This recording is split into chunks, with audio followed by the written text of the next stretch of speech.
to support connectivity, address burdensome regulations, and lower costs for Americans. Across the country, Americans are confronting the issue of affordability. Today, our committee will aim to improve consumer choice, secure our grid, lower prices for the communities we all represent.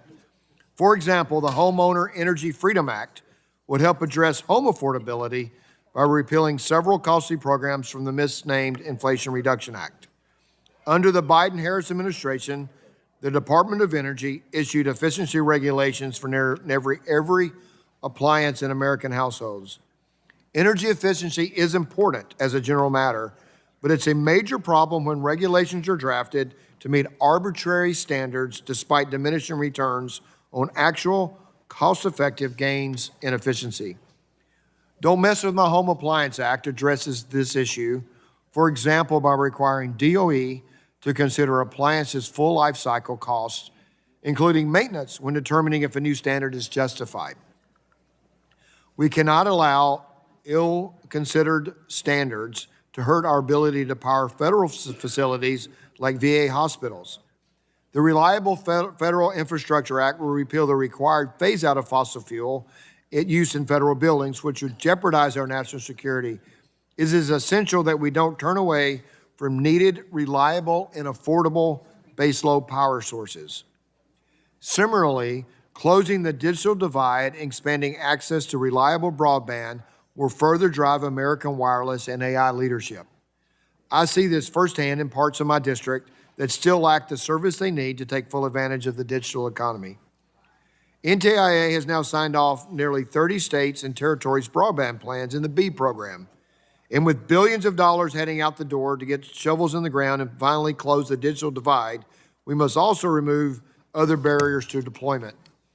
Unpredictable timeliness, expensive and sometimes duplicative reviews, and lack of transparency all contribute to deployment delays. The bills we are marking up today put timelines on state and local permitting reviews, limit application fees, exempt certain projects from redundant environmental and historic preservation reviews, encourage federal agencies to prioritize broadband applications, and provide transparency into the opaque federal permitting review process. I want to thank each sponsor of these bills, both Republicans and Democrats, for their commitment to ensuring that every American has access to connectivity. We continue our technological leadership through AI and other exciting new technologies. As we address the need to lower costs, secure our grid, and streamline broadband permitting, today's markup is a chance to work on the issues that matter most to the American people. I appreciate the Chair, Vice Chair for the recognition, and I'll yield back. The gentleman yields back, and I recognize the gentleman from New Jersey, Ranking Member Representative Pallone, for 5 minutes for an opening statement. Thank you, Chairman. Today, the committee will consider 15 bills that were marked up last month by 2 of our subcommittees. We'll consider 7 bills that were marked up by the Communications and Technology Subcommittee. 6 of the bills are bipartisan and aim to provide common-sense solutions to issues that cause unnecessary delays and difficulty in the permitting process. And I applaud members on both sides of the aisle for their bipartisan leadership of these bills that will update antiquated federal agency application systems, implement standard and transparent fee structures across federal agencies, and remove barriers to deploying broadband across or near railroad infrastructure. Unfortunately, our Republican colleagues have also decided to proceed with consideration of H.R. 2289, their partisan permitting bill. It's important to emphasize that this is the same package of partisan bills that Republicans pushed last Congress and ultimately went nowhere because it is full of bad ideas that are unpopular with both Democrats and Republicans. Putting arbitrary deadlines on state, local, and tribal governments to start and finish complicated permit reviews is opposed across the board by local officials who are responsible for doing this work. Other provisions would gut any local community's ability to protect historic and culturally significant sites, especially for tribal communities. So these bills also went nowhere because they don't meaningfully address true barriers to broadband deployment. For instance, this legislation shows our colleagues would rather force unfunded mandates on state, local, or tribal agencies than make even a modest investment to help those offices hire sufficient number of qualified staff to speed up permit reviews. And so I urge all members to oppose H.R. 2289. We'll also mark up a series of energy bills out of our Energy Subcommittee that exacerbate the affordability crisis, threaten our power grid, and hurt our ability to compete with China in the artificial intelligence race. Now, congressional Republicans and the Trump administration spent this year targeting efficiency standards through numerous Congressional Review Act resolutions, gutting clean energy incentives in their big ugly bill, keeping expensive fossil fuel plants online, and imposing costly tariffs that are supercharging inflation. From the grocery store to health care costs to their monthly utility bills, hardworking American families are bearing the brunt of rising costs at the hands of Republicans. Yet my colleagues continue to turn a blind eye to the affordability crisis and double down on their polluters over people agenda, leaving American families to foot the bill. I have to tell, it should be obvious that we're in an affordability crisis, and the Republicans have no plan to address it, in my opinion. In fact, just yesterday, President Trump called the issue of affordability a con job by the Democrats.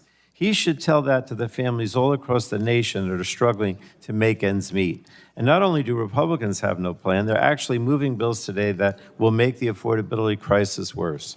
That's how out of touch House Republicans are with the needs of everyday Americans. Most of the bills we're marking up today gut energy efficiency programs, make buildings use more energy, and revoke assistance meant to help with the upfront costs of appliances and building code adoption. These bills only serve to further increase monthly energy bills at a time when American families can least afford it.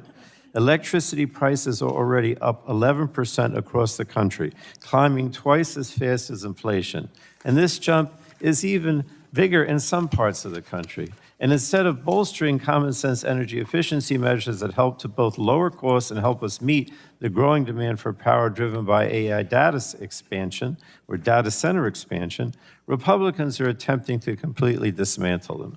So Republicans, I think, are just paying lip service to lowering costs for American families. Their real priorities lie with corporate polluters and keeping President Trump happy, all at the expense of both American competitiveness and Americans' wallets. So with that, Mr. Chairman, I yield back the balance of my time. Thank you, Mr. Chairman. The gentleman yields back. The chair reminds members that pursuant to the committee rules, all members' opening statements will be made part of the record. Are there any further opening statements? Mr. Chairman. We recognize Chairman Lotter from Ohio for 3 minutes. Well, thank you very much, Mr. Chairman. Over the last several months, the Energy Subcommittee has focused on developing legislative solutions to address appliance and home affordability, consumer choice, and necessary regulatory structures, and energy efficiency. The legislation before the committee today does not reflect abstract issues that rarely impact the day-to-day lives of Americans.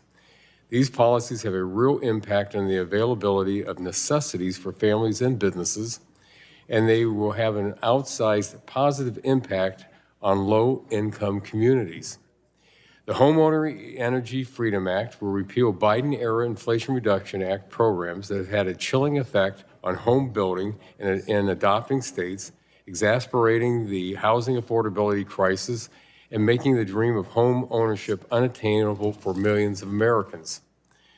The Shower Act codifies the definition of a showerhead to end the constant, unnecessary regulatory changes that result in lower quality of products for consumers. H.R. 4626, the Don't Mess With My Home Appliance Act, reforms the statutory process for energy efficiency standards for appliances. It ensures future standards will be cost-effective, prevents the weaponization of standards to pursue fuel restrictions, and strengthens statutory direct-to-consumer protections. H.R. 1355, led by the gentleman from New York, reauthorizes the Weatherization Assistance Program to continue reducing energy costs for low-income homes by improving the energy efficiency of those envelopes. The Energy Choice Act of H.R. 3699 prioritizes consumer choice over the activist government regulation by prohibiting policies that effectively ban or severely limit energy services based on the source of energy. The committee will also be considering legislation to improve federal buildings and facilities, saving taxpayer dollars, and bolstering our national security. H.R. 3474, led by the gentleman from Texas, the vice chair of the Energy Subcommittee, requires an assessment to determine whether mechanical insulation should be updated or installed during comprehensive energy and water evaluations of federal buildings. As the largest consumer of energy, it is important that the federal government prioritizes efficiency measures during routine audits. Lastly, H.R. 4690, the Reliable Federal Infrastructure Act, repeals requirements to phase out all fossil fuel-generated energy consumption in federal buildings. Just like consumers, federal facilities, include military installations, should not be forced to move away from reliable energy sources. Today, the committee has an opportunity to make statutory reforms that truly prioritize energy efficiency, cost savings for the taxpayer, and consumer choice.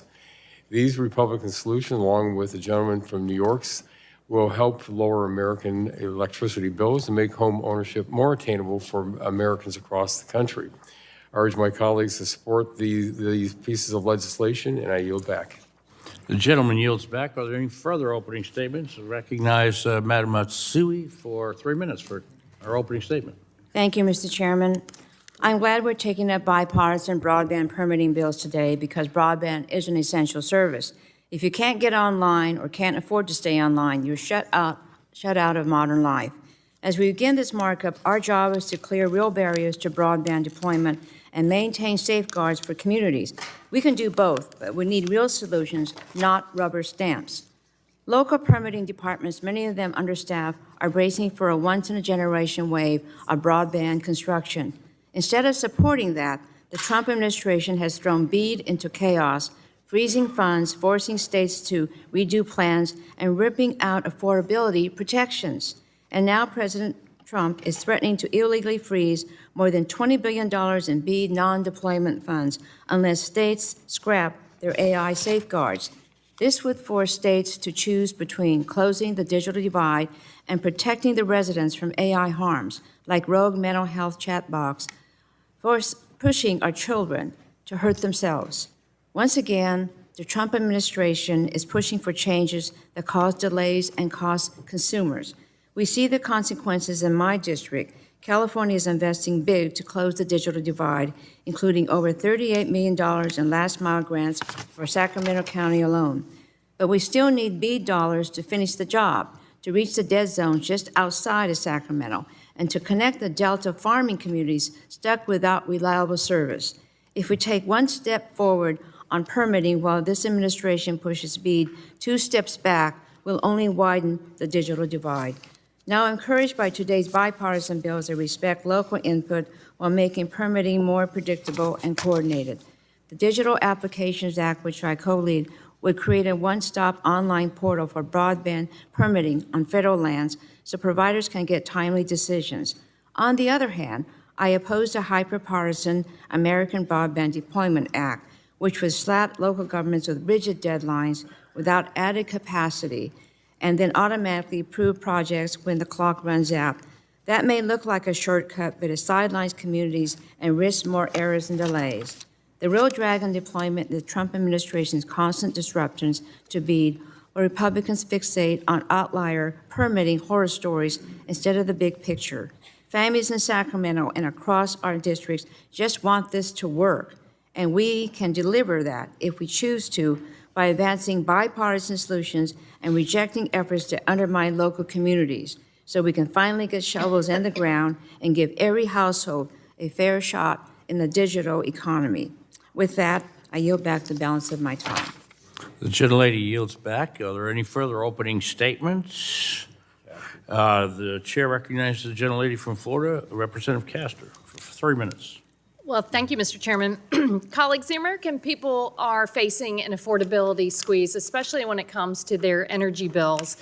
All of that squeeze is being made worse by the policies of the Trump administration and Republicans here in Congress. Household energy bills are up 11% this year, and in October, the president arbitrarily canceled over 300 clean energy projects across the country that would have helped keep energy bills lower. They are essentially taking money away, taking savings away from hardworking American families. And today, Republicans on this committee are going to continue to play ostrich. They are offering the same bills they've introduced and failed to pass year after year, heaping higher costs on our neighbors back home.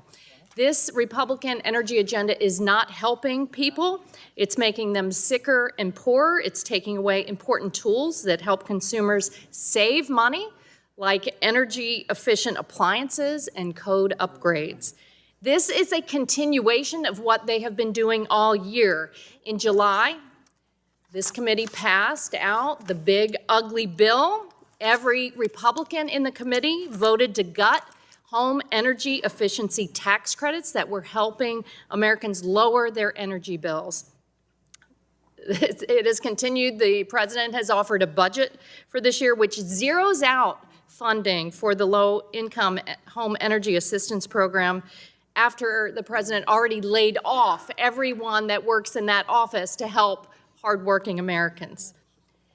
And on energy efficiency, existing law is very clear. The Energy Policy and Conservation Act requires the Department of Energy to adopt efficiency standards that reduce household and business utility bills while ensuring that consumers will continue to enjoy an abundance of models and project features where they have broad choices.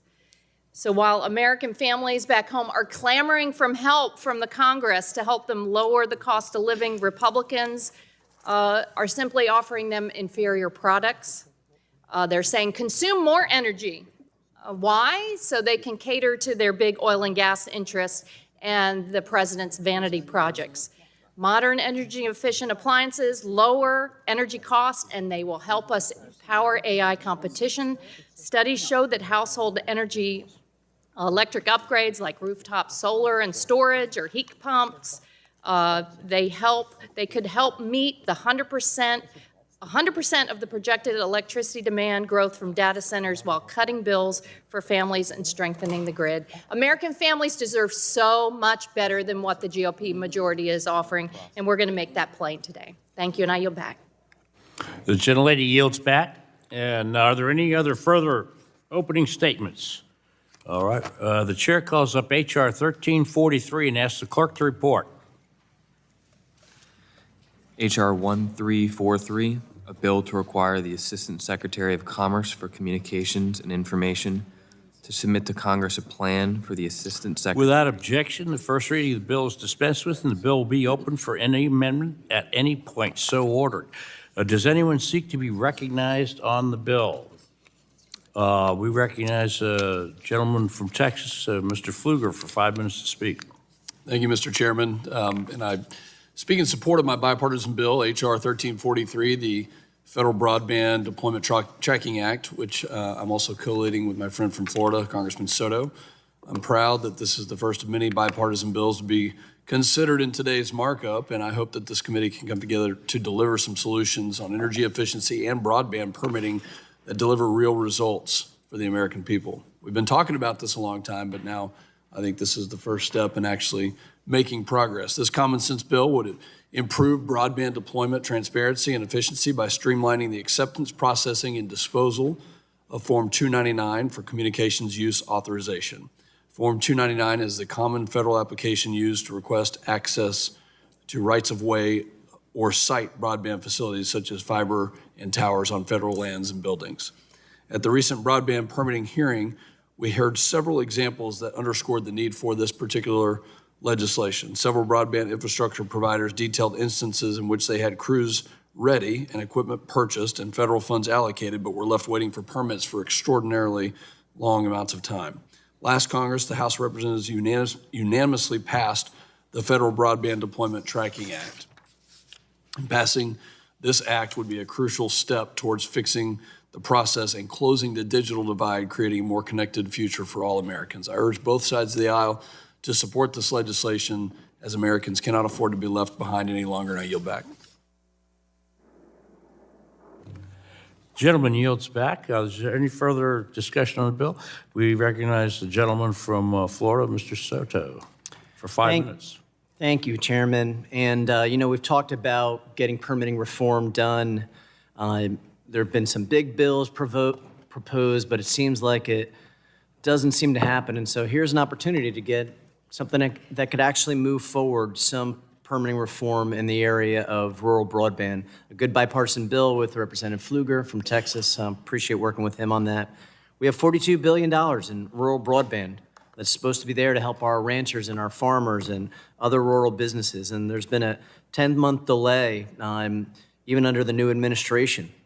We know we have to get this money out there. And so streamlining permitting on federal lands, areas like Avon Air Force Base, Cape Canaveral, and Ocala National Forest in Central Florida, among other federal lands across Florida, are absolutely critical. So it's time to get this done, and I appreciate and hope everybody would support it. The gentleman yields back. Is there any further discussion on the bill? Seeing none, the question now occurs on adopting H.R. 1343 as amended. A roll call vote has been requested, and the clerk will call the roll. Mr. Latta? Aye. Mr. Latta votes aye. Mr. Griffith? Mr. Griffith votes aye. Mr. Bilirakis? Mr. Hudson? Mr. Hudson votes aye. Mr. Carter of Georgia? Mr. Palmer? Mr. Palmer votes aye. Mr. Dunn? Aye. Mr. Dunn votes aye. Mr. Crenshaw? Mr. Joyce? Mr. Weber? Mr. Weber votes aye. Mr. Allen? Mr. Allen votes aye. Mr. Balderson? Mr. Balderson votes aye. Mr. Fulcher? Mr. Fulcher votes aye. Mr. Pfluger? Mr. Pfluger votes aye. Mrs. Harshbarger? Mrs. Harshbarger votes aye. Mrs. Miller-Meeks? Mrs. Kamick? Mr. Obernolte? Mr. Obernolte votes aye. Mr. James? Mr. James votes aye. Mr. Bentz? Mr. Bentz votes aye. Ms. Houchin? Mrs. Houchin votes aye. Mr. Fry? Mr. Fry votes aye. Ms. Lee? Ms. Lee votes aye. Mr. Langworthy? Mr. Langworthy votes aye. Mr. Kane? Mr. Kane votes aye. Mr. Ruley? Mr. Ruley votes aye. Mr. Evans? Mr. Evans votes aye. Mr. Goldman? Mr. Goldman votes aye. Mrs. Fedorchak? Mrs. Fedorchak votes aye. Mr. Pallone?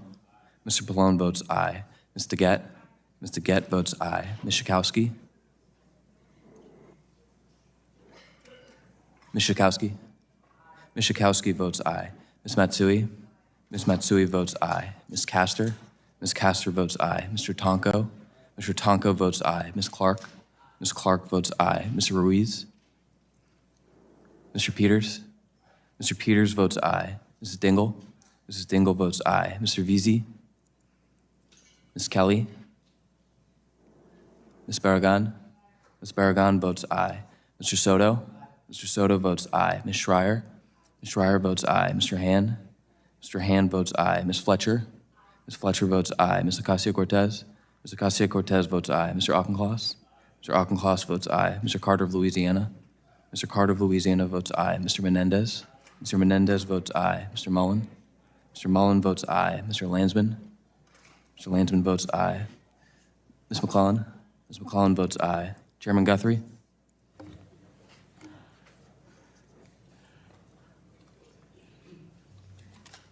How's Mr. Crenshaw recorded? Mr. Crenshaw is not recorded. Mr. Joyce is not recorded. Mr. Joyce votes aye. Mr. Carter of Georgia is not recorded. Mr. Carter of Georgia votes aye. Mr. Crenshaw votes aye. How's Dr. Ruiz Mr. recorded? Ruiz is not recorded. Mr. Ruiz votes aye. Who else? Mr. Vesey. How's Mr. Veazey recorded? Mr. Veazey is not recorded. Mr. Veazey votes aye. See if anybody else hasn't been recorded. Are there any other votes? The clerk will report the call. Roll call.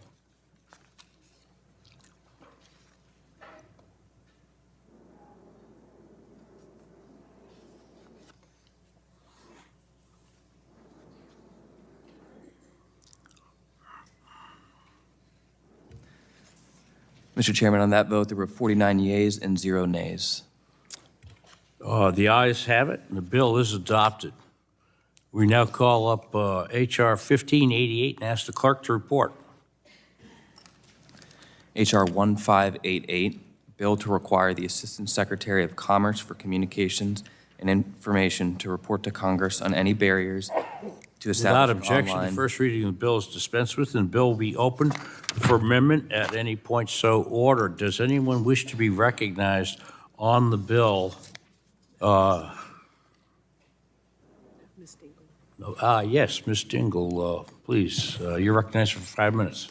Thank you, Mr. Chairman. I move to strike the last word. To fully realize our broadband investments, we must make smart, targeted improvements to our permitting process. Modernizing these systems will ensure an efficient, transparent, and equitable path to deploy broadband quickly for all Americans. And that's why I'm leading this bipartisan legislation with Congresswoman Miller Meeks to expedite and improve the tracking of broadband deployment on federal lands. Our Facilitating Digital Application Act requires NTIA to report to Congress on whether the Department of Interior and Agriculture have established online portals to accept and process the broadband application for deployments on federal property. It updates the outdated paper-based process by directing both departments to move to digital portals and requires NTIA to provide Congress with updates every 60 days. Streamlining this process will reduce delays, improve transparency, and accelerate broadband and cell service, especially in rural communities that have waited far too long for reliable connectivity. The Department of Interior has already taken steps by enabling electronic submissions, and I believe USDA should follow suit. It's a simple fix. It just makes sense. Moving from paper to an online system finally brings federal permitting into the 21st century and helps providers deploy service faster where it's needed most. I want to thank my colleague, Congresswoman Miller Meeks, for her leadership on this issue, and I look forward to working with everyone on this committee to get this bill to the House floor. Thank you, and I yield back. The gentlelady yields back. Is there any further discussion on the bill? Further discussion on the bill? All right, is there anybody who wishes to offer an amendment to the bill? All right, seeing none, the question now occurs on adopting 1588. A roll call vote has been requested. The clerk will call the roll. Mr. Latta? Aye. Mr. Latta votes aye. Mr. Griffith? Aye. Mr. Griffith votes aye. Mr. Bilirakis? Mr. Bilirakis votes aye. Mr. Hudson? Mr. Hudson votes aye. Mr. Carter of Georgia? Mr. Carter of Georgia votes aye. Mr. Palmer? Mr. Palmer votes aye. Mr. Dunn? Aye. Mr. Dunn votes aye. Mr. Crenshaw? Mr. Joyce? Mr. Joyce votes aye. Mr. Weber? Mr. Weber votes aye. Mr. Allen? Mr. Allen votes aye. Mr. Balderson? Mr. Balderson votes aye. Mr. Fulcher? Mr. Fulcher votes aye. Mr. Pfluger? Mr. Pfluger votes aye. Mrs. Harshbarger? Mrs. Harshbarger votes aye. Mrs. Miller Meeks? Mrs. Kamick? Mr. Obernolte? Mr. Obernolte votes aye. Mr. James? Mr. Bentz? Mr. Bentz votes aye. Mrs. Houchin? Mrs. Houchin votes aye. Mr. Fry? Ms. Lee? Mr. Langworthy? Mr. Langworthy votes aye. Mr. Kane? Mr. Kane votes aye. Mr. Ruley? Mr. Ruley votes aye. Mr. Evans? Mr. Evans votes aye. Mr. Goldman? Mr. Goldman votes aye. Mrs. Fedorchak? Mrs. Fedorchak votes aye. Mr. Pallone? Aye. Mr. Pallone votes aye. Ms. DeGette? Ms. DeGette votes aye. Ms. Schakowsky? Ms. Schakowsky votes aye. Ms. Matsui? Ms. Matsui votes aye. Ms. Castor? Ms. Castor votes aye. Mr. Tonko? Mr. Tonko votes aye. Ms. Clark? Ms. Clark votes aye. Mr. Ruiz? Mr. Peters?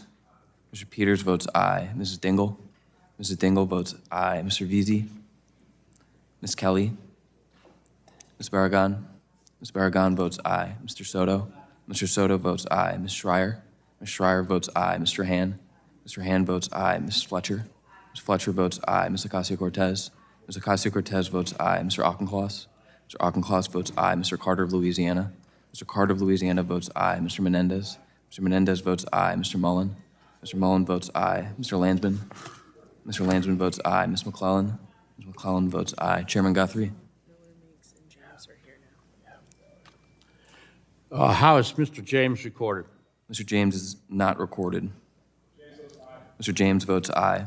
How's Ms. Lee reported? Ms. Lee is not recorded. Ms. Lee votes aye. How's Ms. Miller Meeks, Dr. Miller Meeks recorded? Mrs. Miller Meeks is not recorded. Mrs. Miller Meeks votes aye. Dr. Ruiz, how's he recorded? Mr. Ruiz is not recorded. Mr. Ruiz votes aye. And Mr. Veazey? Mr. Veazey is not recorded. Mr. Veazey votes aye. Oh, and how is Mr. Crenshaw recorded? Mr. Crenshaw is not recorded. Mr. Crenshaw votes aye. The clerk will report the roll call.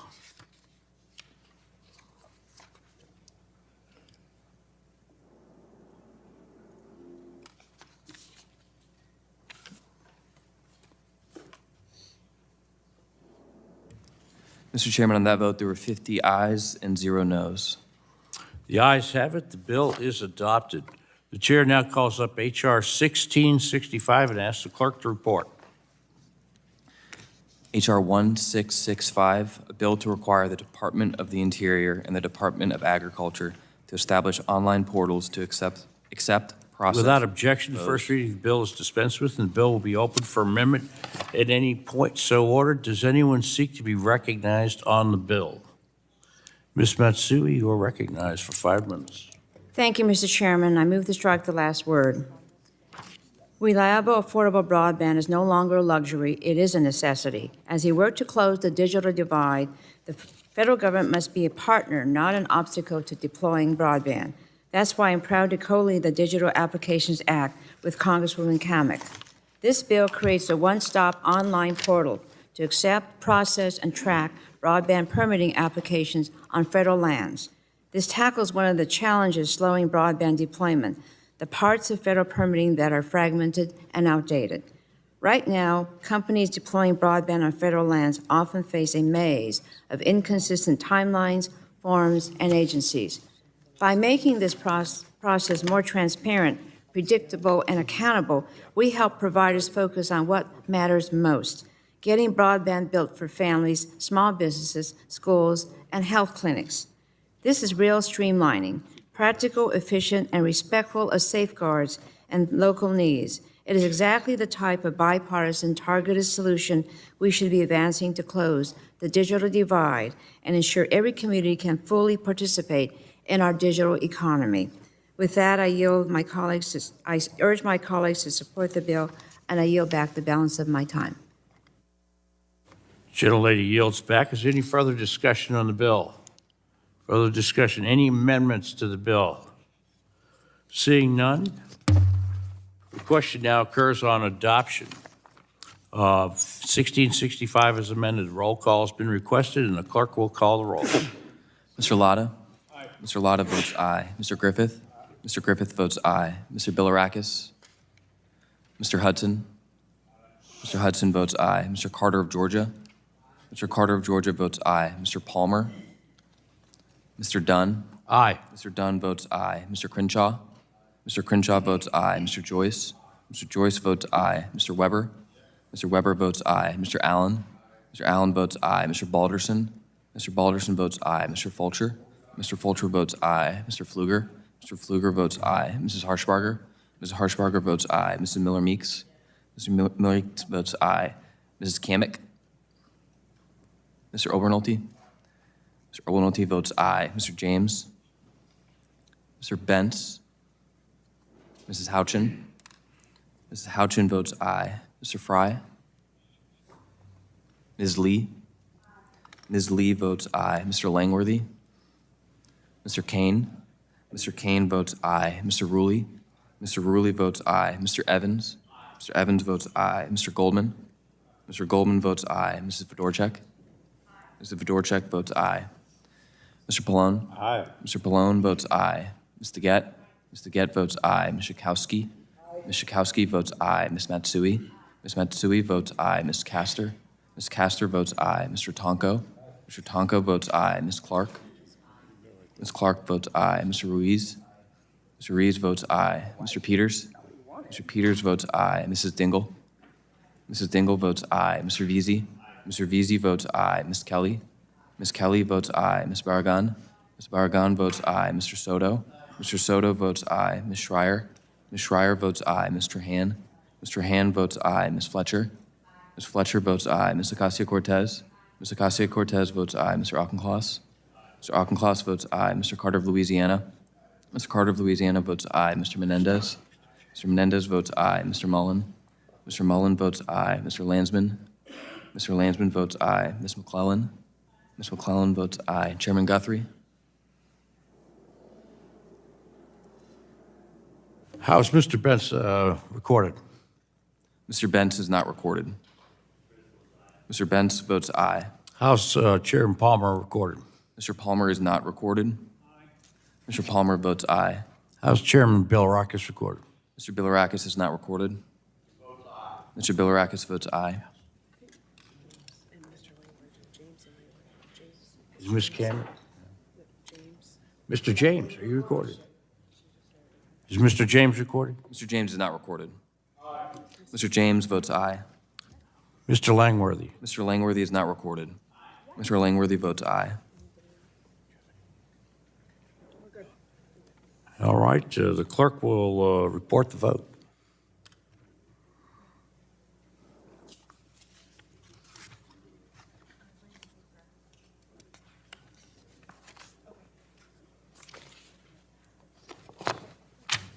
Mr. Chairman, on that vote, there were 51 ayes and 0 noes. The ayes have it. The bill is adopted. We now call up H.R. 1681 and ask the clerk to report. H.R. 1681, a bill to require the Assistant Secretary of Commerce for Communications and Information to establish an interagency strike force to ensure that certain federal land management agencies, including the Without objection, organizational... the first reading of the bill is dispensed with, and the bill will be open for amendment at any point. So ordered. Does anyone wish to be recognized on the bill? Chairman. Mr. Evans from Colorado. Okay. Mr. Evans from Colorado. You're recognized for 5 minutes. Thank you, Mr. Chairman. I speak today in strong support of my bill, the Expediting Federal Broadband Deployment Review Act. This bipartisan legislation, which I'm proud to lead with Rep. Angie Craig from Minnesota, will help streamline broadband expansion to deliver fast, reliable internet to communities who need it most by creating a new system for broadband deployment requests on federal land. This legislation increases expansion by directing the National Telecommunications and Information Administration to establish an interagency strike force to support federal land management agencies' review of requests to deploy broadband over federal land.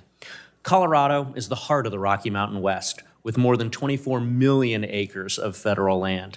Roughly 36% of the total acreage of our state is federal land serving multiple purpose uses, from conservation to recreation to commercial activity. Of course, these diverse uses mean that federal land is also under the jurisdiction of multiple federal agencies: the National Park Service, the Forest Service, the Bureau of Land Management. And these agencies often have different and duplicative permitting processes that can result in what should be a simple broadband permit being delayed due to red tape. Rural and ski communities on our western slope are often surrounded by federal lands, meaning they face greater difficulty in building out basic infrastructure such as broadband. This results in communities which are sometimes left behind compared to other places in Colorado. And in this day and age, reliable high-speed internet should not be considered a luxury. Families, students, and small businesses need to be able to access this important service. In addition, as a former cop for 10 years, I know that modern law enforcement relies on broadband access to quickly identify and interdict threats in our communities. Without reliable service, public safety operations would be less coordinated as emergency responders face delays, and this can derail public assistance. By law, federal agencies are required to grant or deny broadband installation applications within 270 days, but unfortunately, these deadlines are often missed. In fact, the U.S. Government Accountability Office reports that roughly half the communications use applications submitted to BLM and the Forest Service from fiscal year 2018 to 2022 either exceeded the 270-day deadline or just didn't have enough data to say whether the deadline had even been met. And the result is broadband developers report that deployments in rural areas are taking an average of 5 to 10 years to complete. I live in a rural area. I know personally about the challenges of getting access to broadband. And it's completely unacceptable that rural communities who are already underserved are facing these challenges. And so I'm proud to serve as a leading voice for permitting reform for not just broadband, but also a wide variety of energy generation and other infrastructure projects. The bill we are considering today is an important part of this broader work in the permitting space, and so I urge my colleagues to join me in this bipartisan legislation and yield back. The gentleman yields back. Is there further discussion on the bill? Seeing none, is there any amendments for the bill? Seeing none, the question now occurs on adopting H.R. 1681 as amended. Roll call vote has been requested, and the clerk will call a roll. Mr. Latta? Mr. Griffith? Mr. Griffith votes aye. Mr. Bilirakis? Mr. Hudson? Mr. Hudson votes aye. Mr. Carter of Georgia? Mr. Carter of Georgia votes aye. Mr. Palmer? Mr. Dunn? Aye. Mr. Dunn votes aye. Mr. Crenshaw? Mr. Crenshaw votes aye. Mr. Joyce? Mr. Joyce votes aye. Mr. Weber? Mr. Weber votes aye. Mr. Allen? Mr. Allen votes aye. Mr. Balderson? Mr. Balderson votes aye. Mr. Fulcher? Mr. Fulcher votes aye. Mr. Pfluger? Mr. Pfluger votes aye. Mrs. Harshbarger? Mrs. Harshbarger votes aye. Mrs. Miller-Meeks? Mrs. Miller-Meeks votes aye. Mrs. Kamick? Mr. Obernolte? Mr. Obernolte votes aye. Mr. James? Mr. Bentz? Mr. Bentz votes aye. Mrs. Houchin? Mrs. Houchin votes aye. Mr. Fry? Mr. Fry votes aye. Ms. Lee? Ms. Lee votes aye. Mr. Langworthy? Mr. Kane? Mr. Kane votes aye. Mr. Ruley? Mr. Ruley votes aye. Mr. Evans? Mr. Evans votes aye. Mr. Goldman? Mr. Goldman votes aye. Mrs. Fedorchak? Mrs. Fedorchak votes aye. Mr. Pallone? Aye. Mr. Pallone votes aye. Ms. DeGette? Ms. DeGette votes aye. Ms. Schakowsky? Ms. Schakowsky votes aye. Ms. Matsui? Ms. Matsui votes aye. Ms. Castor? Ms. Castor votes aye. Mr. Tonko? Mr. Tonko votes aye. Ms. Clark? Ms. Clark votes aye. Mr. Ruiz? Mr. Ruiz votes aye. Mr. Peters? Mr. Peters votes aye. Mrs. Dingle? Mrs. Dingle votes aye. Mr. Veazey? Ms. Kelly? Ms. Kelly votes aye. Ms. Barragan? Ms. Barragan votes aye. Mr. Soto? Mr. Soto votes aye. Ms. Schreier? Ms. Schreier votes aye. Mr. Han? Mr. Han votes aye. Ms. Fletcher? Ms. Fletcher votes aye. Ms. Ocasio-Cortez? Ms. Ocasio-Cortez votes aye. Mr. Auchincloss? Mr. Auchincloss votes aye. Mr. Carter of Louisiana? Mr. Carter of Louisiana votes aye. Mr. Menendez? Mr. Menendez votes aye. Mr. Mullen? Mr. Mullen votes aye. Mr. Landsman? Mr. Landsman votes aye. Ms. McClellan? Ms. McClellan votes aye. Chairman Guthrie? How is Mr. Lotta recorded? Mr. Latta is not recorded. Mr. Latta votes aye. How is Chairman Palmer recorded? Mr. Palmer is not recorded. Mr. Palmer votes aye. How's Mr. James recorded? Mr. James is not recorded. Mr. James votes aye. Mr. Langworthy? Mr. Langworthy is not recorded. Mr. Langworthy votes aye. How is Mr. Veazey recorded? Mr. Veazey is not recorded. Mr. Veazey votes aye. The clerk will report the ayes and nays.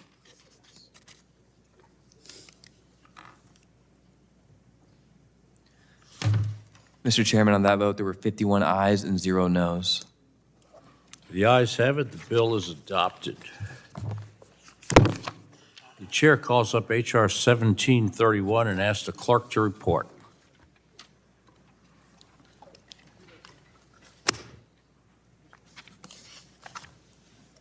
H.R. 1731, a bill to amend the Middle Class Tax Relief and Job Creation Act of 2012 to establish a uniform fee schedule applicable to the... Without objection, the first reading of the bill is dispensed with, and the bill will be open for amendment at any point so ordered. Does anyone seek to be recognized on the bill? Mr. Palmer, you are recognized for 5 minutes.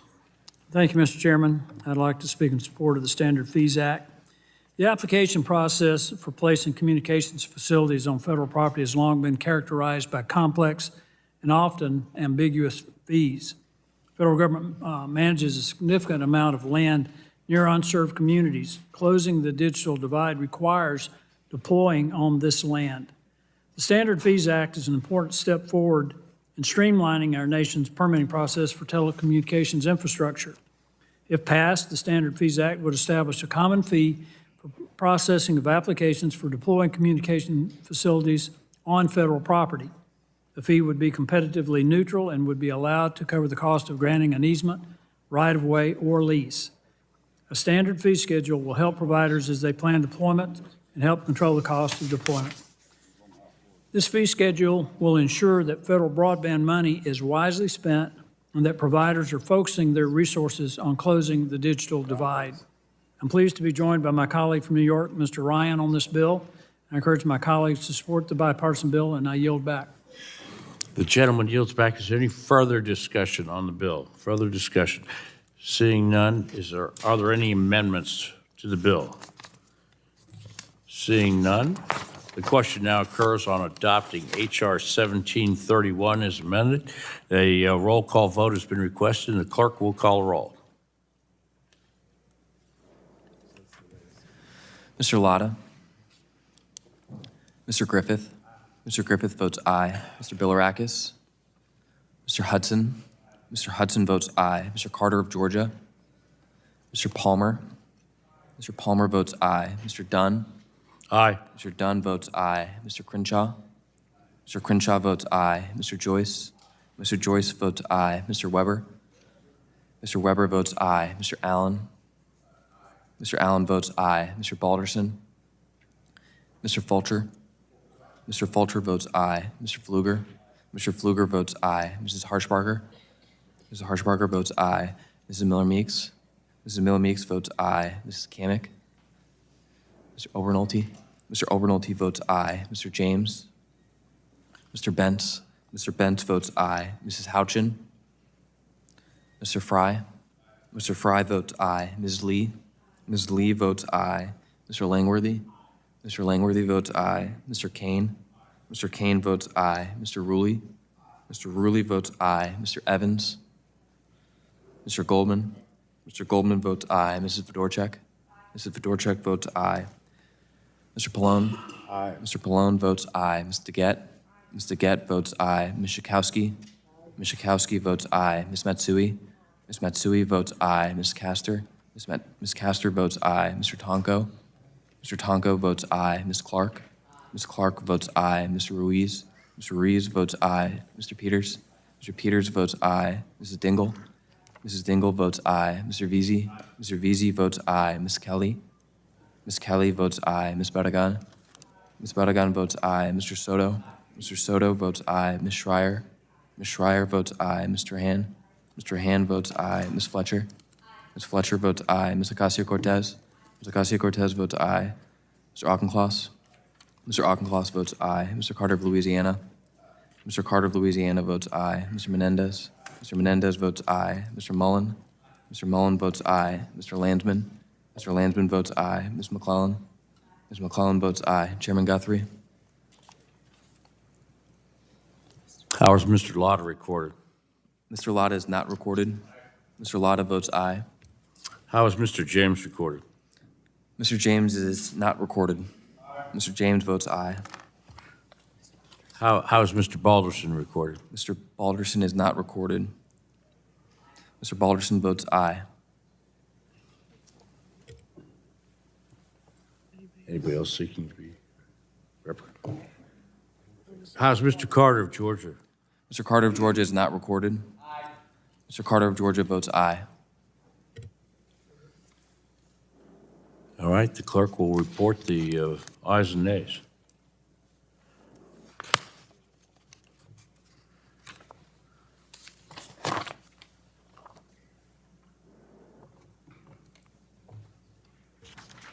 Mr. Chairman, on that vote, there were 49 ayes and 0 noes.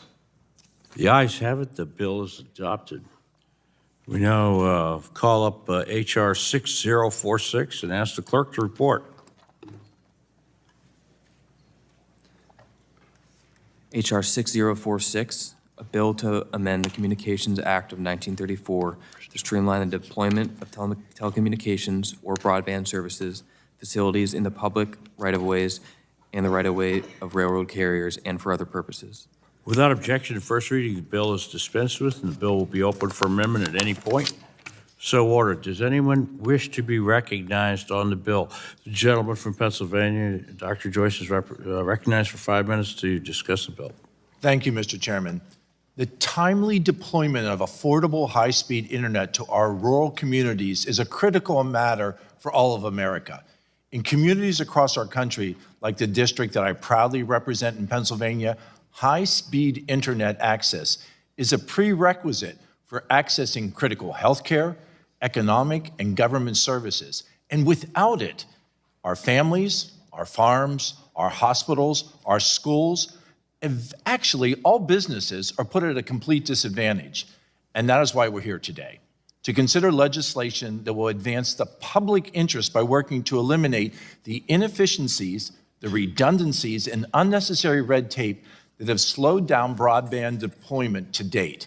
H.R. 6046, this bipartisan, bicameral legislation that I was proud to work on with my colleague from California, Mr. Peters, and my colleague from Ohio, Mr. Landsman, eliminates existing hurdles in two ways. First, it makes clear that when a broadband provider wishes to deploy along a public right-of-way, which our bill defines as a public street, highway, route, or road, then the appropriate governmental authority with jurisdiction over that roadway is responsible for defining the permitting approval process. This includes setting the terms for appropriate safety reviews, as well as any costs and fees that might be assessed by affected third parties, including rail carriers that might cross the roadway at a designated crossing. This is a simple, straightforward, common sense clarification that empowers local and state governments to ensure that their communities have access to affordable broadband while avoiding costly, dilatory, and completely arbitrary prohibitions on broadband deployment that are currently imposed by third parties which share the public right-of-way. Second, this legislation creates a responsible framework that sets guidelines and guardrails for an application and petition review process for instances where a broadband provider seeks to deploy high-speed internet along or across a railroad right-of-way. The current patchwork structure is not working. Communities are losing out on available funds, and worse, they are losing valuable time to connect with their constituents because of capricious and unclear standards. Let's be clear. The framework set out in our legislation does not cap or limit the costs or fees that a railroad might receive related to a broadband provider. In fact, H.R. 6046 requires that the entire cost associated with broadband deployment be borne by the provider, by the broadband provider, again, not the railroad. This includes actual costs incurred, opportunity costs, and the costs required to comply with safety provisions. Let's reemphasize, H.R. 6046 explicitly requires interagency coordination between the Federal Rail Administration and the FCC in setting a process and appropriate regulatory framework to address safety concerns and adjudicate disputes between rail carriers and broadband providers. The FCC currently engages in similar structures with the USDA and the NTIA as part of its broadband deployment mission. H.R. 6046 does not deviate from the current standards of interagency cooperation and coordination. The FRA has an explicit seat at the table when it comes to safety in this regulation. Regardless of any feelings about the structure or enactment to date of BEAD and other broadband deployment programs, the success of these efforts depends on collaboration. Collaboration among federal, state, and local partners, and collaboration among agencies within the federal government. H.R. 6046 provides necessary clarity and a reasonable framework to allow for this collaboration without undue, unjust, or unnecessary interference, which has led to costly delays and has disadvantaged rural communities across America. The deployment of affordable, high-speed internet to rural America is essential to the future of our communities, and time is of the essence. Thank you, Mr. Chair, and I yield back. The gentleman yields back. Is there any further discussion on the bill? We recognize Mr. Peters from California. Thank you, Mr. Chairman. I am proud to co-lead the bipartisan Broadband and Telecommunications Rail Act with Representatives Joyce and Landsman. Over the past few months, members of this committee have grappled with ways to speed up broadband deployment to connect our constituents to the internet. The Broadband and Telecom Rail Act allows us to make progress on this goal. So we hear that when broadband companies try to build out telecommunications infrastructure along railroad crossings, the costs and approval times skyrocket. It's not acceptable that high costs and lengthy delays keep our constituents from connecting to the internet, and the delays only expand the digital divide in America. So to streamline the deployment process between broadband providers and railroad carriers, our bill would implement firm timelines, conflict resolution processes, and fee scales to help the Federal Communications Commission move faster in support of the public interest. It would outline the responsibility of each party and give the FCC authority where it previously had none. This bill solves a real problem we face in helping our constituents get connected to the internet. In the age of technology, it's more important than ever for Americans to be connected as quickly as possible so they can access employment opportunities, education, telehealth care, and information. By streamlining broadband deployment and speeding up access to fast, reliable, and affordable internet connection, we can work toward bridging the digital divide, ensuring equal access to educational and economic opportunity. Thanks to my colleagues, Representatives Joyce and Landsman, for their dedication here, for working with us on this bipartisan bill. Look forward to continuing to work with you both as we continue to move this legislation forward. And I thank you, Mr. Chairman. I yield back. The gentleman yields back. Is there any further discussion on the bill? Further discussion. Mr. Landsman, you are recognized for 5 minutes to comment on the bill. Thank you, Mr. Chair. For the last 8 months, we have worked really closely with Dr. Joyce and Mr. Peters to get this important bipartisan bill to this point. I want to thank both of them for their good faith partnership and incredible leadership on this issue. Dr. Joyce has been fully committed to accomplishing this permitting reform in a thoughtful, bipartisan manner and has been a great partner in this work, and so has his staff. Mr. Peters is a leading expert in permitting reform, and I appreciate the opportunity to work with him on such an important issue. We have all worked to speed up broadband deployments while making no sacrifices on safety or labor. The Rail Act addresses a very important issue. You may have a broadband line running for dozens of miles that can't make a crossing of as little as 30 feet because a railroad company claims they own the land. It's actually owned by the public. This land, the public right-of-way, serves as the purpose of connecting Americans, especially rural Americans, to gas, electricity, water, and of course, broadband. Broadband isn't just for watching Netflix or playing video games, Rob. Broadband is a critical lifeline to the world. Employment, healthcare, social interactions, and other essentials often require sufficient connection. The people who lack this connection suffer economic, health, and emotional consequences, and the solution is simple: broadband everywhere to connect everyone. We have the technology, and we know who needs it. We also have the bipartisan support necessary to get a lot of it done. So let's remove the pointless and meritless obstructions, get from point A to point B, connect the unserved and the underserved, and help all Americans realize the opportunity and benefits of being online. Thank you, and I yield back. The gentleman yields back. Any further discussion on the bill? Any further discussion? Any amendments to the bill? Seeing none, the question now occurs on adoption of H.R. 6046. A roll call vote has been requested, and the clerk will call the roll. Mr. Latta? Mr. Latta votes aye. Mr. Griffith? Mr. Griffith votes aye. Mr. Bilirakis? Mr. Hudson? Mr. Hudson votes aye. Mr. Carter of Georgia? Mr. Palmer? Mr. Dunn? Aye. Mr. Dunn votes aye. Mr. Crenshaw? Mr. Joyce? Mr. Joyce votes aye. Mr. Weber? Mr. Weber votes aye. Mr. Allen votes aye. Mr. Balderson votes aye. Mr. Fulcher votes aye. Mr. Pfluger votes aye. Mrs. Harshbarger votes aye. Mrs. Miller Meeks votes aye. Mrs. Kamick? Mr. Obernolte votes aye. Mr. James votes aye. Mr. Bentz votes aye. Mrs. Houchin? Mr.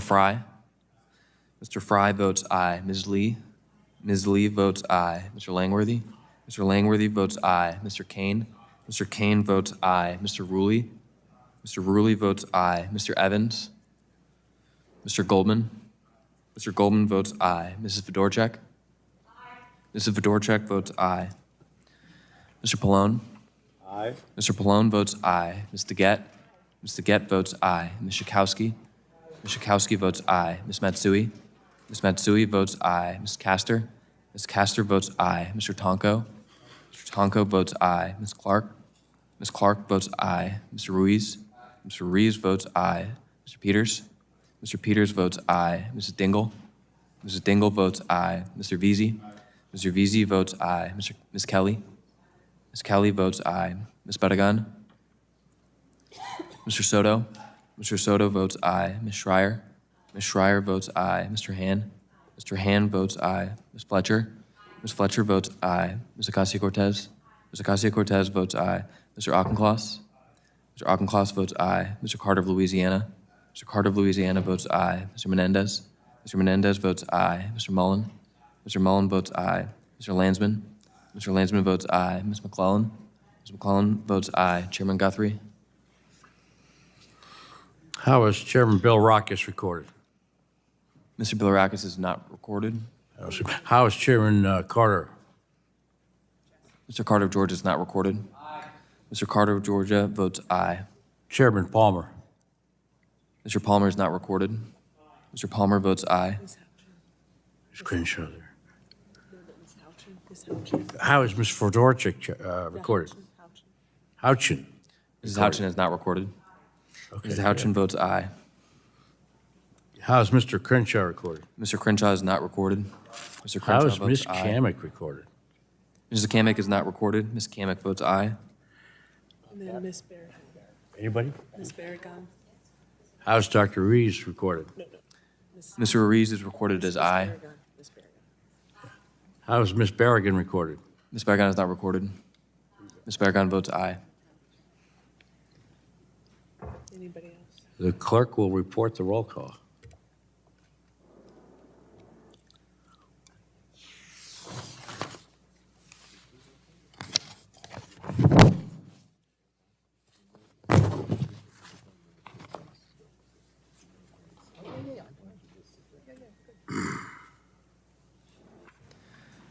Mr. Chairman, on that vote, there were 51 ayes and 0 noes.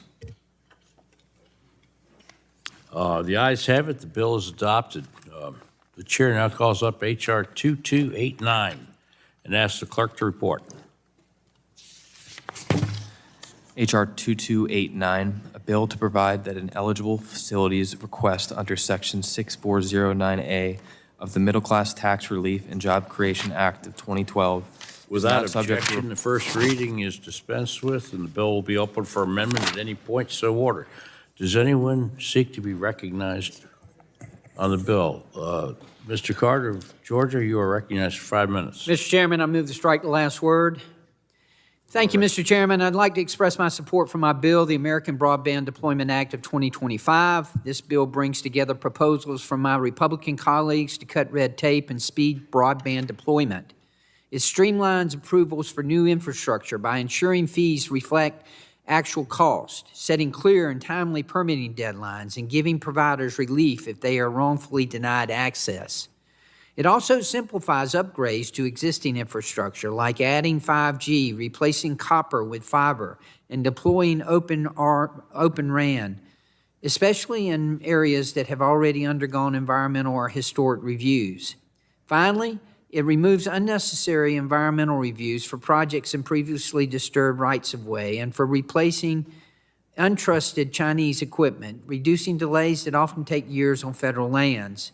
These reforms will accelerate investment, lower barriers, and help connect all Americans. I urge my colleagues to support this bill, and I yield back.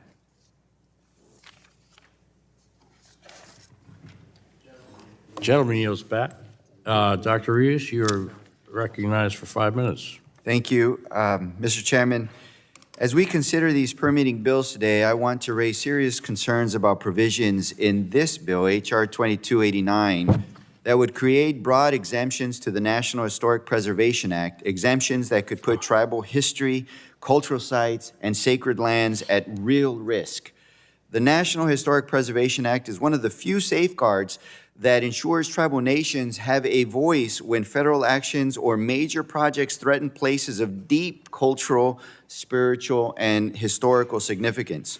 Weakening those protections would undermine that voice and diminish the federal commitment to tribal consultation. And there is a troubling contradiction here. You know, you can't say you respect tribal sovereignty while advancing legislation that strips away their sovereignty by removing tribal participation and tools to protect their lands and heritage. Streamlining federal processes is a goal many of us share, but efficiency cannot come at the expense of stripping tribes of their sovereignty, their self-determination, and sacred cultural and historic sites. It cannot come at the expense of cultural preservation. And it cannot come at the expense of the nation-to-nation relationship that defines our trust responsibility. Tribal sovereignty is not a procedural inconvenience.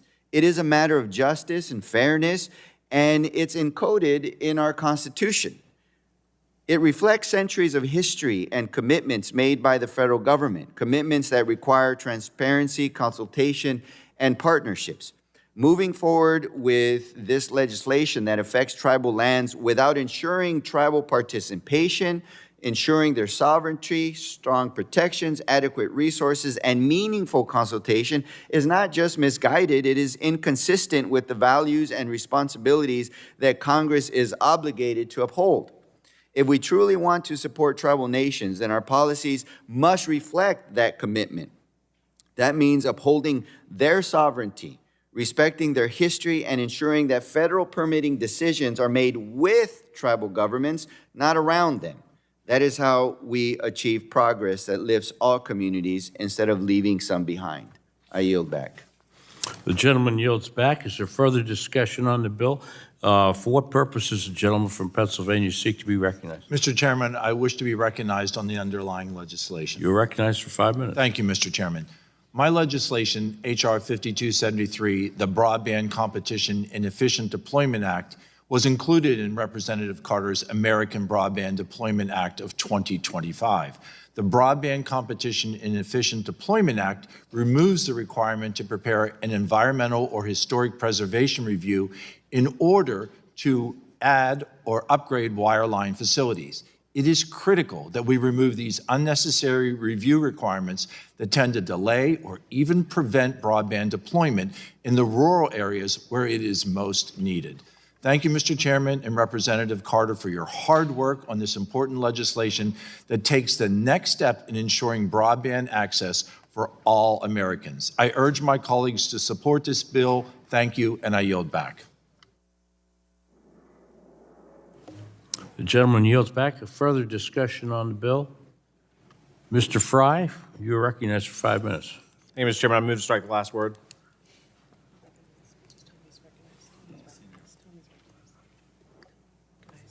You're recognized. Thank you, Mr. Chairman. I wanted to highlight a key provision of within H.R. 2289, which is my legislation, the Trusted Broadband Networks Act. Across the country, as we have seen, small and rural broadband providers are working to remove telecommunications equipment that the federal government has deemed and determined is a national security risk. These providers want to replace that gear with trusted, secure equipment, but they are being slowed down not because of technical challenges, but because of federal red tape. Right now, providers must navigate full-blown environmental and historic preservation reviews simply to remove equipment that has already been designated as insecure. That makes no sense. If something in our networks is confirmed to be a national security threat, it should not take months of paperwork to get it out. The Trusted Broadband Networks Act solves this problem. When a provider removes insecure equipment and replaces it with trusted equipment, that action should not be treated as a significant federal action that triggers lengthy NEPA and NHPA reviews. That's it. This provision is very narrow, it's targeted, it's fully aligned with existing federal authorities, and it applies only to equipment identified under federal law as insecure. This is especially critical for the small and rural networks that serve communities like those I represent in South Carolina. These providers don't have extra crews sitting around waiting for permits. They're trying to comply with federal requirements and protect their customers. They should not be punished with more delays for doing exactly what the federal government told them to do in the first place. Every month of delay is another month adversary-linked technology stays in American networks. This provision puts national security ahead of bureaucracy, ensures rip and replace happens on schedule as Congress intended, and helps rural America stay connected and, most importantly, secure. I'm proud to have this language included in H.R. 2289, and I strongly support its passage. Thank you, Mr. Chairman. I yield back. The gentleman yields back. Is there any further discussion on the bill? Mr. Hudson of North Carolina, you're recognized for 5 minutes. Thank you, Mr. Chairman. Listen, before Thanksgiving, the Communications and Technology Committee marked up dozens of bipartisan bills to fold into this package, all with the same effort of expediting permitting to enable better access for all Americans in all communities. In a community like mine, spanning from Fort Bragg to the business districts of Greensboro, with rural areas and small towns in between, you have to have broadband access for work, for education, for healthcare, even checking in with loved ones. Too many folks in our community have been waiting way too long to get broadband access. The BEAD funding is great, and that funding is finally getting out the door after years of delay under the Biden administration. But money is one thing, but if you have to wait years through duplicative processes, the money's not enough. And so what we're saying is we're not taking away environmental reviews. We want to protect the environment. We want to protect our citizens. And the issue my colleague on the other side raised, tribal sovereignty, is an important issue to us. And so we preserved all of those reviews. All we're saying is you shouldn't have to duplicate them. You shouldn't have to do them more than once. If you've got a tower and you need to replace the antenna on it, you shouldn't have to wait years to do a new environmental review. All you're doing is unscrewing one antenna and screwing another one in. But under the status quo, sometimes that takes years of delays. We don't want to do anything to interfere with tribal sovereignty. We don't change anything about the review processes.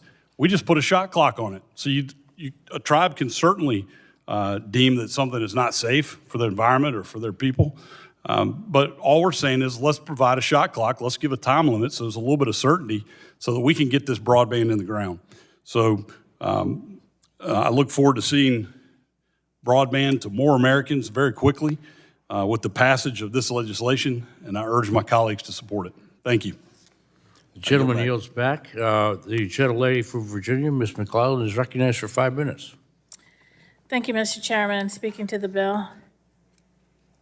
Today, I wish that we were considering bills that addressed all of the real and pressing challenges in deploying our broadband infrastructure, which we all agree needs to be done as quickly as possible so that no community is left behind. Yet this bill does not reflect the seriousness of all of those challenges or the bipartisan cooperation that they demand. We should be working in a meaningful way in which both sides have input and the final legislative product reflects our shared values and priorities. Instead, this package is one-sided policies that will lead to burdensome and likely infeasible regulations and requirements on state and local government permitting officials that amount to an unfunded mandate.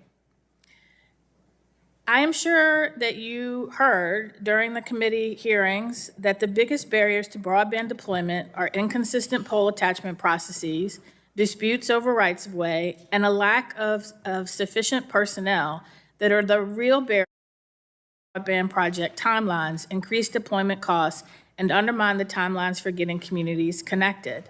This bill does not address those issues. The only path forward is a common-sense bipartisan federal framework that supports cost transparency, establishes predictable and fair joint use protocols and timelines, and ensures adequate investment in state and local permitting staff who are already overburdened by other jobs, particularly in our rural areas, trying to meet all of the requests that they get with insufficient personnel. This bill puts even more of a barrier on them without any additional resources. There are practical solutions that would remove these recurring obstacles, accelerate build-out, and provide long-term scalability. And I remain ready and willing to work with the majority to produce legislation that addresses all of these issues that remain barriers. Hopefully, we can get that done, but this bill doesn't do it. I yield back. The gentlelady yields back. Further discussion on the bill. Ms. Berrigan, you are recognized for 5 minutes. Thanks, I have to strike the last word. Mr. Chairman, 2 weeks ago, I raised serious concerns about the deemed granted provisions in this bill. These provisions impose rigid federal shot clocks on state, local, and tribal governments. Miss the deadline, and the application is automatically approved, no matter the risks or the consequences for the people who live in these communities. My Republican colleagues advanced this bill out of the subcommittee anyway, without a single change to protect local communities. Let me share a few real-world examples that illustrate why these shot clocks don't work in practice. My office recently heard from a Wyoming County Commissioner who explained exactly why the FCC should not become the prime decision maker for broadband installation in their public rights-of-way. Anyone who's driven through rural America knows this well. Rural roads are often narrow, uncurbed, and maintained by part-time crews. Drainage ditches run along nearly every township road, and underground agricultural systems are highly vulnerable to accidental cuts. In places like this, one mistake can wash out a road, flood a field, or take out the infrastructure a whole community depends on. This commissioner, responsible for a county covering about 4,000 square miles and 600 miles of roads, describes the stakes, and I'm quoting, "This makes it challenging to monitor the activities inside rights-of-way, especially if the county is not the decision maker concerning placement and installation of infrastructure. If this potential law is codified, the county would, in essence, no longer be in charge of our roads' rights-of-way. We would essentially be at the mercy of infrastructure owners as to how we might go about performing our statutory defined duties associated with roadways in our counties. When a private party can dictate the operations of the government agency responsible for roadways, something has failed. The people who elect county officials expect those officials to perform their duties without seeking permission from private enterprise," end quote. This isn't just a theory. This county commissioner is telling us that federal shot clocks would give private companies more control over local roads than the elected officials responsible for them.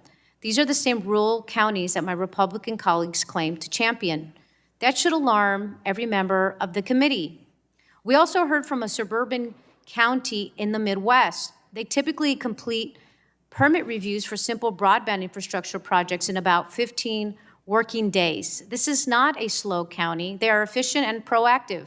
But as their county commissioner explained, BEAD-funded broadband infrastructure projects are far from simple. They can stretch for miles across multiple jurisdictions, and a single contractor could submit multiple massive applications at once, covering entire highways and segments.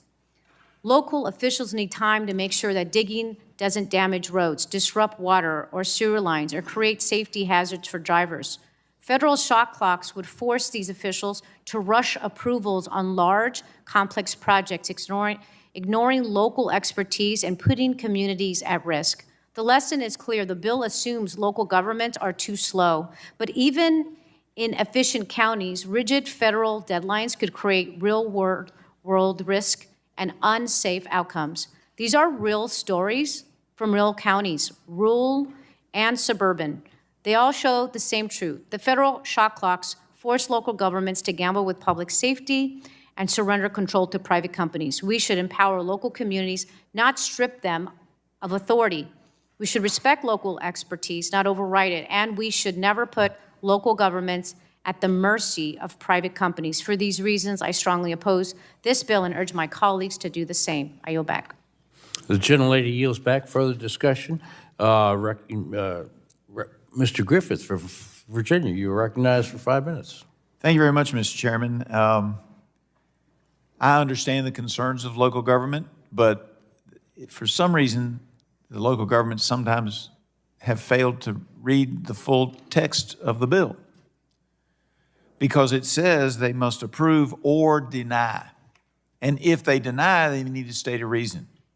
So in the examples recently given, if there were in fact a problem with having been inundated by one company with hundreds of requests, they could deny a significant number of them, claiming that they need more time. They could deny them based on the fact that they think that may cause them problem with their road areas, that they need to be able to look into how this will impact narrow roads if it's a rural area where the roads are narrow or they've got other infrastructure issues. The problem has been is that they get no answer. Somebody files the request and there's no answer. It's not a yes answer. It's not a no answer. It's just a non-answer. If there is some information that the county or the local government needs in order to process further, they can deny it and say, we can't process it at this point and must deny because we need more information on erosion if you're going to be digging, or we need more information on how your installation will affect our local road system. All of that's permissible. This bill doesn't change any of that.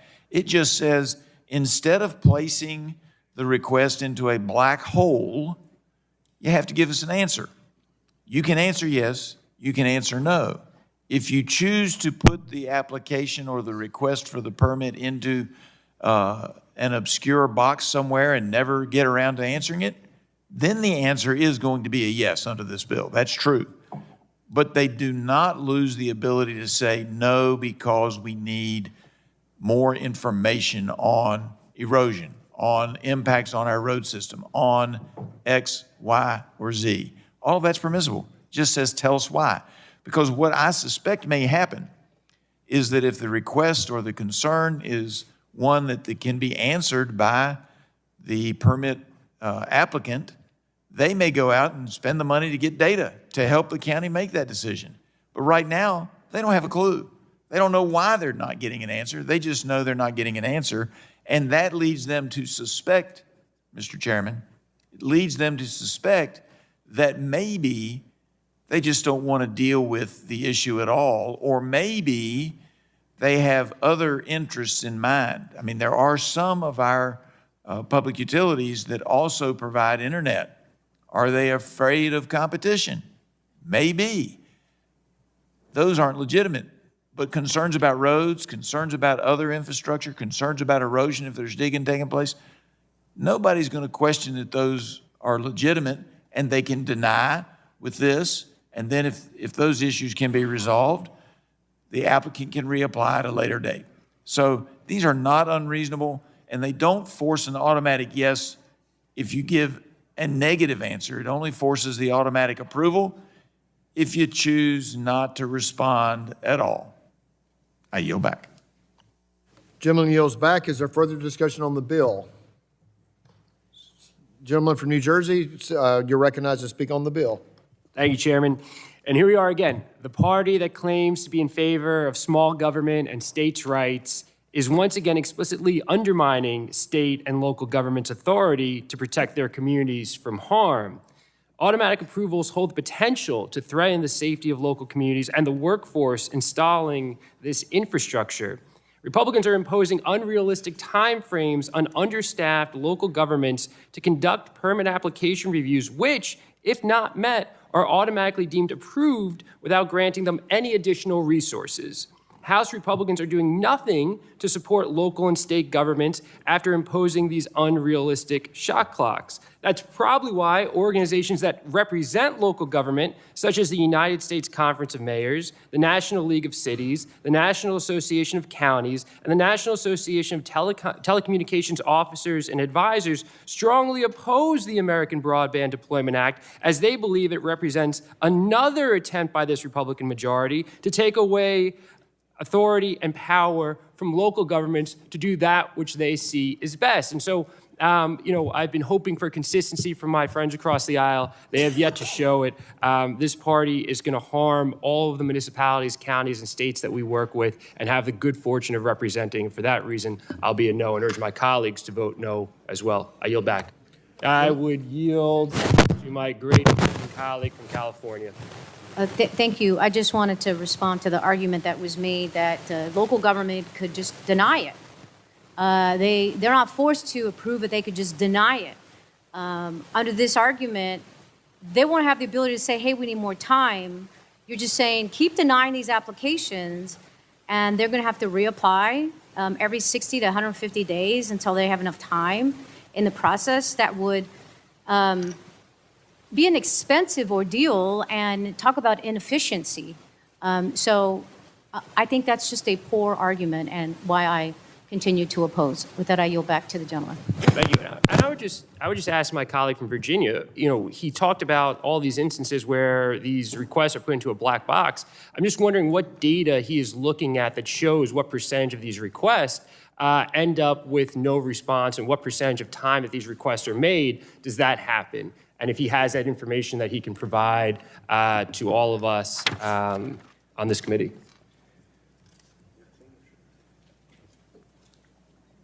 Can we use names? I don't know if I can use names of colleagues. Are you looking for an amendment? No, I'm asking my colleague. He had made a series of points about that there's all these instances where things go into a black box. And I'm just asking if he has data available to share with the committee members as to how often that happens and what percentage of requests receive no response. Yeah, you yield him time to answer the question? Of course. Okay.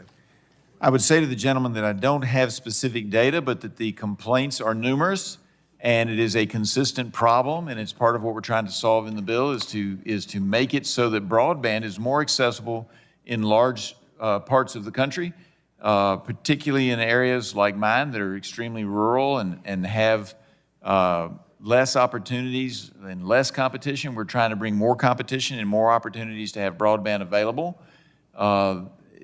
It's still going to be difficult to get it to every part of my district, but all of the impediments you've heard of in this bill are ones that are addressed to try to make this a smoother process. And I would just have to say that that's the reasoning behind this, and understand that if there's a denial, the denial has to come with a reason for that denial so that there's some understanding of what's going on. Thank you. And I'll just reclaim my time. You mentioned that do you have one instance, specific instance from your district where there is an impediment that you could share with us? And I would say to the gentleman, because I'm not in the business of doing this, I can only share what has been brought to me by various companies, but it has been a consistent issue in several areas. Now, there are other areas where I'll we've reclaim had my great time. cooperation I with the reclaim my utility time. It's companies. always prefer to speak with specificity. I yield to my colleague from Virginia. Thank you, Mr. Chair. I would argue that in many of the rural areas, particularly in Virginia and the gentleman's district, the biggest impediment is the lack of funding, which we are working to address. Difficulties in getting access to poles to attach the facilities you need to run the equipment, which this bill doesn't address. The railroad crossings, which we have addressed, but putting more of a burden on local zoning officials without giving them more resources to address this is not going to make broadband go out in those districts any faster. I yield back. Thank you. Gentleman yields back. Time has expired. Is anyone seeking discussion on the bill? Seeing no further discussion on the bill, Seeing no discussion on the bill, what purpose, so amendments are in order. So what purpose, gentleman from Louisiana, seek recognition? The clerk will report the amendment. Well, specify the amendment. Thank you, Mr. Chairman. I have an amendment at the desk labeled provisional _01. The clerk will report the amendment.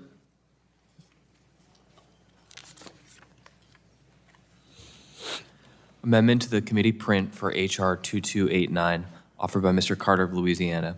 Add at the end the following. Without objection, the reading of the amendment is dispensed with, and the gentleman from Louisiana is recognized for 5 minutes in support of his amendment. Thank you, Mr. Chairman. My amendment would ensure that the National Telecommunications Information Administration follow the law and connect all Americans to high-speed, reliable internet as required by Broadband Equity Access and Deployment Program, or BEAD.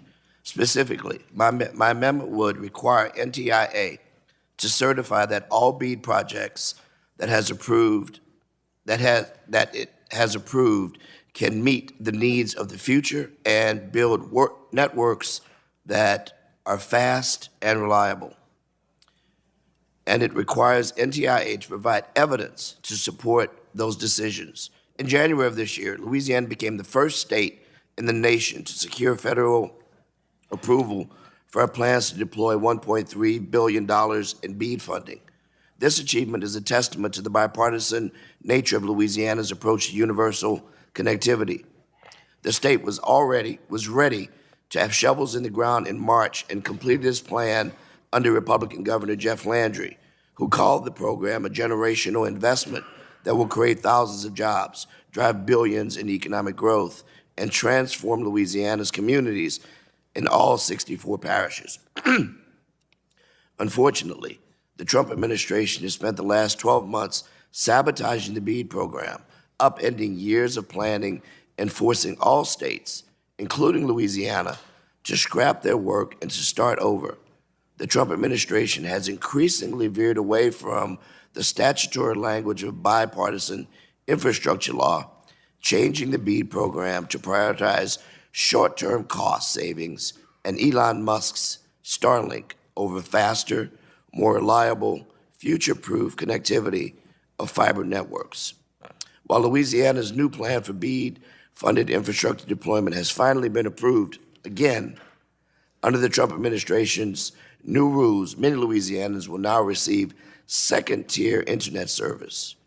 Our country's wireless spectrum constraints are bad enough as it is. I cannot see the wisdom in adding millions of additional households to our capacity-constrained networks, especially given the fact that there are other, better options at our disposal. My amendment is about preventing waste, fraud, and abuse of taxpayers' dollars that come with very specific instructions from Congress. Additionally, an estimated $800 million in BEAD funding allocated to Louisiana that the state has planned to use for non-deployment initiatives remains in limbo, awaiting further guidance from NTIA. This is truly unacceptable. Everyone, regardless of zip code, deserves access to affordable, reliable, high-speed internet, especially in rural and underserved communities that have already gone far too long without it. My dear colleagues, I urge you to vote yes on my amendment, and I yield back. Gentleman yields back. Is there further discussion on the amendment? What person, gentleman from North Carolina, seek recognition? Wish to speak against the amendment. Gentleman is recognized to speak on the amendment. Thank you, Chairman, and I want to thank my friend and colleague from Louisiana. I know he and I share the same goal, which is to get as many people on broadband, get as much access, particularly in the rural areas that he and I represent in North Carolina and Louisiana. And so I appreciate the spirit which he offered this amendment, but I think I think that we should oppose this amendment. Look, the BEAD program was authorized by the Infrastructure Investments and Jobs Act. It was written to be technology neutral, so states could determine which technologies work best for them to close the digital divide. Unfortunately, the Biden-Harris administration did not run the program in a technology neutral way, delaying the program for years and adding burdensome regulations that added billions of dollars in cost and did nothing to help connect Americans. The Trump administration's NTIA course corrected, returning the program to tech neutrality. As part of the state broadband plan, states made determinations about what technologies best reliably serve their communities based on their unique challenges. BEAD funds are already on the way out the door. In fact, 29 states and territories' broadband plans have been approved by NTIA. Delaying enactment of legislation would keep our constituents from getting the connectivity they need. So I oppose this amendment. I encourage my colleagues to vote no, and I yield back. Gentleman yields back. Is there further discussion on the amendment? Mr. Chairman, What person, lady from California, seek recognition? I move to strike the last word and speak in support of the Lady amendment. is recognized. Thank you. This common sense amendment makes sure the billions of dollars that Congress invested in the BEAD program do their job, delivering long-lasting, high-quality internet to the tens of millions of Americans still without a reliable connection. It's simple. It holds the Trump administration to the law. It stops NTI from ignoring the bipartisan infrastructure law's rules that BEAD-funded networks deliver fast, dependable, and scalable broadband. This amendment should be an easy yes for my Republican colleagues. But once again, they rather bend the knee to Trump, letting him give handouts to his buddies with the cheapest technologies, while turning their backs on the evolving connectivity needs of their constituents, families, and businesses. Trump's NTIA steamrolling states and local experts, strong-arming them into rebidding broadband projects at rates that result in under-delivering service while keeping the cost calculations mostly in the dark. Americans deserve better. We need smart broadband investments that will last, not short-term fixes that leave communities behind and cost taxpayers more in the long run.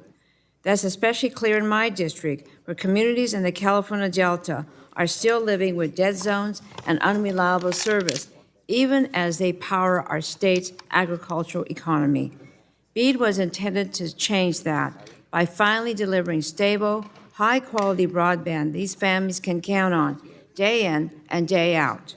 But instead of focusing on what matters, programs like BEAD, the real backbone of our national broadband strategy, Republicans are focusing on permitting rubber stamps. We must get BEAD back on track and hold NTI's feet to the fire when it comes to directing our federal dollars toward fast, reliable networks that can keep up with Americans' changing connectivity needs. With that, I urge my colleagues to support the amendment, and I yield back the balance of my time. Gentlelady yields back. Is there any further discussion on the amendment? Any further discussion on the amendment? Gentlelady from Virginia, what person is recognized to speak on the amendment? Thank you, Mr. Chair. I wanted to remind my colleagues that when the BEAD program was established, Congress also mandated that federally funded broadband networks must be scalable and reliable, that they must meet the ever-growing upload and download needs of businesses and consumers. And that's why the statute directed NTIA to define a priority project as one that is scalable to meet current and future broadband needs and support 5G and 6G technologies. And while the Trump administration now prefers a low-cost alternative, not all technologies are created equal. Not all technologies are capable of meeting the ever-increasing upload and download needs of consumers and businesses. Technologies like Starlink and fixed wireless, in many cases, are inadequate to meet these needs. And in fact, when Elon Musk builds a factory, he doesn't connect it with Starlink, he connects it with the fiber connection. And particularly in our rural communities, they want fiber. Not satellite or fixed wireless, because they say that that's what meets their needs, and they have the experience getting the short end of the stick.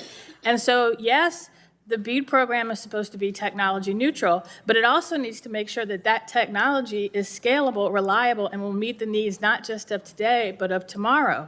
And so including this amendment to make sure that NTIA certifies that whatever technology is used for broadband projects will be scalable is basically saying, NTIA, do the job that Congress told you to do when we created BEAD to begin with, not follow the Trump administration's desire to solely use a low-cost alternative, because the fact of the matter is the areas of this country that are not yet connected, they're not connected because it's more expensive to connect them. But that doesn't mean that they should have a technology that does not give them the same reliability that other parts of the country give back. And I think this amendment is a reasonable way to strike that balance, and I yield back. Gentlelady yields back. The gentleman from Texas is recognized to speak on the amendment. Thank you. Move to strike the last word. Look, I'm not on the subcommittee where this bill came out of, but I've been listening to this debate, and I find it interesting when I see debates where folks are just talking past each other, like you're playing tennis in two different courts. I don't feel like anybody has addressed Mr. Griffith's points, and it's really simple. The shot clock it means you can deny it. Nobody has addressed that very simple point. And by the way, that's within 150 days. This isn't like a 2-week shot clock. This isn't some unreasonable idea. This is a measure to force communication between entities, which is often a problem we see across government. This is why we use the whole shot clock policy idea on many fronts, because it forces a conversation. As Mr. Griffith has pointed out, the local government can simply deny it and say, you need more information.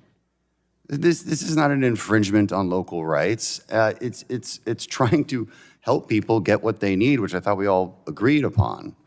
And I fail to see why this is such a contested issue. I really do. I yield back. Gentleman yields back. Is there any further discussion on the amendment? Seeing no discussion on the amendment, the question now occurs on adopting the amendment. A roll call vote has been requested, and the clerk shall call the roll. Mr. Latta? Mr. Griffith? Mr. Griffith votes no. Mr. Bilirakis? Mr. Bilirakis votes no. Mr. Hudson? Mr. Hudson votes no. Mr. Carter of Georgia? Mr. Carter of Georgia votes no. Mr. Palmer? Mr. Dunn? Mr. Dunn votes no. Mr. Crenshaw? Mr. Crenshaw votes no. Mr. Joyce? Mr. Joyce votes no. Mr. Weber? Mr. Weber votes no. Mr. Allen? Mr. Allen votes no. Mr. Balderson? Mr. Balderson votes no. Mr. Fulcher? Mr. Fulcher votes no. Mr. Pfluger? Mr. Pfluger votes no. Mrs. Harshbarger? Mrs. Harshbarger votes no. Mrs. Miller-Meeks? Mrs. Miller-Meeks votes no. Mrs. Kamick? Mrs. Kamick votes no. Mr. Obernolte? Mr. Obernolte votes no. Mr. James? Mr. Bentz? Mr. Bentz votes no. Mrs. Houchin? Mr. Fry? Mr. Fry votes no. Ms. Lee? Ms. Lee votes no. Mr. Langworthy? Mr. Langworthy votes no. Mr. Kane? Mr. Ruley? Mr. Ruley votes no. Mr. Evans? Mr. Evans votes no. Mr. Goldman? Mr. Goldman votes no. Mrs. Fedorchak? Mrs. Fedorchak votes no. Mr. Pallone? Mr. Pallone votes aye. Ms. DeGette? Ms. DeGette votes aye. Ms. Schakowsky? Ms. Schakowsky votes aye. Ms. Matsui? Ms. Matsui votes aye. Ms. Castor? Ms. Castor votes aye. Mr. Tonko? Mr. Tonko votes aye. Ms. Clark? Ms. Clark votes aye. Mr. Ruiz? Mr. Ruiz votes aye. Mr. Peters? Mr. Peters votes aye. Mrs. Dingle? Mrs. Dingle votes aye. Mr. Veazey? Mr. Veazey votes aye. Ms. Kelly? Ms. Kelly votes aye. Ms. Barragan? Ms. Barragan votes aye. Mr. Soto? Mr. Soto votes aye. Ms. Schreier? Ms. Schreier votes aye. Mr. Han? Mr. Han? Mr. Han votes aye. Ms. Fletcher? Ms. Fletcher votes aye. Ms. Ocasio-Cortez? Ms. Ocasio-Cortez votes aye. Mr. Auchincloss? Mr. Auchincloss votes aye. Mr. Carter of Louisiana? Mr. Carter of Louisiana votes aye. Mr. Menendez? Mr. Menendez votes aye. Mr. Mullen? Mr. Mullen votes aye. Mr. Landsman? Mr. Landsman votes aye. Ms. McClellan? Ms. McClellan votes aye. Chairman Guthrie? Chairman Guthrie votes no. Mr. Latta is not recorded. Mr. Latta votes no. Mr. James? Mr. James is not recorded. Mr. James votes no. Ms. Houchin? Mrs. Houchin is not recorded. Mrs. Houchin votes no. Anyone on the Democrat side seeking recognition to vote? Everybody vote. Okay. Seeing none, the clerk will report the result.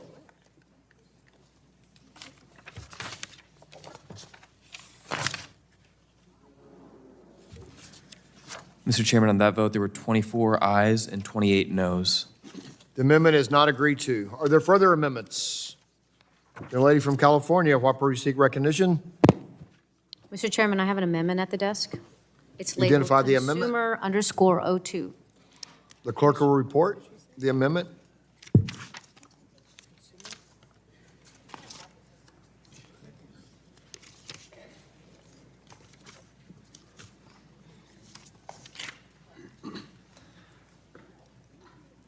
Amendment to the committee print for H.R. 2289, page 100, after line 18. Without objection, the reading of the amendment is dispensed with, and the gentlelady from California is recognized for 5 minutes in support of the amendment.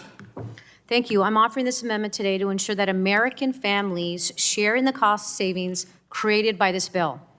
If Congress is helping companies cut costs, then families should see lower bills each month. And that's important because in today's digital age, home internet access is not a luxury, it's a basic necessity.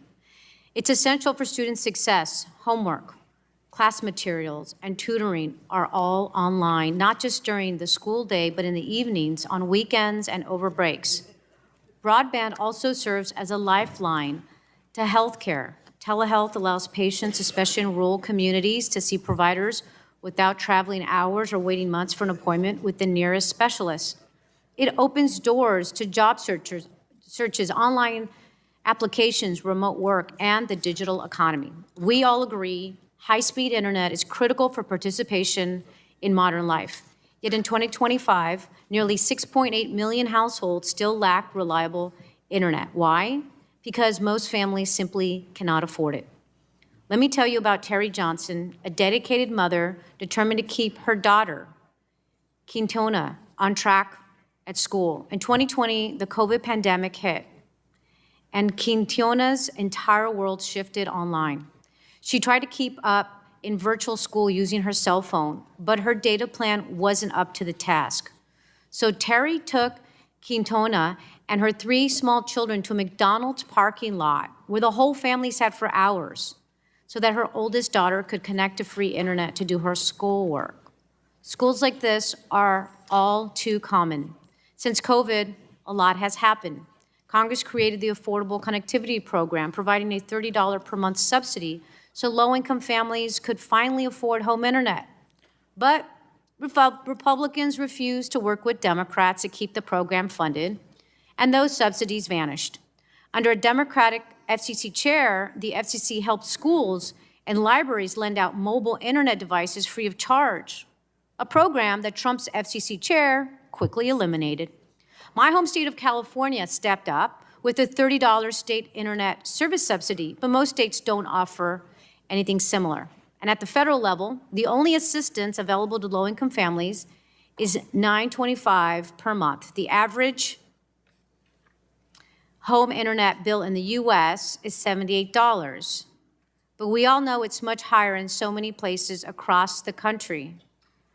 And our federal affordability solution is $9.25. That's unacceptable. Right now, Congress is debating how to reform the FCC's Universal Service Fund, a fund designed for one purpose. It's to ensure that every American can access high-speed internet. There is a simple way to achieve that goal. Make sure people can afford it. That's why I urge you to support this amendment. To my colleagues across the aisle, if this committee is going to give companies new savings, then we owe it to families to make sure those savings show up on their bills. It's not partisan. It's about doing the right thing for the people that we represent. Families are struggling with the cost of everything, including internet service. They shouldn't have to wait any longer for Congress to get this back, to get this right. I yield back. Gentlelady yields back. Is there any other further discussion on the amendment? Gentleman from North Carolina is recognized for 5 minutes on the amendment. Thank you, Mr. Chairman. Listen, I know this amendment is well-intended, but it looks a lot like rate regulation. And the last thing the federal government needs to be doing is telling providers how to set their own rates. Additionally, many providers already have affordable plans available for those who need it. Many of the areas that will benefit from the reforms here are currently unserved. That would mean there is no cost savings to offer them should this amendment be adopted anyway. And that's really what we're focusing on is how do we get to those unserved areas? How do we get broadband access to the folks who have been waiting too long? Cutting red tape and accelerating deployment will reduce deployment costs and ensure that providers can offer services at the best possible rates so that mothers like Terry don't have to go to McDonald's to get internet access, that they can have access to broadband in their homes. That's the whole point. And so we want to get people like Terry in rural areas across this country that access as quickly as possible. So I oppose this amendment. I encourage my colleagues to vote no, and I yield back. Gentleman yields back. Is there further discussion on the amendment? Seeing none, the question is on the amendment. The roll call has been requested, and the clerk will call the roll. Mr. Lotta? Mr. Lotta votes no. Mr. Griffith? Mr. Bilirakis? Mr. Hudson? Mr. Hudson votes no. Mr. Carter of Georgia? Mr. Palmer? Mr. Dunn? Mr. Dunn votes no. Mr. Crenshaw? Mr. Crenshaw votes no. Mr. Joyce? Mr. Joyce votes no. Mr. Weber? Mr. Weber votes no. Mr. Allen? Mr. Allen votes no. Mr. Balderson? Mr. Balderson votes no. Mr. Fulcher? Mr. Fulcher votes no. Mr. Pfluger? Mr. Pfluger votes no. Mrs. Harshbarger? Mrs. Miller-Meeks? Mrs. Miller-Meeks votes no. Mrs. Kamick? Mr. Obernolte? Mr. Obernolte votes no. Mr. James? Mr. James votes no. Mr. Bentz? Mr. Bentz votes no. Mrs. Houchin? Mr. Fry? Mr. Fry? Mr. Fry votes no. Ms. Lee? Ms. Lee votes no. Mr. Langworthy? Mr. Langworthy votes no. Mr. Kane? Mr. Ruley? Mr. Ruley votes no. Mr. Evans? Mr. Goldman? Mr. Goldman votes no. Mrs. Fedorchak? Mrs. Fedorchak votes no. Mr. Pallone? Mr. Pallone votes aye. Ms. Deget? Ms. Deget votes aye. Ms. Schakowsky? Ms. Schakowsky votes aye. Ms. Matsui? Ms. Matsui votes aye. Ms. Castor? Ms. Castor votes aye. Mr. Tonko? Mr. Tonko votes aye. Ms. Clark? Ms. Clark votes aye. Mr. Ruiz? Mr. Ruiz votes aye. Mr. Peters? Mr. Peters votes aye. Mrs. Dingle? Mrs. Dingle votes aye. Mr. Veazey? Mr. Veazey votes aye. Ms. Kelly? Ms. Kelly votes aye. Ms. Barragan? Ms. Barragan votes aye. Mr. Soto? Mr. Soto votes aye. Ms. Schreier? Ms. Schreier votes aye. Mr. Hand? Mr. Hand votes aye. Ms. Fletcher? Ms. Fletcher votes aye. Mr. Ocasio-Cortez? Mr. Ocasio-Cortez votes aye. Mr. Auchincloss? Mr. Auchincloss votes aye. Mr. Carter of Louisiana? Mr. Carter of Louisiana votes aye. Mr. Menendez? Mr. Menendez votes aye. Mr. Mullen? Mr. Mullen? Mr. Mullen votes aye. Mr. Landsman? Mr. Landsman votes aye. Ms. McClellan? Ms. McClellan votes aye. Chairman Guthrie? Chairman Guthrie votes no. Mr. Griffith is not recorded. Mr. Griffith votes no. Mr. Carter of Georgia is not recorded. Mr. Carter of Georgia votes no. Mr. Palmer is not recorded. Mr. Palmer votes no. How's Ms. Harshbarger recorded? Mrs. Harshbarger is not recorded. Mrs. Harshbarger votes no. How's Ms. Kamick Mrs. recorded? Kamick is not recorded. Mrs. Kamick votes no.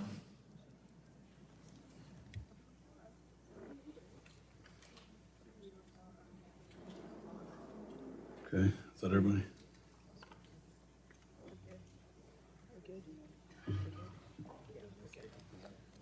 Clerk will report the result. Mr. Chairman, on that vote, there were 24 ayes and 26 noes. The amendment is not agreed to. Are there further amendments? Great. Question now occurs on adopting H.R. 2289. A roll call vote has been requested. The clerk will call the roll.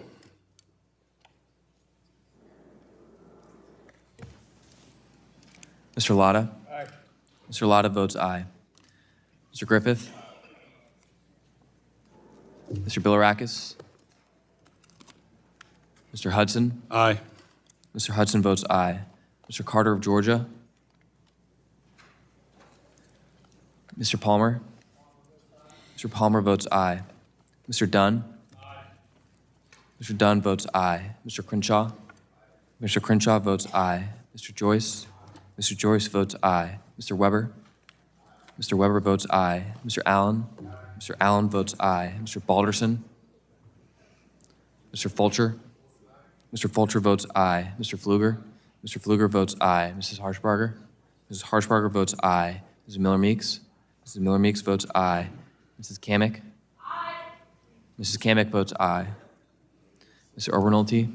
Mr. Obernolte votes aye. Mr. James? Mr. James votes aye. Mr. Bentz? Mr. Bentz votes aye. Mrs. Houchin? Mr. Fry? Mr. Fry votes aye. Ms. Lee? Ms. Lee votes aye. Mr. Langworthy? Mr. Kane? Mr. Ruley? Mr. Ruley votes aye.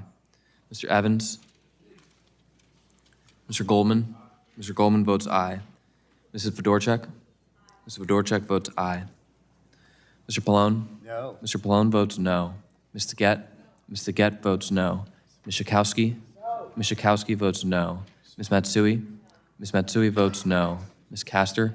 Ms. Castor votes no. Mr. Tonko? Mr. Tonko votes no. Ms. Clark? Ms. Clark votes no. Mr. Ruiz? Mr. Ruiz votes no. Mr. Peters? Mr. Peters votes no. Mrs. Dingle? Mrs. Dingle votes no. Mr. Veazey? Mr. Veazey votes no. Ms. Kelly? Ms. Kelly votes no. Ms. Barragan? Ms. Barragan votes no. Mr. Soto?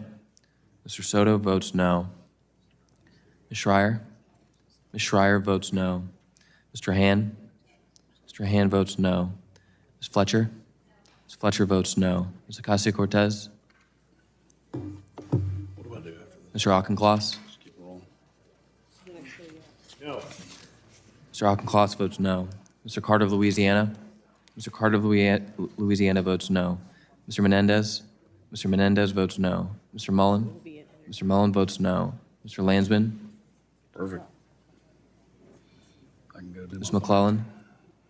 Ms. McClellan votes no. Chairman Guthrie? Chairman Guthrie votes aye. How's Mr. Griffith recorded? Mr. Griffith is not recorded. Mr. Griffith votes aye. Mr. Carter of Georgia is not recorded. Mr. Carter of Georgia votes aye. How's Mr. Balderson recorded? Mr. Balderson is not recorded. Mr. Balderson votes aye. Mr. Langworthy? Mr. Langworthy is not recorded. Mr. Langworthy votes aye. How's Ms. Ocasio-Cortez recorded? Ms. Ocasio-Cortez is not recorded. Ms. Ocasio-Cortez votes no. How's Mr. Landsman recorded? Mr. Landsman is not recorded. Mr. Landsman votes no. Anybody else? The clerk will report the tally.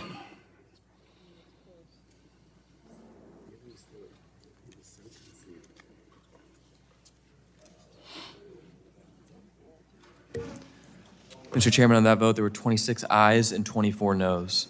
The ayes have it. The bill is adopted. The chair calls up H.R. 3474 and asks the clerk to report.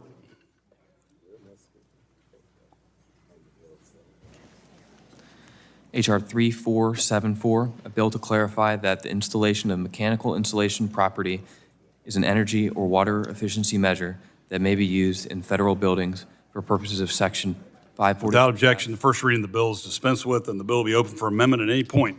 So ordered. Does anyone seek recognition on the bill? For what purpose does Mr. Weber seek recognition?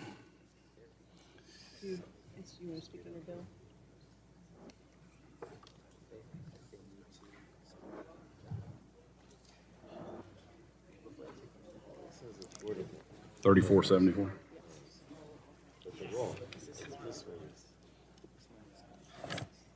Thank you. Gentleman is recognized for 5 minutes to speak on the bill. I appreciate that. Sorry y'all caught me texting with my wife, and if I didn't, I was going to be in trouble. So, I'm just telling it like it is, guys. H.R. 3474, the Federal Mechanical Installation Act, is a bipartisan, practical effort to strengthen the energy efficiency of federal buildings while reducing costs for taxpayers. The bill takes a straightforward approach. During a federal building's comprehensive energy and water evaluation, it requires an assessment of whether mechanical insulation should be updated or installed. Remember, I was in the air conditioning business for 35 years. This is a simple addition to an already existing process, and to be clear, it does not create a mandate or on private property or impose new requirements on the American people. The need for the bill is evident. The federal government is the largest energy consumer in the nation, and much of that demand comes from more than 300,000 federally owned buildings. Too many of these facilities operate with insufficient mechanical insulation, leading to wasted energy and unnecessary taxpayer expenses. By ensuring the federal buildings evaluate the benefits of improving their insulation, we can build a pathway to more efficient and responsible operations. This Federal Mechanical Insulation Act prioritizes true energy efficiency, and I urge my colleagues to support this legislation. And, Mr. Chairman, I yield back. Does anyone seek recognition to speak on the bill? Mr. Carter, you're recognized for 5 minutes to speak on the bill. Thank you, Mr. Chairman. I move to strike the last word. Mr. Chairman, I'm proud to co-sponsor and support H.R. 3474, the Federal Mechanical Insulation Act, introduced by Representative Weber. This is smart, targeted, and cost-effective bill that strengthens the federal government's own energy efficiency standards by making sure we aren't overlooking one of the simplest ways to cut waste, mechanical insulation. Right now, when federal agencies conduct comprehensive energy and water evaluations on their buildings, they review a range of systems, but mechanical insulation is not included, even though it's one of the most proven tools for reducing energy loss. This bill fixes that gap by requiring agencies to evaluate whether mechanical insulation should be installed or updated as part of their review. This is truly a common sense, bipartisan policy that will save money. Federal buildings are among the largest energy consumers in the country, and too often the government pays for wasted energy to escape through uninsulated pipes, ducts, and equipment. By modernizing these standards, we can reduce federal energy costs, which ultimately saves taxpayers money. Better insulation means systems run more efficiently, use less fuel, and emit fewer greenhouse gases. This is one of the lowest cost ways to lower emissions without interrupting operations or requiring expensive overhauls. Importantly, this legislation supports well-paying jobs for skilled workers, particularly pipe fitters, insulators, and other union trades who are essential to upgrading our federal infrastructure. These are stable, long-term jobs rooted in technical expertise, and this bill ensures that workers remain at the center of our modernization efforts. At its core, H.R. 3474 is about being responsible stewards of the taxpayers' dollars, reducing waste, and investing in efficient federal operations. I'm proud to stand behind this bill, and I urge my colleagues to join me in supporting it. I yield back. Thank you, gentlemen. Any further members wish to be recognized? Seeing none. If there's no further discussion, the vote occurs on the question now occurs on adopting H.R. 3474. A roll call vote has been requested, and the clerk will call the roll. Mr. Latta? Aye. Mr. Latta votes aye. Mr. Griffith? Mr. Griffith votes aye. Mr. Bilirakis? Mr. Hudson? Aye. Mr. Hudson votes aye. Mr. Carter of Georgia? Mr. Carter of Georgia votes aye. Mr. Palmer? Mr. Dunn? Mr. Crenshaw? Mr. Crenshaw votes aye. Mr. Joyce? Mr. Weber? Mr. Weber votes aye. Mr. Allen? Mr. Allen votes aye. Mr. Balderson? Mr. Fulcher? Mr. Pfluger? Mr. Pfluger votes aye. Mrs. Harshbarger? Mrs. Harshbarger votes aye. Mrs. Miller-Meeks? Mrs. Miller-Meeks votes aye. Mrs. Kamick? Mr. Obernolte? Mr. Obernolte votes aye. Mr. James? Mr. Bentz? Mr. Bentz votes aye. Mrs. Houchin? Mr. Fry? Ms. Lee? Mr. Langworthy? Mr. Langworthy votes aye. Mr. Kane? Mr. Kane votes aye. Mr. Rulli? Mr. Evans? Mr. Evans? Mr. Evans votes aye. Mr. Goldman? Mr. Goldman votes aye. Mrs. Fedorchak? Mr. Pallone? Votes aye also. Mr. Pallone votes aye. Ms. DeGette? It's that reflex. Ms. Schakowsky? Ms. Matsui? Ms. Castor? Mr. Tonko? Ms. Castor votes aye. Mr. Tonko? Mr. Tonko votes aye. Ms. Clark? Ms. Clark votes aye. Mr. Ruiz? Mr. Ruiz votes aye. Mr. Peters? Mr. Peters votes aye. Mrs. Dingle? Mrs. Dingle votes aye. Mr. Veazey? Ms. Kelly? Ms. Kelly votes aye. No, Chairman, you Ms. can't. Barragan? My needs Mr. are- Soto? Mr. Soto votes aye. Ms. Schreier? Ms. Schreier votes aye. Mr. Han? Mr. Han votes aye. Ms. Fletcher? Ms. Fletcher votes aye. Ms. Ocasio-Cortez? Ms. Ocasio-Cortez votes aye. Mr. Auchincloss? Mr. Auchincloss votes aye. Mr. Carter of Louisiana? Mr. Carter of Louisiana votes aye. Mr. Menendez? Mr. Menendez votes aye. Mr. Mullen? Mr. Mullen votes aye. Mr. Landsman? Mr. Landsman votes aye. Ms. McClellan? Ms. McClellan? Ms. McClellan votes aye. Chairman Guthrie? Chairman Guthrie votes aye. How's Ms. Matsui recorded? Ms. Matsui is not recorded. Ms. Matsui votes aye.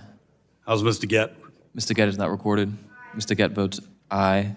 How's Ms. Barragan recorded? Ms. Barragan is not recorded. Ms. Barragan votes aye. Okay, how's Mr. Veazey recorded? Mr. Veazey is not recorded. Mr. Veazey votes aye. Do we have any on this side? Mr. Palmer? How's Mr. Palmer recorded? Mr. Palmer is not recorded. Mr. Palmer votes aye. Go ahead. Mr. Dunn is not recorded. Mr. Dunn votes aye. Mr. Fry is not recorded. Mr. Fry votes aye. Mr. Joyce is not recorded. Mr. Joyce votes aye. Mr. Fulcher is not recorded.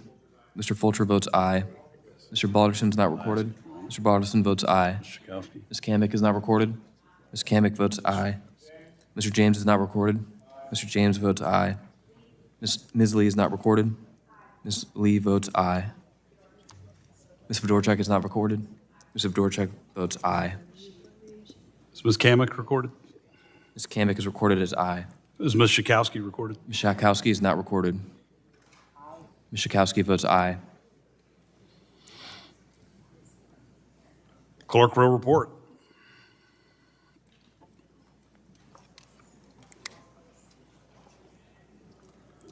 Mr. Chairman, on that vote, there were 51 ayes and 0 noes.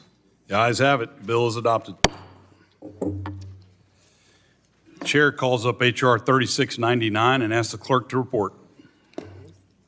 H.R. 3699, a bill to prohibit states or local governments from prohibiting or limiting the connection, reconnection, modification. Without objection, the first reading of the bill is dispensed with, and the bill will be open for amendment at any point. So ordered.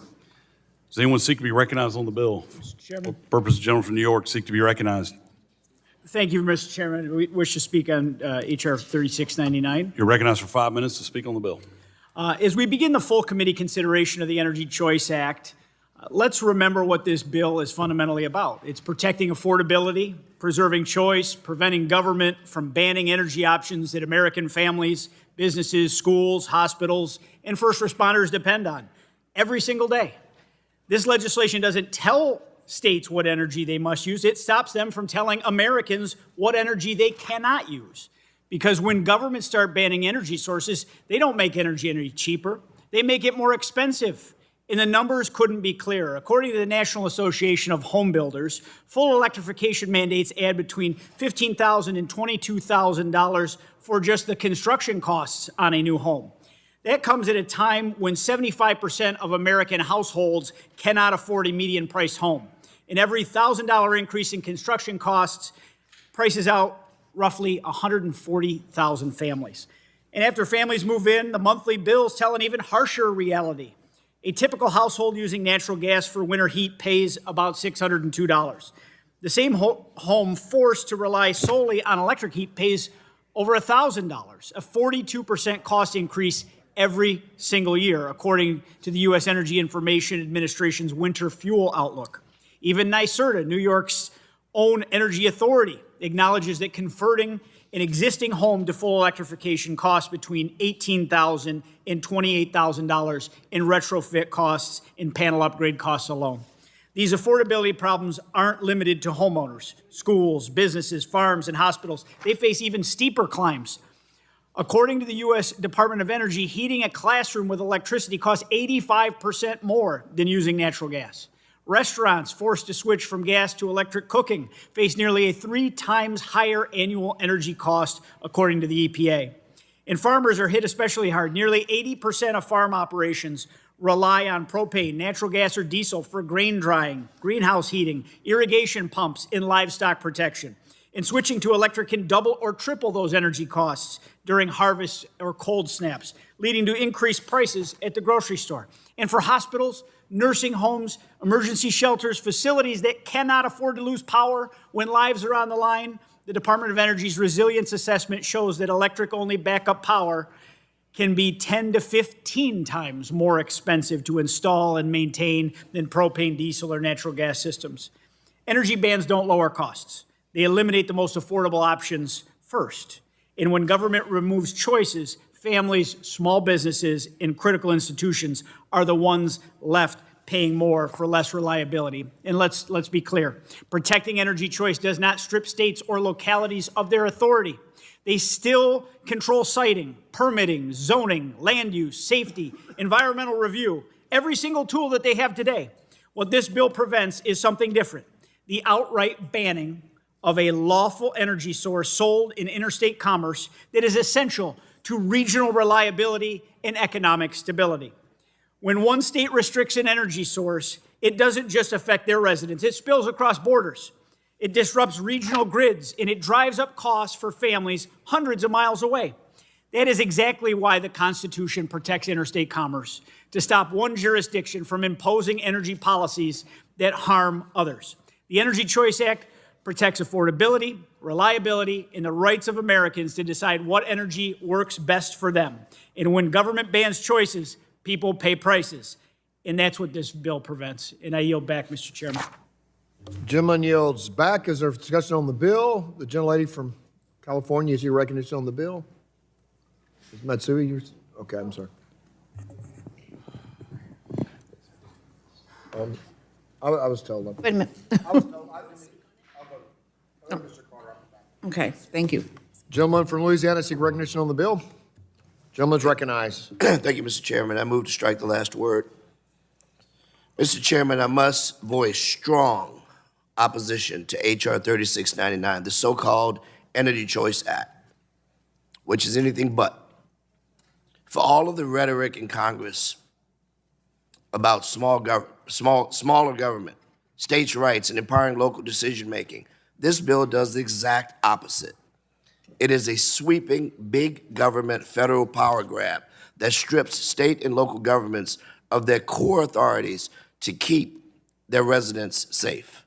This bill would prohibit cities, counties, and states from adopting or enforcing any building codes, safety standards, or local policies that directly or indirectly affect access to an energy source, whether it's gas, propane, hydrogen, gasoline, or electricity. This is about all the implications. Think about all the implications here. That language can be so broad that it can override everything from fire safety codes to resilience standards, to decisions about how communities rebuild after disasters, something that can be incredibly detrimental in my district in South Louisiana. Local officials know the needs of their communities best. They are the first people residents call when there's an explosion, a carbon monoxide leak, a pipeline accident, a wildfire, or a grid failure. But under this bill, those same local officials would be prevented from providing protection in place that fit their community. This bill doesn't create choice. It takes choice away from the people on the ground who understand their communities and their risk best. It is also important to underscore that this bill could raise energy costs for families that are already stretched thin. State utility commissions exist for one reason: to protect ratepayers from unnecessary or unreasonable utility spending.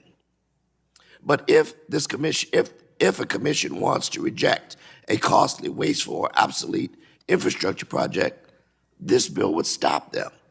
When these commissions can't do their jobs, those costs don't disappear. They get passed straight to the customer and higher monthly energy bills. At a time when families are already struggling with higher energy costs, Congress should strengthen ratepayer protections, not handcuff the very entities responsible for holding utilities accountable. There's nothing small government about a federal law that preempts local control, undermines safety standards, handcuffs state regulators, and blocks communities from choosing the energy system that works best for them. If anything, this bill is Washington at its worst, imposing a one-size-fits-all mandate on every community in America. The truth is simple. Local leaders, not federal politicians, know how to keep their communities safe. They know what infrastructure makes sense for them. They know what risks exist. They know how to balance reliability, affordability, and public health. This bill strips that judgment away and concentrates power in Washington instead of in the communities that know it best. Trust our local government. That's why they're there. For these reasons, I urge my colleagues to reject this bill, protect local authority, protect public health and safety, protect ratepayers, and vote no on this legislation. I yield. The gentleman yields back, and the chair recognizes Mr. Carter from Georgia to speak on the bill. Mr. Chairman, I move to strike last word. Gentleman's recognized. Mr. Chairman, I'm proud to co-sponsor H.R. 3699, the Energy Choice Act, and I thank my friend, Representative Langworthy, for introducing this bill. This common sense legislation prohibits states and local governments from banning energy service connections, modifications, or expansions based on the source of energy that is to be delivered. The American public deserves affordable, reliable energy. Limiting what sources of energy can be used is foolish. In a time where AI is on the rise and electricity demand is forecast to skyrocket across the country, we must look at all of the above solutions for energy. We truly need every electron available to power our growth. Top-down green new energy regulations will halt growth and raise energy prices. H.R. 3699 ensures that American citizens and businesses have the right to choose what sources of energy best fit their needs. I want to thank Representative Langworthy for introducing this legislation, and I urge my colleagues to vote for this bill. Thank you, Mr. Chairman, and I yield back. Gentleman yields back. What purpose is the gentlelady from, anyone speak on the bill? Gentlelady from California recognized for 5 minutes to speak on the bill. Thank you, Mr. Chairman. I move to strike the last word and speak in. Thank you. As my colleagues have pointed out, the broad and vague wording of this bill would inadvertently eliminate many of the critical safety regulations that state and local governments use to protect our communities. In California and across the West, we know all too well that energy policy is a matter of life and death when it comes to wildfires. And because of this risk, we've given the California Public Utilities Commission the authority to order a public safety power shutoff during high-risk conditions to prevent power lines from sparking a catastrophic wildfire. Unfortunately, this bill is drafted so broadly it would prohibit public safety power shutoffs, putting communities across California at unnecessary and extreme risk.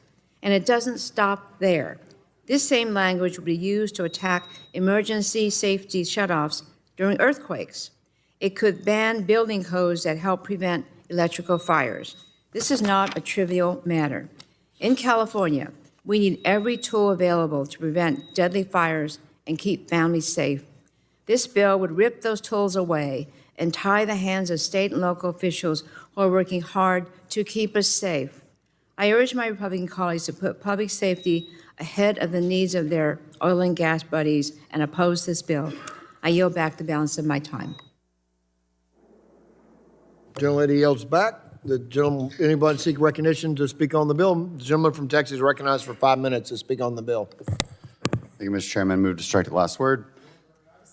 The Energy Choice Act, it restores balance in our energy policy. First, it protects energy choice. It ensures consumers decide how they heat their homes, cook their meals, and power their homes and businesses.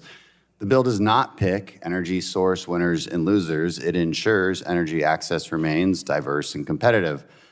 Why do we feel like we need this? Because across the country, in states like California and New York, they're pushing misguided bans on natural gas hookups and other reliable and affordable energy sources. So, of course, the wealthy elites in these states, they can afford to virtue signal with their luxury policy beliefs. Why? Because they don't even look at their electric bills. You know who does? Regular middle-class families and businesses. So these top-down mandates force families into higher-cost options instead of choosing what works best for their needs and their budgets. And so for too long, our country has fallen victim to this radical environmentalism instead of rational environmentalism, where alarmist climate change worldview is divorced completely from reality. Because the truth is that cutting off energy options in an era where we need way more energy, not less, does nothing to help the environment and does everything to hurt regular Americans trying to pay their bills. That's why I urge my colleagues to support the Energy Choice Act to protect energy freedom, secure energy dominance for our country, and promote prosperity for our own people. Thank you, Mr. Chairman. I yield back. Gentleman yields back. Anyone speaking in discussion on the bill? The gentlelady from Texas, recognized for 5 minutes to speak on the bill. Thank you so much, Chairman Guthrie. I move to strike the last word. Great, thank you. As co-chair of the Natural Gas Caucus, I understand how damaging arbitrary bans on energy sources can be to providers' ability to supply dependable, affordable energy. And as energy prices are projected to increase, as we've talked about repeatedly on this committee, and as extreme weather events that disrupt energy delivery become more common, as we've also discussed in this committee, it's really crucial that we on this committee and everyone in this Congress work to ensure that our energy system becomes more durable and can deliver the energy our constituents need. Arbitrary bans on resources do not serve this purpose, whether they're for traditional energy sources like oil and gas, or whether they're on renewables like wind and solar. And since President Trump's inauguration, he's led an unrelenting and pointless attack on renewable energy. In Texas, we have seen the devastating impacts of extreme weather events and a dramatic loss in energy supply. And my friends here from Texas know we all experienced it together during Winter Storm Uri, which I've talked about several times in this committee. We lost more than 200 Texans, one of them a little boy who froze to death in his bed not far from where I live. And I think it's really important to understand that we live in fear of the risk of grid failures. And that's why, one of the things that Texas has done in the last couple of years is connected power generation assets to the grid at record pace. It is the diversification of our resources on the grid that gives the grid flexibility and strength. This year, lots of different studies ranked Texas as among the highest risk states for power outages over the summer, and yet, thanks to this really aggressive addition of battery storage and solar generation capacity, the grid managed the high demand without emergencies. So I sincerely hope that other states and local governments will see that the variety that we have in Texas of energy supply is a good model. Maybe it is the model for the benefits of an all-of-the-above energy strategy, which we talk about a lot on this committee. And so if we look at that and we avoid arbitrary bans on resources like the president has instituted, I think we'd all be much better off. But in this committee, it's our responsibility to ensure that our energy system is positioned to deliver and provide durable, affordable energy. And unfortunately, I think the bill that we're considering right now falls short of that goal. The amendments that were adopted in subcommittee actually made the bill more vague and ambiguous. And as it stands now, it really strips away state and local authority. Several of my colleagues have talked about that already today, but it takes away the authority for the people closest to the challenges, whether they are weather challenges or other challenges, to create safety standards for energy delivery that keep communities safe. And that's what they're there to do.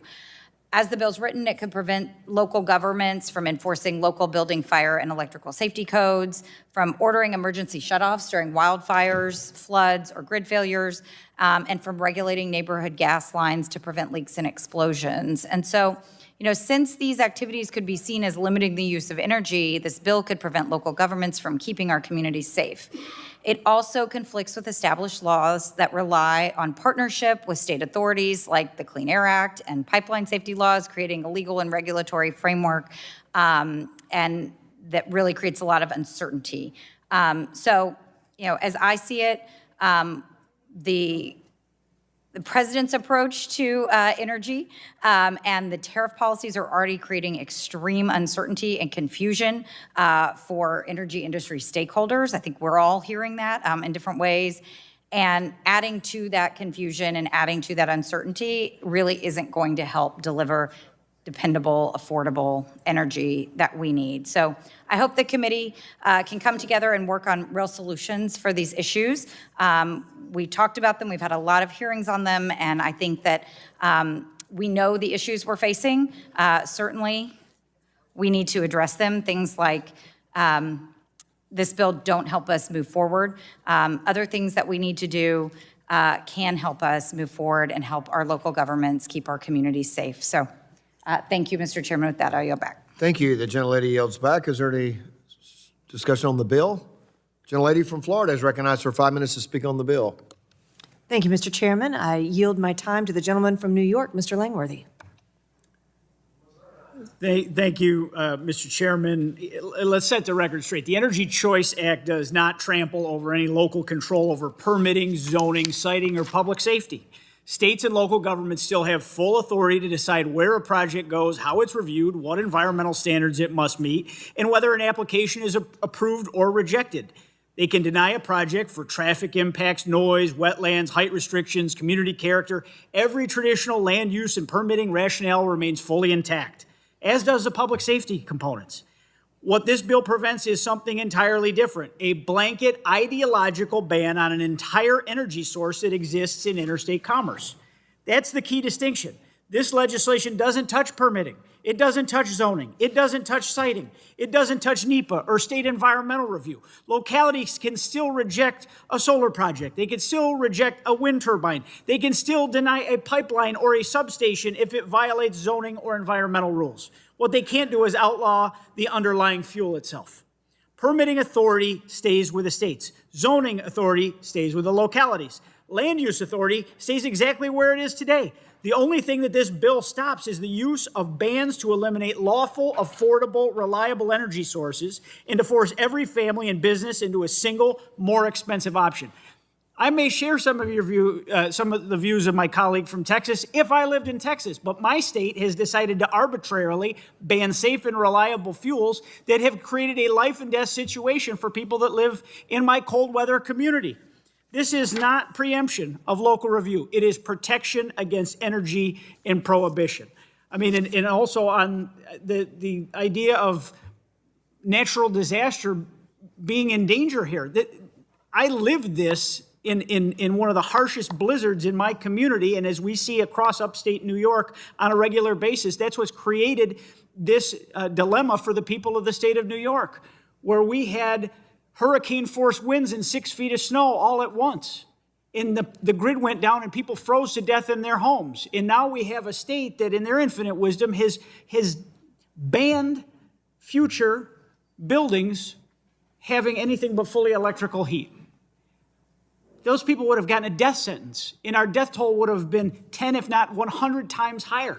So this is a life and death matter for my constituents and many constituencies across the United States of America. And I want to thank the gentlelady from Florida for yielding me her time, and I yield back.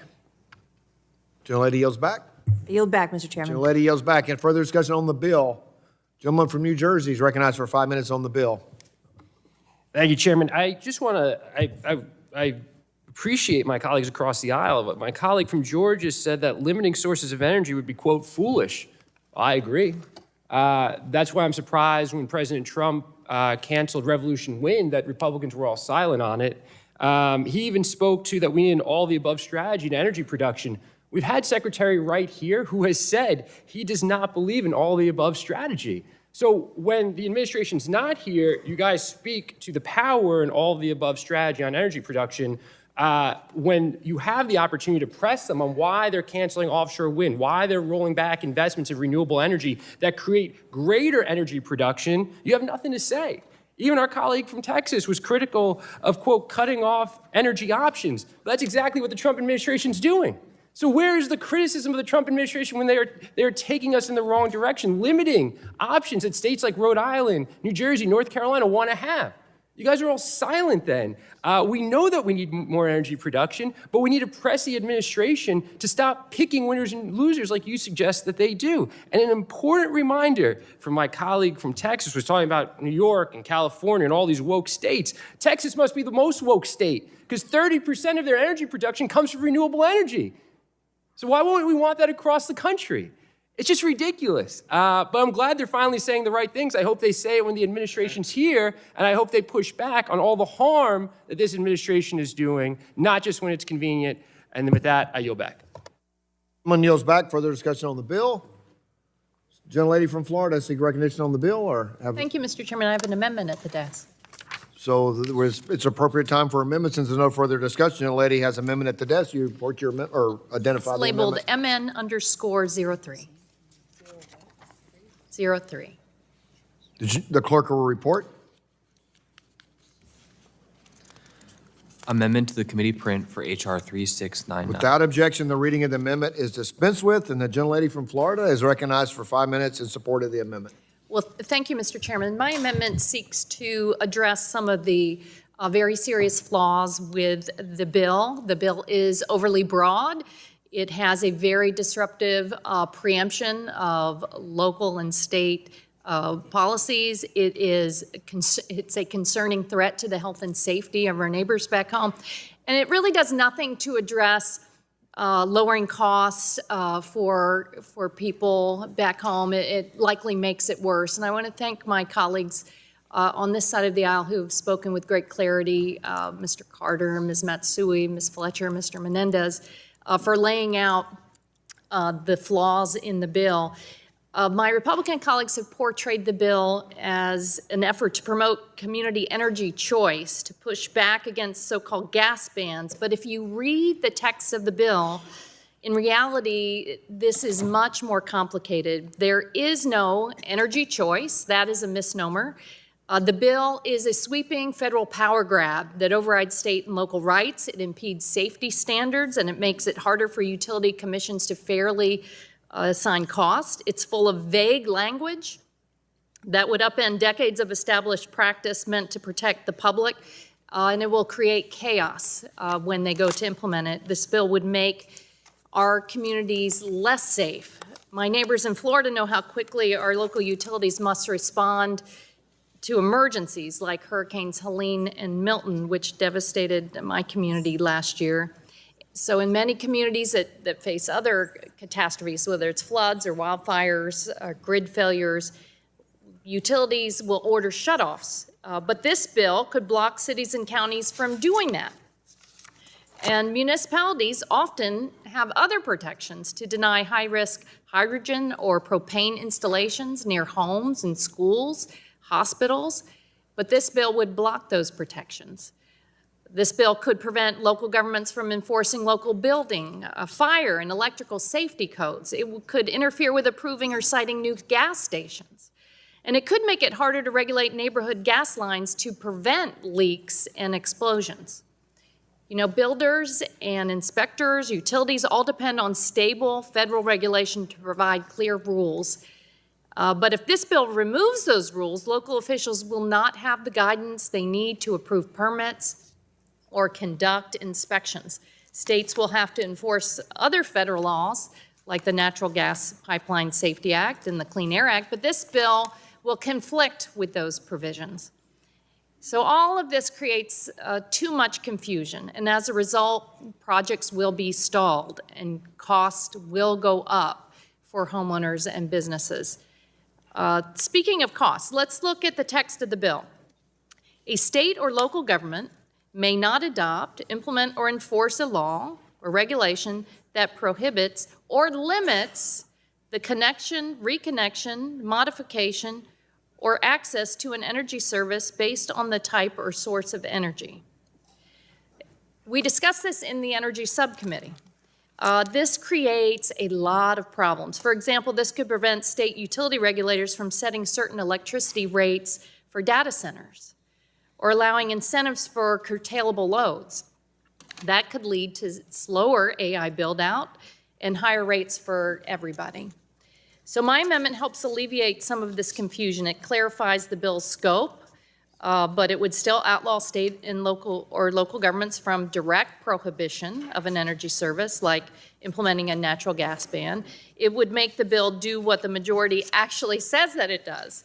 My amendment would also explicitly preserve the authorities of local governments and regulators to implement energy rates and tariffs and the safety of energy infrastructure.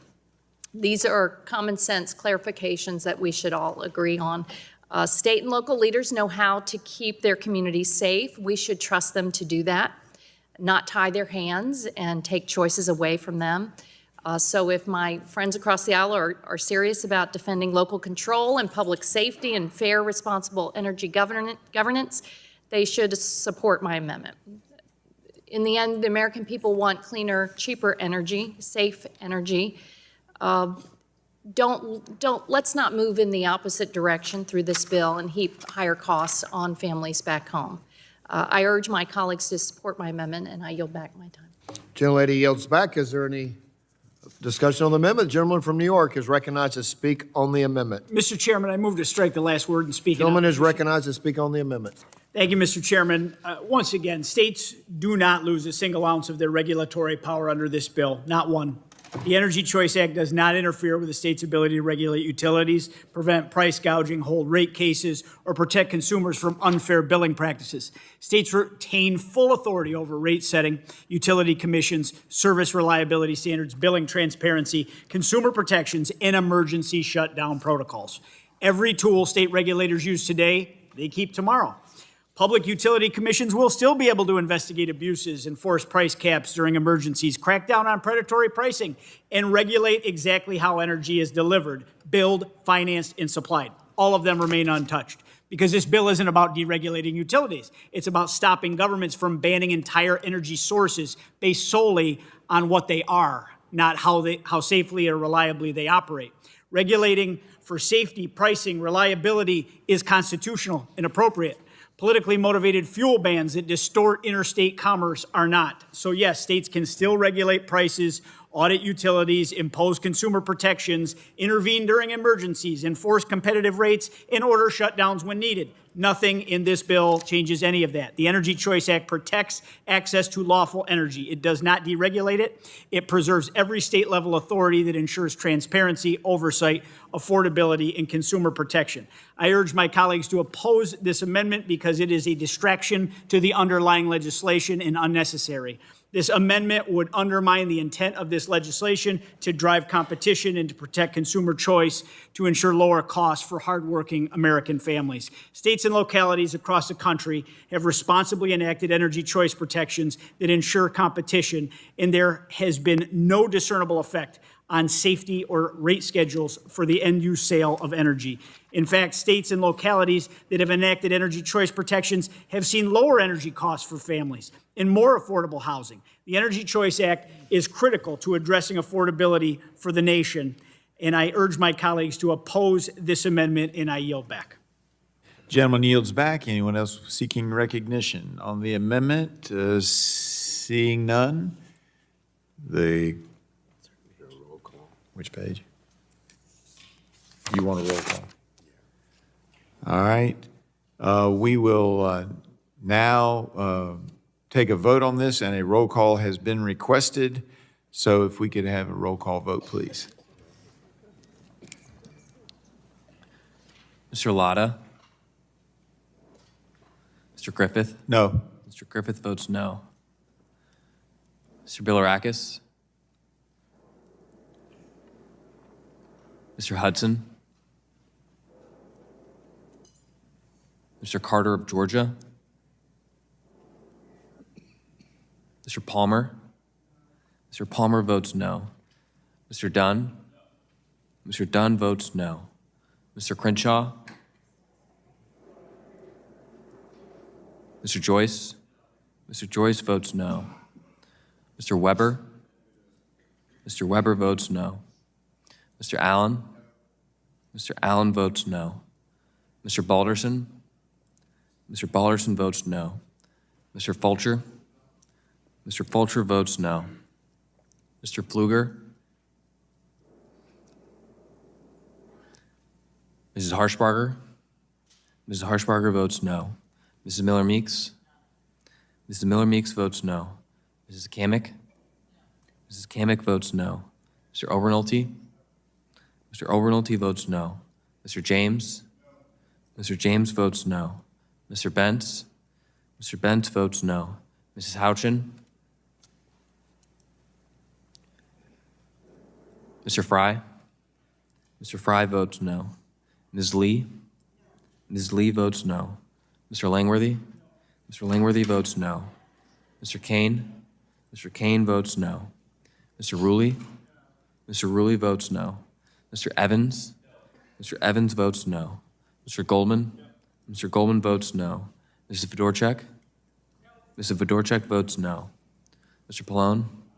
Mr. Pallone votes aye. Ms. DeGette? Ms. DeGette votes aye. Ms. Schakowsky? Ms. Schakowsky votes aye. Ms. Matsui? Ms. Matsui votes aye. Ms. Castor? Ms. Castor votes aye. Mr. Tonko? Mr. Tonko votes aye. Ms. Clark? Mr. Ruiz? Mr. Ruiz votes aye.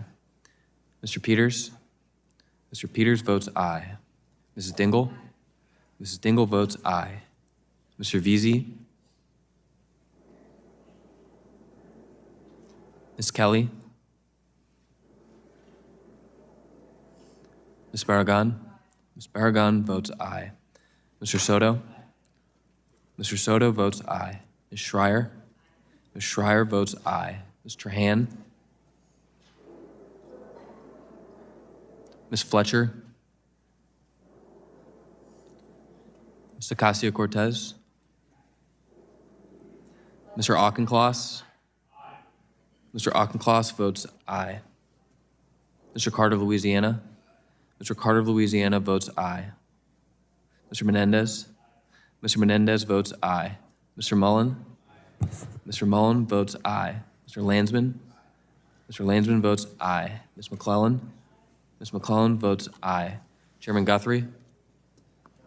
Chairman Guthrie votes no. Mr. Chairman. How's Mr. Latta recorded? Mr. Latta is not recorded. Latta votes no. Mr. Latta votes no.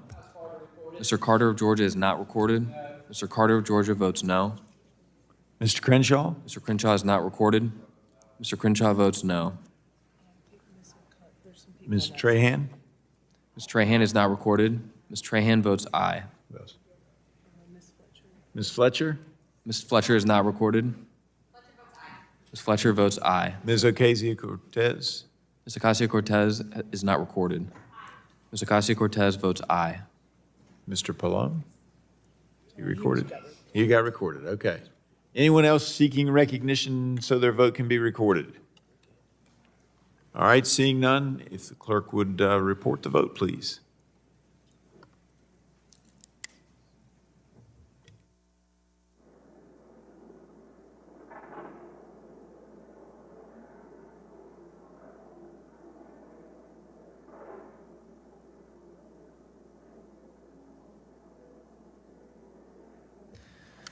Mr. Chairman, on that vote, there were 21 ayes and 26 noes. 21 ayes, 26 noes. The amendment is not agreed to. Are there further amendments? Seeing no further amendments, it's on passage of the bill. All those in favor say aye. No? No. Roll call has been requested. If the clerk will please call the roll. Mr. Latta? Aye. Mr. Latta votes aye. Mr. Griffith? Aye. Mr. Griffith votes aye. Mr. Bilirakis, Mr. Hudson, Mr. Carter of Georgia. Mr. Carter of Georgia votes aye. Mr. Palmer. Mr. Palmer votes aye. Mr. Dunn. Mr. Dunn votes aye. Mr. Crenshaw. Mr. Joyce. Mr. Joyce votes aye. Mr. Weber. Mr. Weber votes aye. Mr. Allen. Mr. Allen votes aye. Mr. Balderson. Mr. Balderson votes aye. Mr. Fulcher. Mr. Fulcher votes aye. Mr. Pfluger. Mrs. Harshbarger. Mrs. Harshbarger votes aye. Mrs. Miller-Meeks. Mrs. Miller-Meeks votes aye. Mrs. Kamick. Mrs. Kamick votes aye. Mr. Obernolte. Mr. James. Mr. James votes aye. Mr. Bentz. Mr. Bentz votes aye. Mrs. Houchin. Mr. Fry. Mr. Fry votes aye. Ms. Lee. Ms. Lee votes aye. Mr. Langworthy. Mr. Langworthy votes aye. Mr. Kane. Mr. Kane votes aye. Mr. Ruley. Mr. Ruley votes aye. Mr. Evans. Mr. Goldman. Mr. Goldman votes aye. Mrs. Fedorchak. Mrs. Fedorchak votes aye. Mr. Pallone. Mr. Pallone votes no. Mr. Gett. Mr. Gett votes no. Ms. Schakowsky. Ms. Schakowsky votes no. Ms. Matsui. Ms. Matsui votes no. Ms. Castor. Ms. Castor votes no. Mr. Tonko. Mr. Tonko votes no. Ms. Clark. Mr. Ruiz. Mr. Ruiz votes no. Mr. Peters. Mr. Peters votes no. Mrs. Dingle. Mrs. Dingle votes no. Mr. Veazey. Ms. Kelly. Ms. Barragan. Ms. Barragan votes no. Mr. Soto. Mr. Soto votes no. Ms. Schreier. Ms. Schreier votes no. Ms. Trahan. Ms. Trahan votes no. Ms. Fletcher. Ms. Fletcher votes no. Ms. Ocasio-Cortez. Ms. Ocasio-Cortez votes no. Mr. Auchincloss. Mr. Auchincloss votes no. Mr. Carter of Louisiana. Mr. Carter of Louisiana votes no. Mr. Menendez. Mr. Menendez votes no. Mr. Mullen. Mr. Mullen votes no. Mr. Landsman. Mr. Landsman votes no. Ms. McClellan. Ms. McClellan votes no. Chairman Guthrie. Chairman Guthrie votes aye. How's Mr. Crenshaw recorded? Mr. Crenshaw is not recorded. Mr. Crenshaw votes aye.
All right.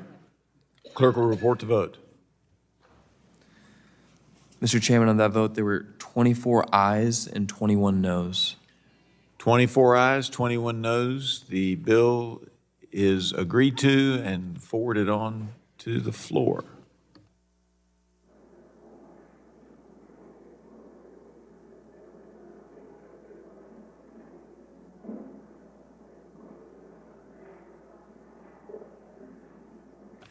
Chair now calls up H.R. 5184 and asks the clerk to report. H.R. 5184, a bill to prohibit the Secretary of Energy from enforcing energy efficiency standards applicable to manufactured housing and for other purposes. Without objection, the first reading of the bill is dispensed with, and the bill will be open for amendment at any time. So ordered.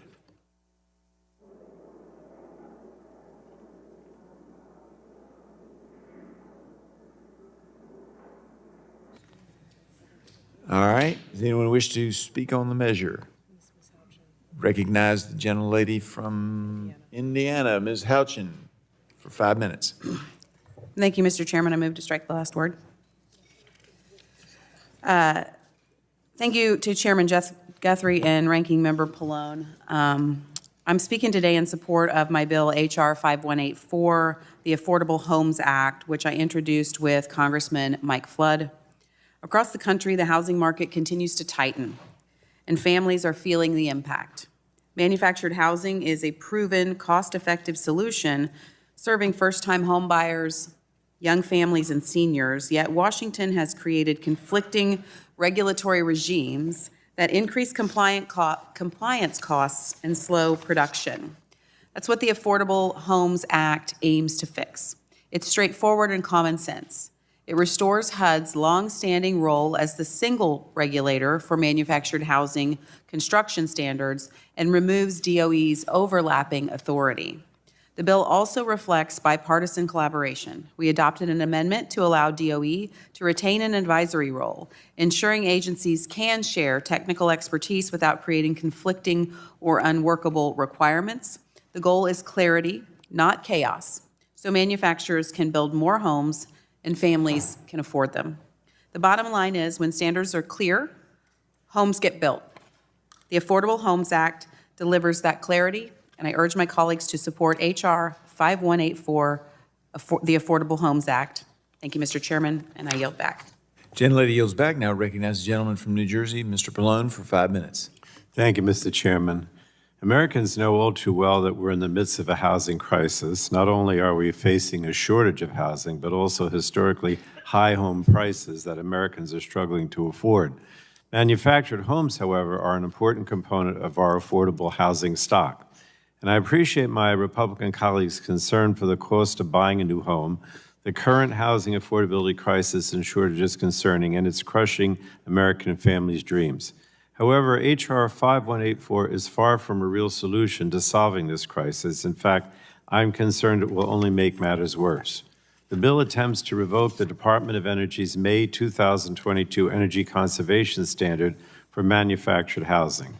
Supporters of this bill suggest that DOE's standards for manufactured homes are negatively impacting affordability, and I think nothing could be further from the truth. What's really impacting housing affordability is Trump's disastrous tariffs on essential building materials and appliances, not energy efficiency standards that lower monthly energy bills. In reality, the Department of Energy worked with the U.S. Department of Housing and Urban Development to balance upfront costs with long-term affordability, and to revoke the rule is just robbing families of significant and much-needed energy cost savings. When talking about affordability, it's imperative that we also consider the cost of actually living in these homes, and energy use is a big part of that. And this is even more important at a time when electricity costs are spiking across the country. The bill also removes DOE's authority to set efficiency standards for manufactured homes and shirks the responsibility to HUD. Not only does this give away energy and commerce jurisdiction, which always concerns me, but it also jeopardizes cost savings for millions of Americans. In the years that HUD was previously responsible for setting energy efficiency standards for manufactured homes prior to 2007, the agency failed to act. So it's no wonder that energy costs for manufactured homes are 70% more per square feet higher compared to site-built homes. So DOE's May 2022 standard was long overdue. Manufactured housing residents had gone without an updated standard for nearly 30 years before the Department of Energy final rule. Now, why should we trust HUD to safeguard manufactured housing residents from exorbitantly high energy bills now after so many years of inaction? While the bill was amended during the subcommittee markup to allow DOE to make efficiency recommendations to HUD on energy conservation standards, which HUD, I think, is likely to ignore, that amendment still failed to address the fatal flaws in the underlying bill. The bill still nullifies DOE's manufactured housing rule, jeopardizing billions in savings for families. And this is entirely unacceptable. We should be fighting to raise the standard of living of manufactured housing residents, not lowering it. So I still strongly oppose this bill, and I support making housing more affordable for Americans, but I don't think that H.R. 5184 is the solution, Mr. Chairman. I yield back. The gentleman yields back. Anyone else seeking recognition on the bill?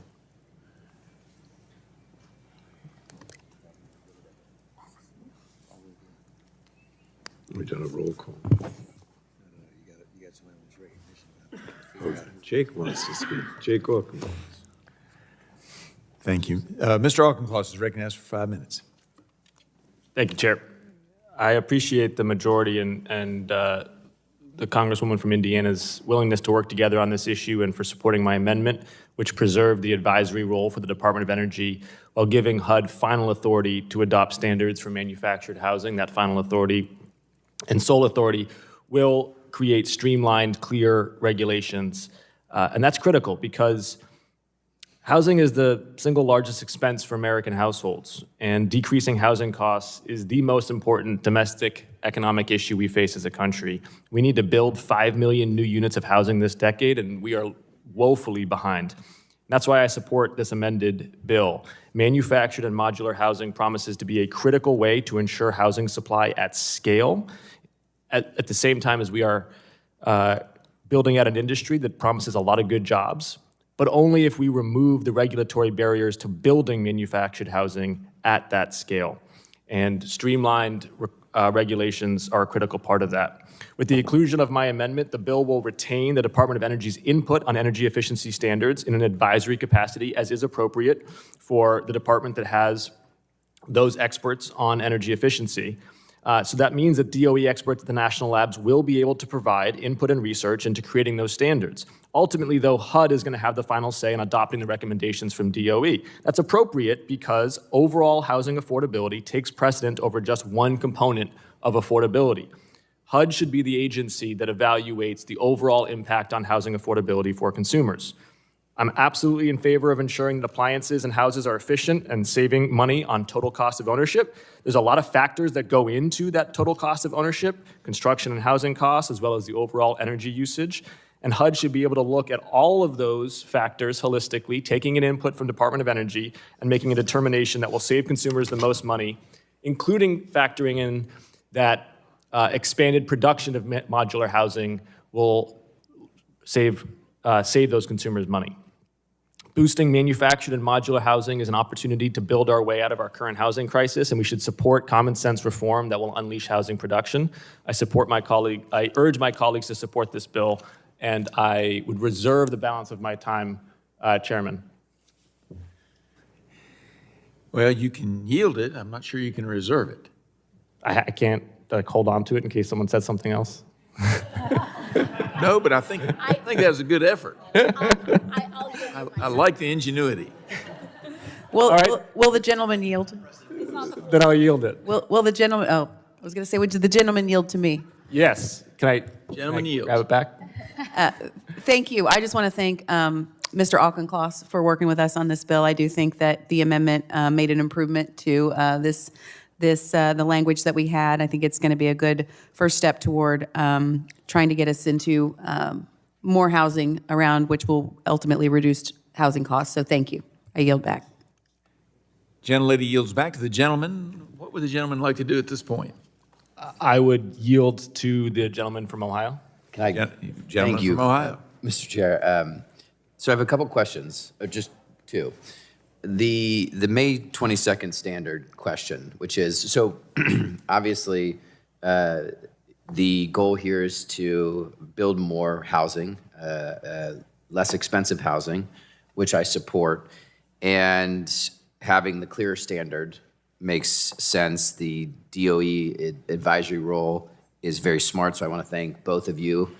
I guess the concern that folks are going to have is on utility costs. So the May 22nd standard, which obviously plays a role in reducing ultimately the utility costs for those folks who then buy this manufactured home. Is that in jeopardy? And if so, what are the ways in which we should tackle what would be a real challenge if people are going to have to start paying higher utility bills? So the gentleman from Ohio is yielding back to the gentleman from Massachusetts, who I will yield now back yield to- to the gentlelady from Indiana to answer the question. Thanks. I'll yield to her first. Yeah, sure. I was just going to say that my view, which is why one of the reasons why I brought the bill, is that when we're trying to get people in homes, yes, do we want to get to energy efficiency standards? We do, but if they're adding to the cost of the ultimate purchase, then the consumer should be able to choose the price level at which they can get into the home. And that might be getting into the home as a priority over the necessary energy efficiency standards, which may be able to go back to a budgeting issue later in a household. So I'm trying to get people into homes. I think, not that we're not concerned about energy efficiency, but we certainly, in my view, need to prioritize getting the cost down, and this is a way to do that. Gentlelady from Indiana yields back to the gentleman from Massachusetts, who now yields the remainder of his time to the gentleman from Ohio. You yield back? Back to Massachusetts, sorry. Thank you. At the core of this bill is just a question of who decides, right? So Energy Department put out these standards, and HUD can adopt them if they want to. The question is, who makes the comprehensive decision about the total cost of ownership for these houses? And the status quo before was nobody, right? It was DOE and HUD debating it, and that created a very predictable bureaucratic confusion.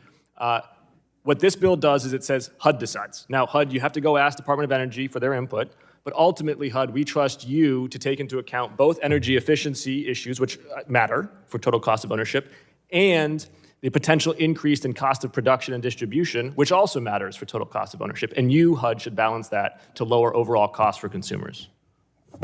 I yield back. Gentleman yields back. Do we have anyone else seeking recognition on?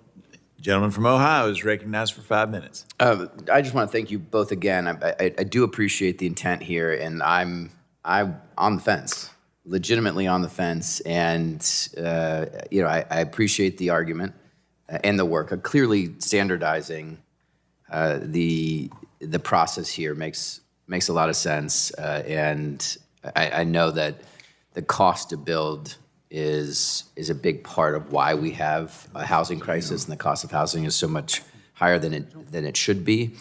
The utility cost piece does worry me. Obviously, I know it worries all of you. So I guess the question is not one to be answered in today, but what should we be doing to monitor, right, to make sure that this isn't leading to folks going into homes where they're then paying, much higher utility rates, and if there is a way in a bipartisan manner to work on helping folks, if that is the case, right? So we want people to be able to make that decision. I get that, and get into that home. I appreciate that. Could I ask the gentleman to yield to me when he's It's a real finished? debate now. Yeah, of course. Okay.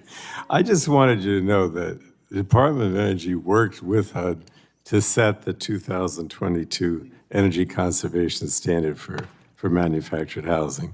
And the standard is projected to save consumers $5 billion in costs, even when you include the upfront costs. Now, while there is a slight increase in the upfront purchase price of manufactured housing, that cost is spread over the life of the mortgage, and homeowners will immediately see energy savings on their monthly bills. So then benefits in energy savings to the consumer offsets the increase in the purchase price, in my opinion. So I didn't want you to think that that this wasn't a concerted effort to address affordability, both with the actual energy monthly bill as well as with the cost of the home when you buy it. Yeah. I yield back to Would the gentleman from Ohio yield? One moment. I appreciate that. I do realize, though, that it does increase the cost, right? And so for some folks, maybe it priced them out of that home. I don't have any of this data in front of me, but I suspect that's probably true. I do think, assuming this passes, that one thing we should work on together is at least monitoring, figuring out how to track this, but appreciating that it probably will lead to folks having to pay more in utility costs, and what is it that we should be doing together to ease that burden, which I think we can do. I yield to, Mr. Chair, can I yield my? Yields to the gentleman from Massachusetts. I just reiterate, nothing stops HUD from adopting those standards, again, if they want to. This bill is not actually about any specific standard. It's about who decides and who is best positioned to take into account total cost of ownership.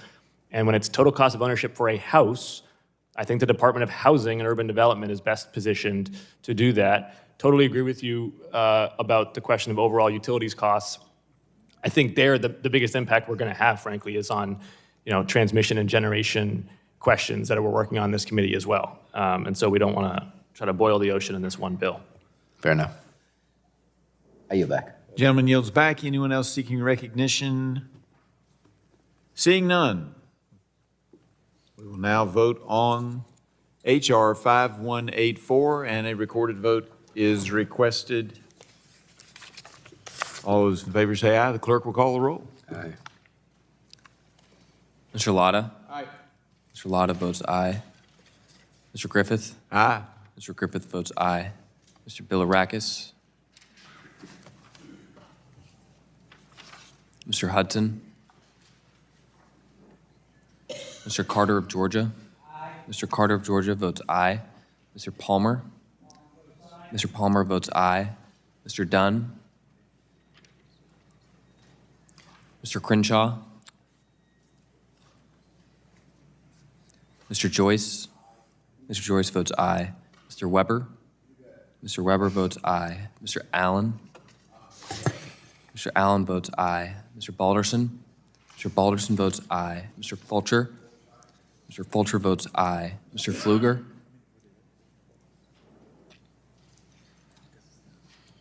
Mrs. Harshbarger? Mrs. Harshbarger votes aye. Mrs. Miller-Meeks? Mrs. Miller-Meeks votes aye. Mrs. Kamick? Mrs. Kamick votes aye. Mr. Obernolte? Mr. Obernolte votes aye. Mr. James? Mr. James votes aye. Mr. Bentz? Mr. Bentz votes aye. Mrs. Houchin? Mrs. Houchin votes aye. Mr. Fry? Mr. Fry votes aye. Ms. Lee? Ms. Lee votes aye. Mr. Langworthy? Mr. Langworthy votes aye. Mr. Kane? Mr. Kane votes aye. Mr. Ruley? Mr. Ruley votes aye. Mr. Evans?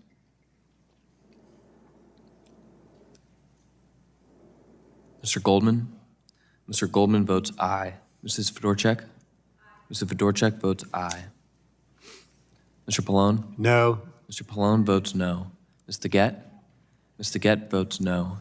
Ms. Schakowsky? Ms. Schakowsky votes no. Ms. Matsui? Ms. Matsui votes no. Ms. Castor? Ms. Castor votes no. Mr. Tonko? Mr. Tonko votes no. Ms. Clark? Mr. Ruiz? Mr. Ruiz votes no. Mr. Peters? Mr. Peters votes aye. Mrs. Dingle? Mrs. Dingle votes no. Mr. Veazey? Ms. Kelly? Is the one with the Falkland Islands? Ms. Barragan? Mr. Soto? Mr. Soto votes aye. Ms. Schreier? Ms. Schreier votes no. Mr. Hand? Mr. Hand votes aye. Ms. Fletcher? Ms. Fletcher votes no. Ms. Ocasio-Cortez? Ms. Ocasio-Cortez votes no. Mr. Auchincloss? Aye. Mr. Auchincloss votes aye. Mr. Carter of Louisiana? Mr. Carter of Louisiana votes no. Mr. Menendez? Mr. Menendez votes no. Mr. Mullen? Mr. Mullen votes no. Mr. Landsman? Aye. Mr. Landsman votes aye. Ms. McClellan? Ms. McClellan votes no. Chairman Guthrie? Aye. Chairman Guthrie votes aye. So it's still British. It's still British. Mr. Dunn is not recorded. Mr. Dunn votes aye. Anyone else not recorded? Ms. Barragan? Ms. Barragan is not recorded. When is this? Ms. Barragan votes no. Anyone else not recorded? All right, clerk will report the roll. Let me just do one thing here. Mine is going.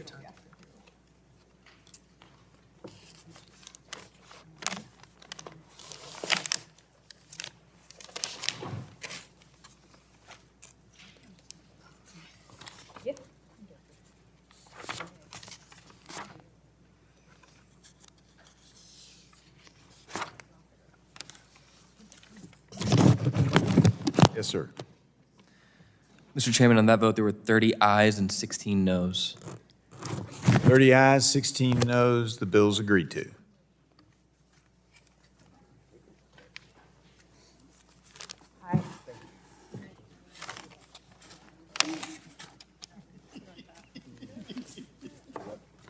Back.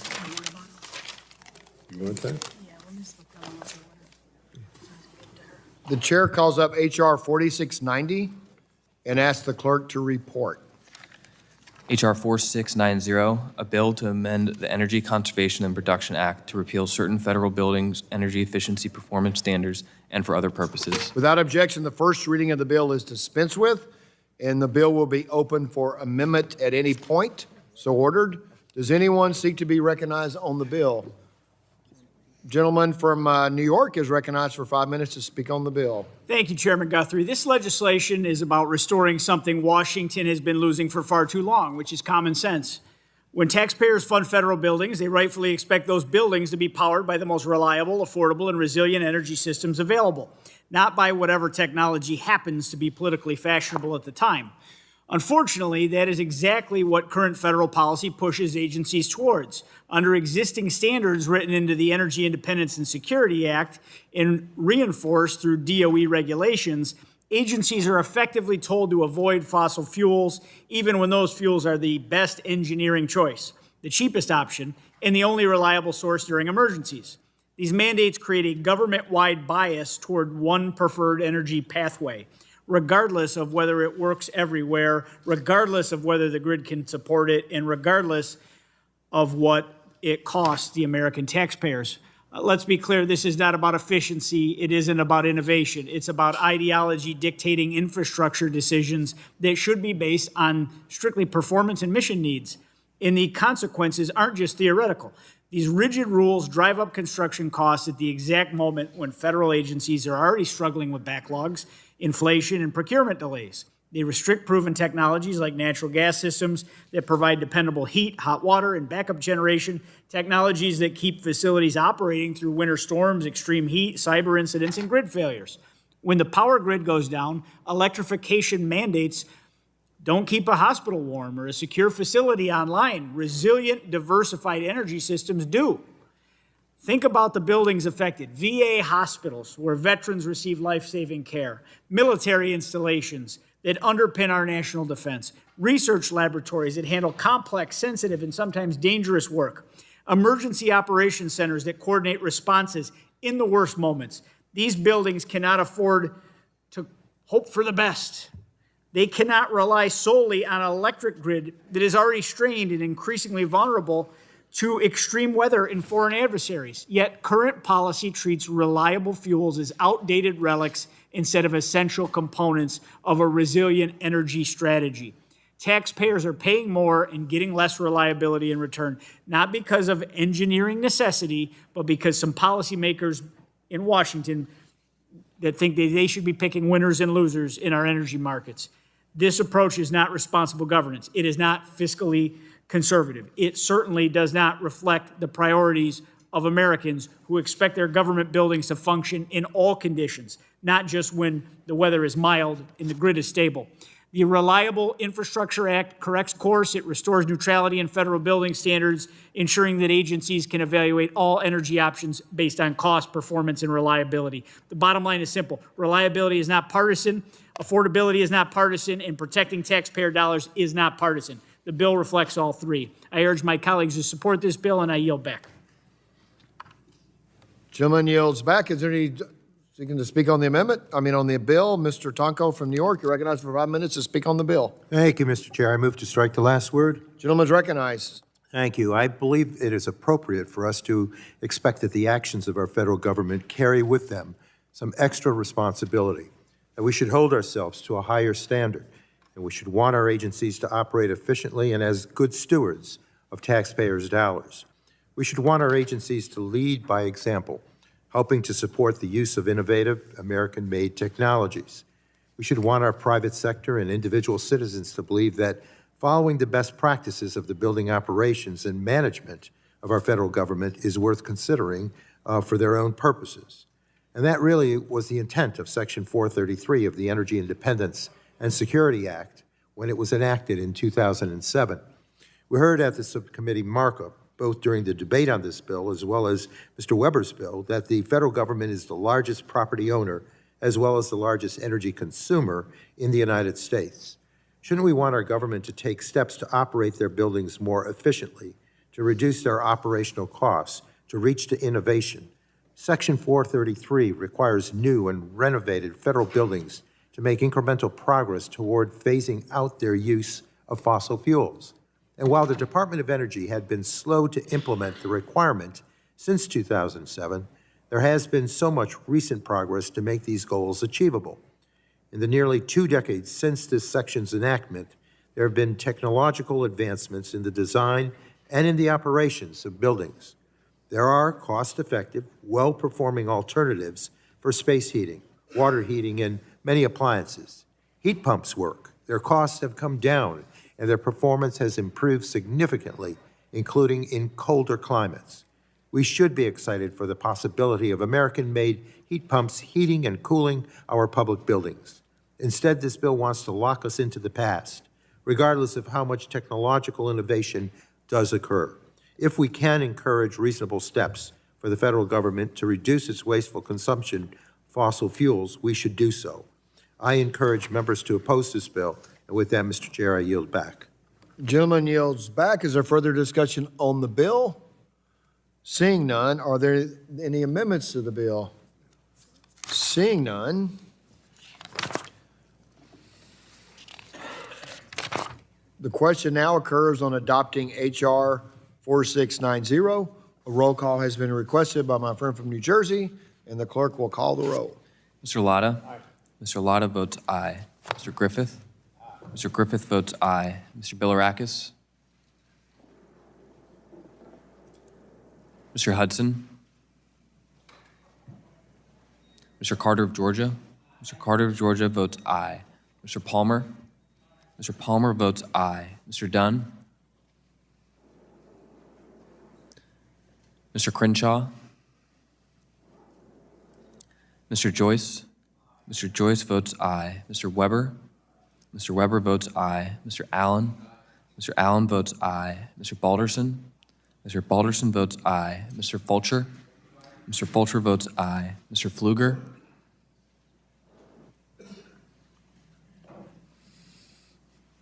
Mrs. Harshbarger? Mrs. Harshbarger votes aye. Mrs. Miller-Meeks? Mrs. Miller-Meeks votes aye. Mrs. Kamick? Mrs. Kamick votes aye. Mr. Obernolte? Mr. Obernolte votes aye. Mr. James? Mr. James votes aye. Mr. Bentz? Mr. Bentz votes aye. Mrs. Houchin? Mrs. Houchin votes aye. Mr. Fry? Mr. Fry votes aye. Ms. Lee? Ms. Lee votes aye. Mr. Langworthy? Mr. Langworthy votes aye. Mr. Kane? Mr. Kane votes aye. Mr. Ruley? Mr. Ruley votes aye. Mr. Evans? Mr. Evans votes aye. Mr. Goldman? Mr. Goldman votes aye. Mrs. Fedorchak?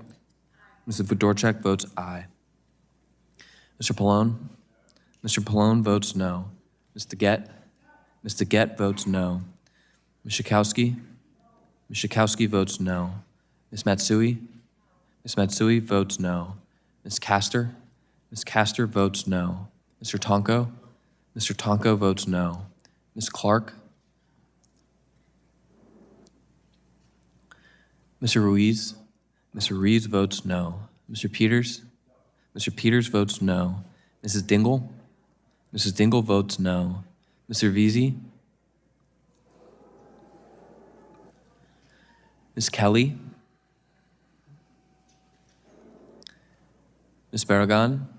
Ms. Barragan votes no. Mr. Soto? Mr. Soto votes no. Ms. Schreier? Ms. Schreier votes no. Mr. Hand? Mr. Hand votes no. Ms. Fletcher? Ms. Fletcher votes no. Ms. Ocasio-Cortez? Ms. Ocasio-Cortez votes no. Mr. Auchincloss? Mr. Auchincloss votes no. Mr. Carter of Louisiana? Mr. Carter of Louisiana votes no. Mr. Menendez? Mr. Menendez votes no. Mr. Mullen? Mr. Mullen votes no. Mr. Landsman?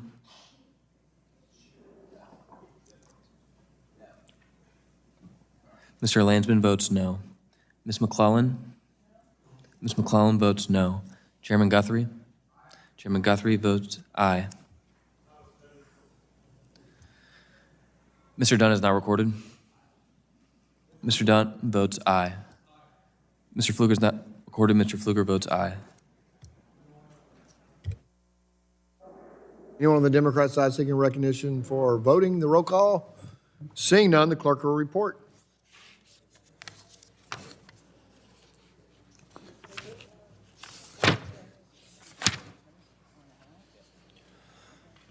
Mr. Chairman, on that vote, there were 27 ayes and 21 noes. The ayes have it, and the bill is adopted. The chair calls up H.R. 4593 and asks the clerk to report.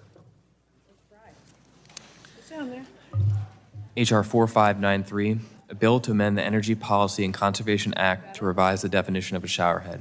Without objection, the first reading of the bill is dispensed with, and the bill will be open for amendment at any point.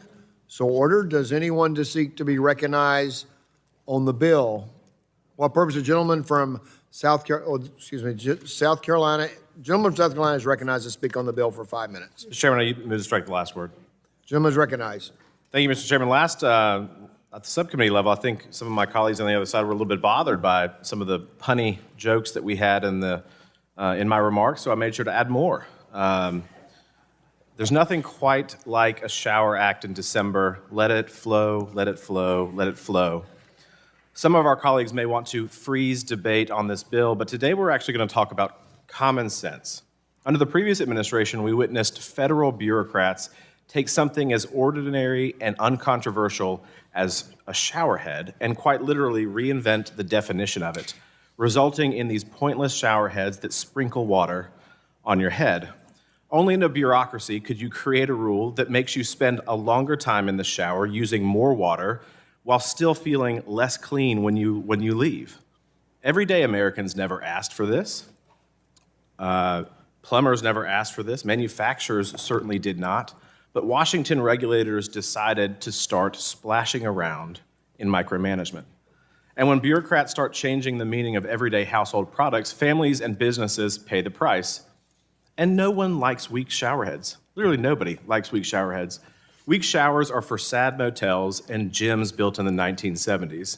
If we wanted a gentle mist as our shower, we would just stand in front of a humidifier. So that's why I introduced the Shower Act, because no one wants to be waterboarded by a trickle at 6 a.m. in the morning. This bill does one thing. It codifies the industry standard definition of a showerhead, the same one used nationwide by engineers, plumbers, and manufacturers. Nothing new, nothing exotic at all, no taxpayer burden, just clarity. Why does this matter?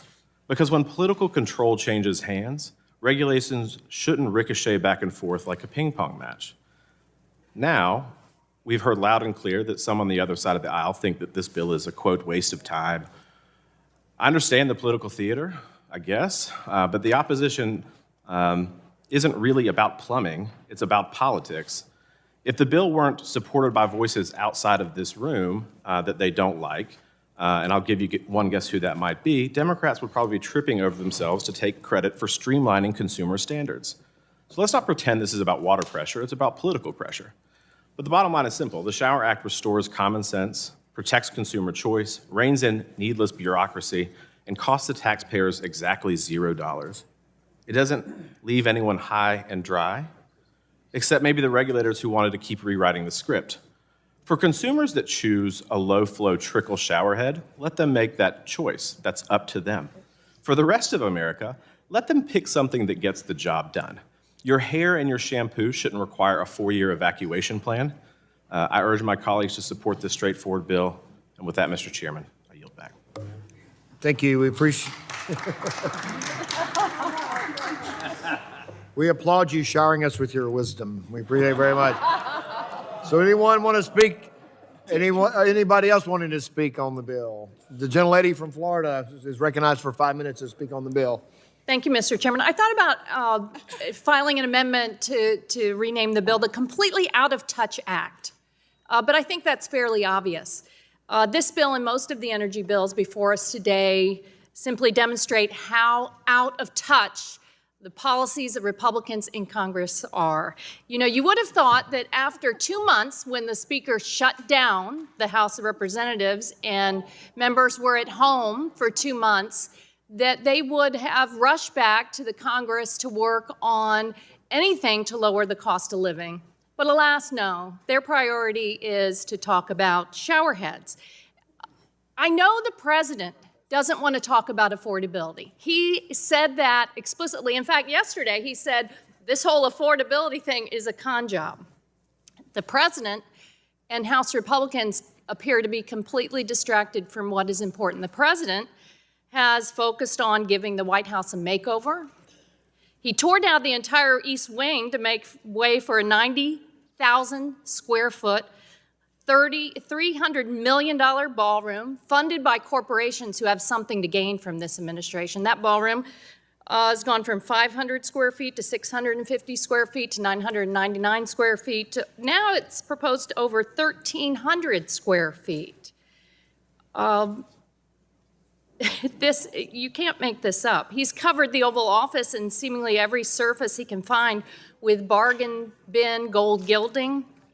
Have you heard about the Arc de Trump that he is planning to construct between the Lincoln Memorial and Arlington National Cemetery for over $100 million? And his latest project has been renovating the Lincoln bathroom, complete with golden shower heads. Yeah, this tells you about exactly what President Trump and Republicans care about. Meanwhile, our neighbors back home are facing a holiday season with much higher costs, higher inflation. Inflation's gone up just about every month of the Trump administration. His import taxes and tariffs now are the highest since 1935.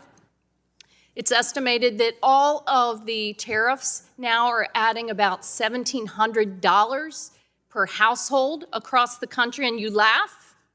You laugh, ha-ha, shower heads. This is what we should focus on, and you've completely abdicated any responsibility to push back on these arbitrary, illegal tariffs. Meanwhile, you refuse to discuss any solution to the healthcare cliff that 40 million Americans are facing. Over 4 million of my Florida neighbors now feel like they're being pushed off the cliff by Republicans in Congress who refuse to develop a solution. But shower heads, that's important. Besides healthcare cost hikes, 80 million Americans are struggling to pay their utility bills. They're forced to make the impossible choice between paying for housing, medicine, food, or to keep the lights on. Under the Republican big ugly bill, electricity prices will increase 61% over the next decade. That's on top of the $29 billion in electricity bills rate hike. In Florida, Florida Power and Light and TECO and Duke Energy have all gotten price hikes.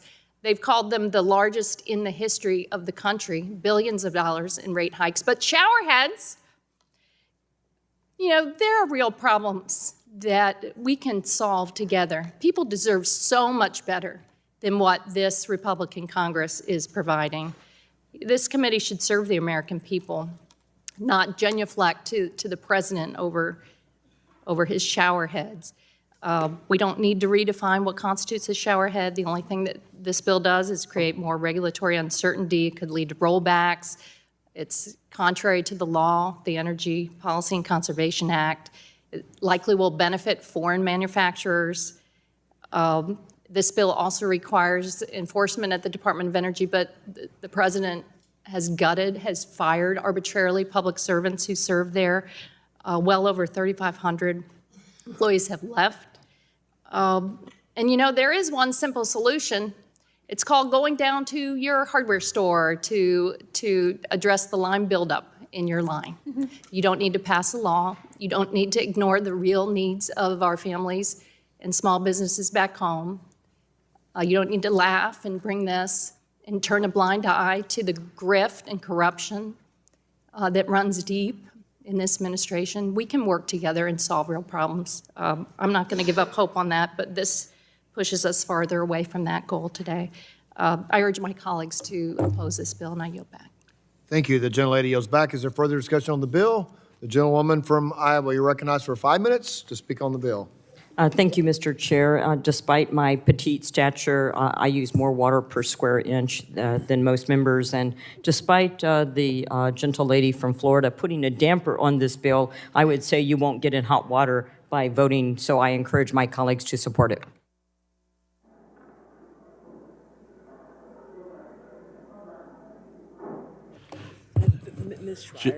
Gentlelady yields back. We recognize Dr. Schreier for 5 minutes. Well, thank you. I probably won't throw in any puns today because I don't think this is all that funny. I mean, I appreciate the puns, but I'm looking across the aisle at a party who used the expression waste, fraud, and abuse to slash Medicaid, to kick people off their health insurance, to cut SNAP benefits. And today's hearing, I mean, today's markup, if there were one word to define today, it's wastefulness. It's no, don't have energy efficient appliances. Don't have low flow water heads, shower heads. I mean, I just don't understand where at a time when people are struggling to pay their water bills and their energy bills, why in the world would they be fighting efficiency standards when that is one of the things that helps people use less and have to spend less on their utility bills. I will tell you, as somebody from the West Coast, we have drought. So we really don't think that low-flow shower heads are a bad idea. We think it's a really good idea so that we can conserve resources. And then with all of the talk that we have, and it is legitimate talk about shortage of energy and the need to keep the lights on and what AI is doing to demand for energy. You know what? It takes energy to clean the water that we drink, and it takes energy to run a wastewater treatment plant. And so I just want to highlight the hypocrisy here. Why in the world would my colleagues be advocating for wastefulness? I think it's important to conserve our natural resources, and I think it's a great idea to have low-flow shower heads. Thank you. I yield back. Gentlelady yields back. Is there any further discussion on the bill? Ms. Houchin, do you have comment? Recognized for 5 minutes to speak on the bill.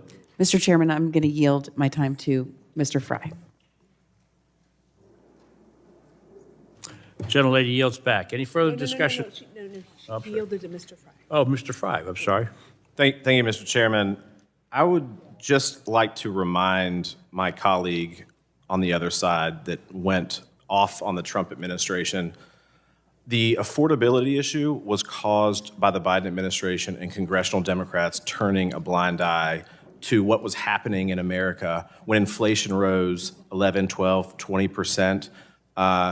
They turned a blind eye to inflation rising faster than incomes to meet it. They turned a blind eye to a president who literally sleptwalked through his entire presidency, and the American people suffered for it.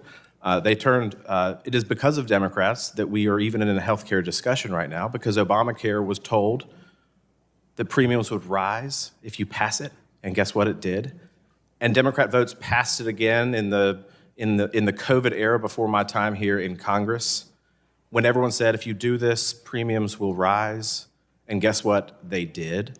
So this entire first year, to the member from Florida, is correcting the big mistakes that Democrats have made at the expense of the American people. So they can make this cute with the president putting a shower head on. But again, this is about personal choice. Why is it Washington, D.C.'s prerogative to come in and tell the rest of the country on this small bill or anything big that they should have one standard for the entire country? People should make that personal choice. Most people that I talk to want real showers. If they want to be spritzed like a potted plant, they can go get that shower head. But that's not what we're about. This is about personal choice. It's about responsibility. And the distraction and the rhetoric about the failures of the Trump administration, I just find that really rich, coming from a party that caused the healthcare problem that we're in right now and caused the economic damage that the American people currently feel. With that, Mr. Chairman, I yield back. I yield back. Gentleman yields back. I recognize Ms. Ocasio-Cortez for 5 minutes. Thank you. All right, I'll bite. I have 2 points, 2 questions here. One, as a person who has installed their own shower heads, who has, encountered this, if you are having a dribbly shower, is this not a water pressure issue in your home? I mean, generally, like mechanically, I'm trying to engage this in good faith, genuinely. And secondly, it seems as though we're blaming the shower head on a water pressure issue. And in doing so, we are deregulating a piece of hardware that actually drives people's water bills up. And if we want to talk about affordability, and if we want to be in touch with working people's lives, my hope is that we've had that experience, that we know the things that we're legislating, and why would we make this affordability problem worse? I mean, I'm really trying to approach this earnestly. And if we can solve this problem by addressing a water pressure issue, there's no need to be changing regulations that increase people's water bills in the name of quote unquote personal choice. This is how our healthcare system got deregulated too. People talking about, Americans should have the personal choice of getting totally fleeced by their health insurance companies. Americans should have the personal choice of having industries deregulated to the point that they are unloading costs onto everyday working people. And so, I appreciate the efforts put into the limericks and such here, but really, as someone who's trying to approach this matter in good faith, I genuinely try not to approach legislation of just being reflexively Republican, but as a person who does care about costs, I worry that these weakened standards are going to drive up people's water bills. I worry about the environmental impact of it. Drought is genuinely a problem. And I kind of don't, it really may be a water pressure issue, genuinely. And so I say this because I just kind of want to give credence to the concerns that are put around this, and I'm not sure that those underlying concerns have been addressed. And with that, I yield back. The gentlelady yields back. Further discussion. Mr. Menendez from New Jersey, you're recognized for 5 minutes. Thank you, Chairman. When I'm back home, the issues that people want to talk about are the healthcare crisis, the $1 trillion in cuts that Republicans supported to Medicaid, the largest cut to SNAP in the program's history. People are devastated by Trump's immigration enforcement, tearing families apart, apprehending U.S. citizens, and all of the harm that this president is causing. So I would just ask, and I'm curious if the sponsor of the bill from South Carolina would be willing to answer how many in-person town halls he's hosted this year. I asked the question. I would yield my time if he wants to answer the question. How many in-person town halls you've hosted this year? Because my point is that how responsive we are to the issues of our constituents. And what we seem to agree on is there's an affordability crisis. And I've not had one person in my district come to me in the town halls I've had both in person, virtually, and say shower heads are the pressing issue that they have. So that's what I'm hearing. And so I was just curious if the sponsor wanted to volunteer, and I'll yield my time, how many in-person town halls he's had, because there seems to be a disconnect from what we're hearing from our constituents who we engage with directly versus what you may be hearing. But if you choose not to, that's fine, because there's also criticism of the last administration. But an Economic Policy Institute report from March of this year said that, quote, South Carolina is experiencing an economic boom. That's great. Fueled by massive federal investments from the Infrastructure Investment and Jobs Act, signed into law by President Biden, the Inflation Reduction Act, signed into law by President Biden, and the CHIPS and Science Act, signed into law by President Biden. Meanwhile, Republicans including the sponsor of the bill, voted for Trump's reconciliation bill that repealed the investments and tax credits from the very bills that are driving the economic boom in South Carolina. So maybe we could show some appreciation for a president who actually delivered for the American people instead of trying to appease a president who is consistently more worried about showerhead pressure than he is the quality of life for all Americans. And with that, I yield back. The gentleman yields back. Further discussion on the bill. I recognize Mr. Soto from Florida for 5 minutes. Thank you so much, Mr. Chairman. President Trump promised to lower prices on day one, but yesterday he called the affordability issue a Democratic hoax. How far we've come in about 11 months. He also snoozed through half the meeting, so I think the sleepwalking comment is pretty interesting and timely. Healthcare rates spiking 200 to 300% right now. And what do we see House Republican majority doing? Nothing.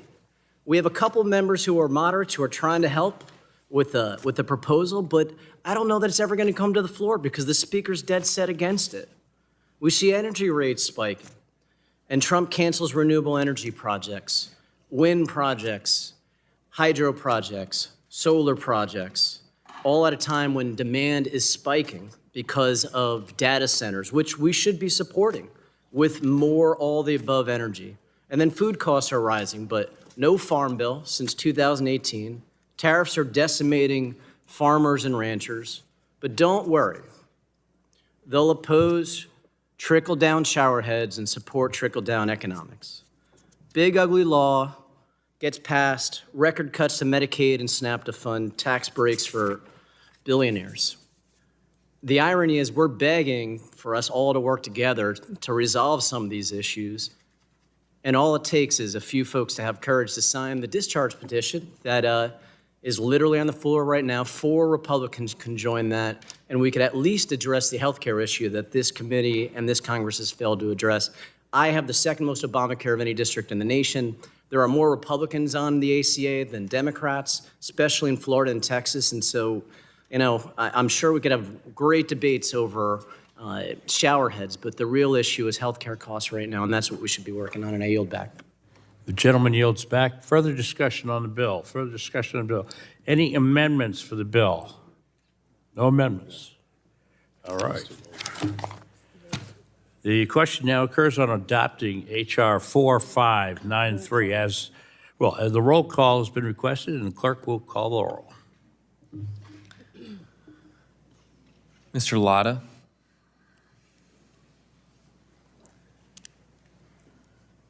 Mr. Griffith. Mr. Griffith votes aye. Mr. Bilirakis. Mr. Hudson. Mr. Hudson votes aye. Mr. Carter of Georgia. Mr. Palmer. Mr. Palmer votes aye. Mr. Dunn. Aye. Mr. Dunn votes aye. Mr. Crenshaw.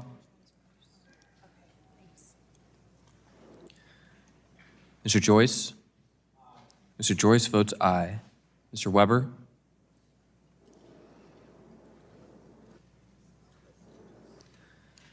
Mr. Allen. Mr. Allen votes aye. Mr. Balderson.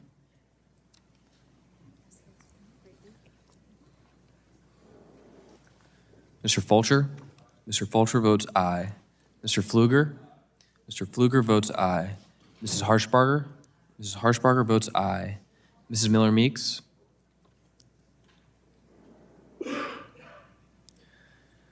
Mrs. Kamick. Mrs. Kamick votes aye. Mr. Obernolte. Mr. Obernolte votes aye. Mr. James. Mr. James votes aye. Mr. Bentz. Mr. Bentz votes aye. Mrs. Houchin.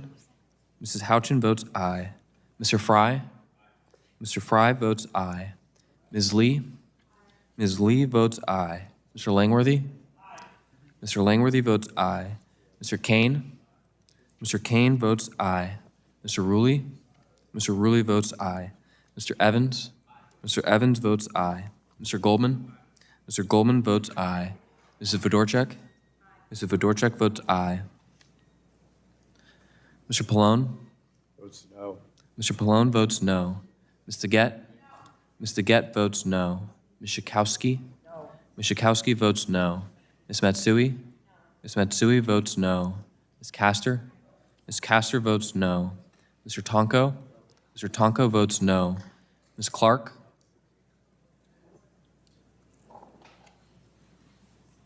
Mr. Ruiz? Mr. Ruiz votes no. Mr. Peters? Mrs. Dingle? Mrs. Dingle votes no. Mr. Veazey? Ms. Kelly? Ms. Barragan? Ms. Barragan votes no. Mr. Soto? Mr. Soto votes no. Ms. Schreier? Ms. Schreier votes no. Mr. Han? Mr. Han votes no. Ms. Fletcher?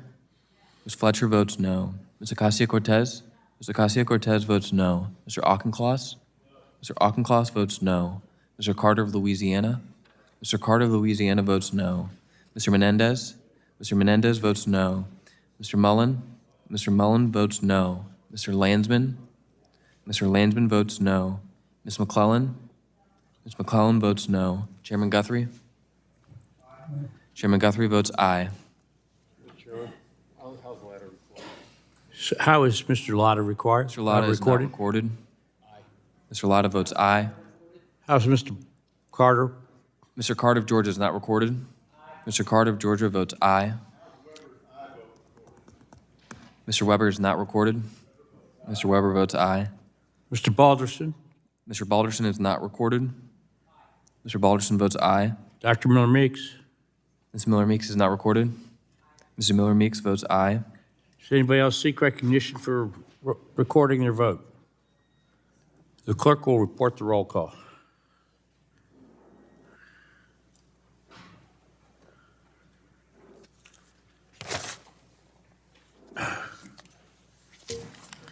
Mr. Chairman, on that vote, there were 28 ayes and 20 noes. The ayes have it. The bill is adopted. We're now taking up, calling up the H.R. 4758 and ask the clerk to report. H.R. 4758, a bill to repeal provisions of Public Law 117-169 relating to taxpayer subsidies for home electrification and for other purposes. Section 1, short title. This act may be cited as the Homeowner Energy Freedom Act. Without objection, the first reading of the bill is dispensed with, and the bill be open for amendment at any point. So ordered.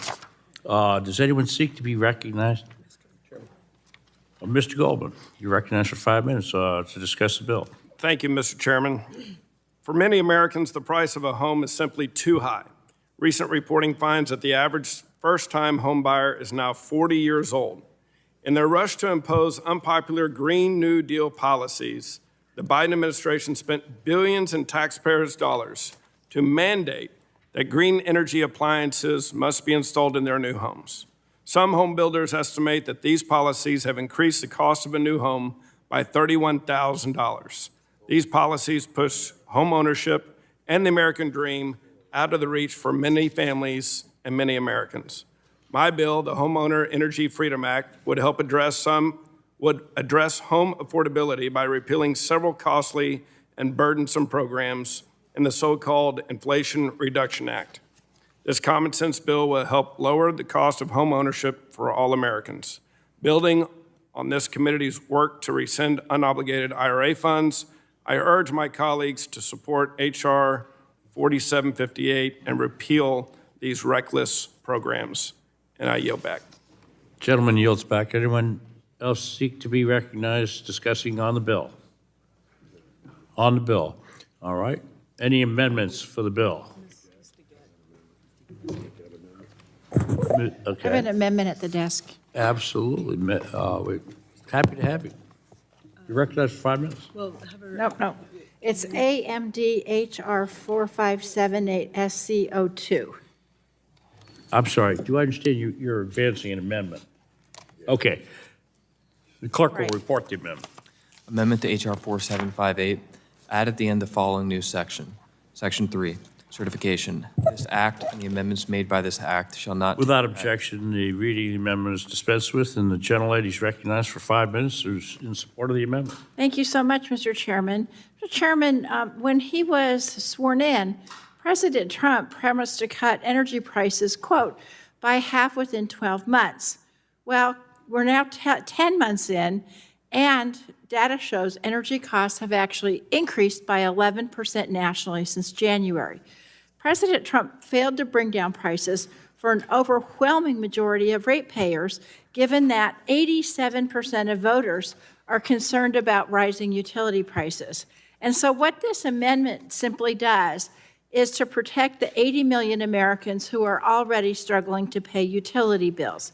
What my amendment says is the Secretary of Energy would be required to certify that the bill would not raise costs for homeowners and renters before the bill took effect. I think everyone here would welcome the opportunity to protect their constituents from yet another price hike. My amendment adds important guardrails to a policy that would undoubtedly raise utility bills for consumers.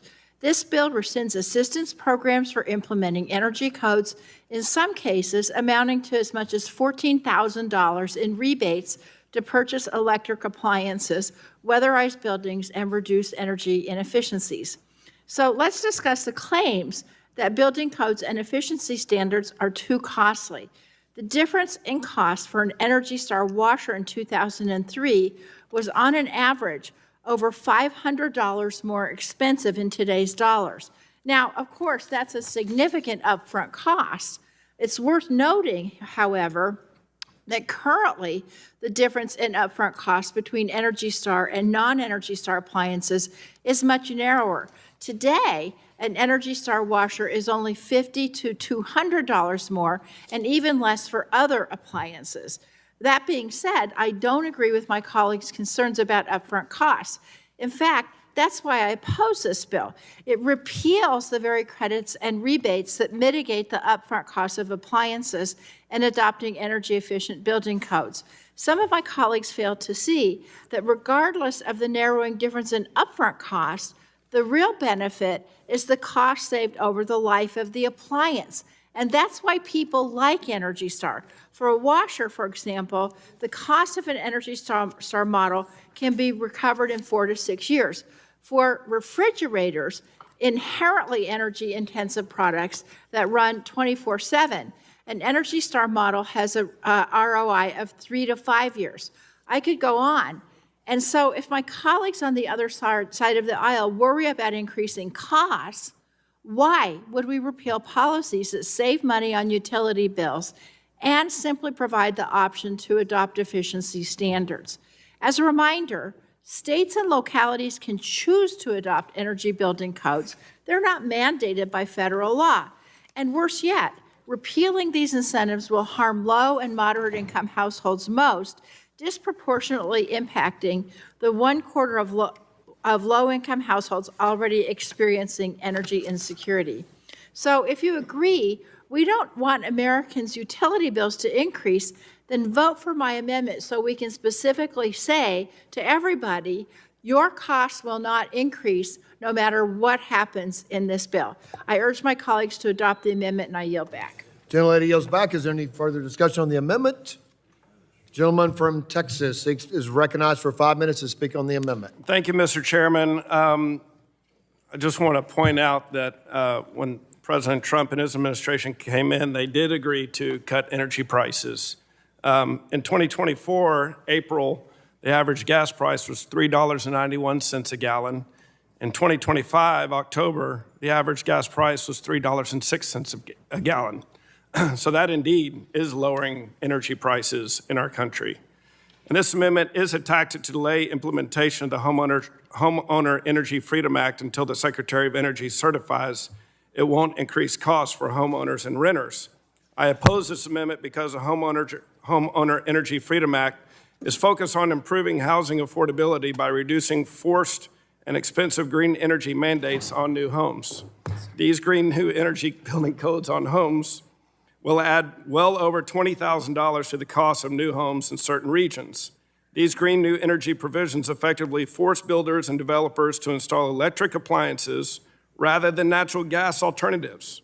This not only will decrease the affordability of homes, but also deprives Americans of the ability to decide how to cook their food and heat their homes. These actions will push homeownership out of the reach of thousands of American families. I urge my colleagues to oppose this amendment, and I yield back. Gentleman yields back. Is there further discussion on the amendment? Gentlelady from Virginia is recognized for 5 minutes to speak on the amendment. Thank you, Mr. Chair. I think part of what's getting lost in this debate are families who, once they're in a home, you may be in a home for a very long time, you have insulation, air sealing, ventilation, appliances that you need to replace. By the time you replace them, new, more efficient models have come out that if you are able to afford installing them, will ultimately lower your energy costs. And this bill eliminates a program, one of the few programs that still provides tax breaks for low and middle income Americans. And this committee spent so much time, months, arguing over a bill that made permanent tax breaks to people who made over $500,000, to allow them to have up to $15 million exemption for gift and estate taxes, to allow tax credits for them to buy airplanes. And yet, for a family in the city of Richmond that makes less than $70,000, this committee is now going to say, you can't get a rebate of up to $1,600 to upgrade insulation and air sealing and ventilation in your home, even though we know that's going to ultimately reduce your costs. We're saying to families that live in homes that are 20, 30, 50 years old, that were built with appliances that are inefficient, that are going to need to be replaced eventually, you're on your own.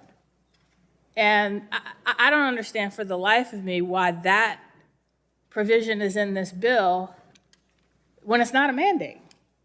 It's one of the few benefits that we can give to American families that are trying to figure out, how do I pay my rent and my energy bill and groceries and childcare and on and on and on.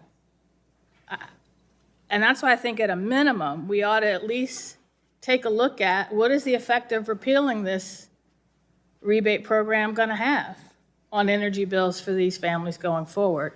And that's why I support the amendment, and I yield back. The lady yields back. Is there further discussion on the amendment on the Republican side? Any further on the Democrat side? Seeing none, there's no further discussion. The vote will occur on the amendment. The yeas and nays have been requested, and the clerk will call the roll. Mr. Latta? No. Mr. Latta votes no. Mr. Griffith? Mr. Griffith votes no. Mr. Bilirakis? Mr. Bilirakis votes no. Mr. Hudson? Mr. Hudson votes no. Mr. Carter of Georgia? Mr. Carter of Georgia votes no. Mr. Palmer?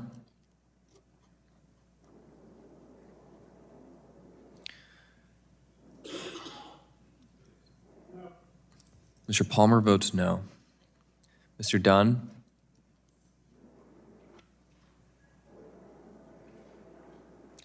Mr. Crenshaw? Mr. Joyce? Mr. Joyce votes no. Mr. Weber? Mr. Allen? Mr. Allen votes no. Mr. Balderson? Mr. Balderson votes no. Mr. Fulcher? Mr. Fulcher votes no. Mr. Pfluger? Mr. Pfluger votes no. Mrs. Harshbarger?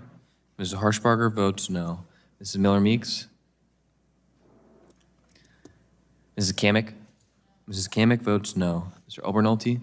Mr. Obernolte votes no. Mr. James? Mr. James votes no. Mr. Bentz? Mr. Bentz votes no. Mrs. Houchin?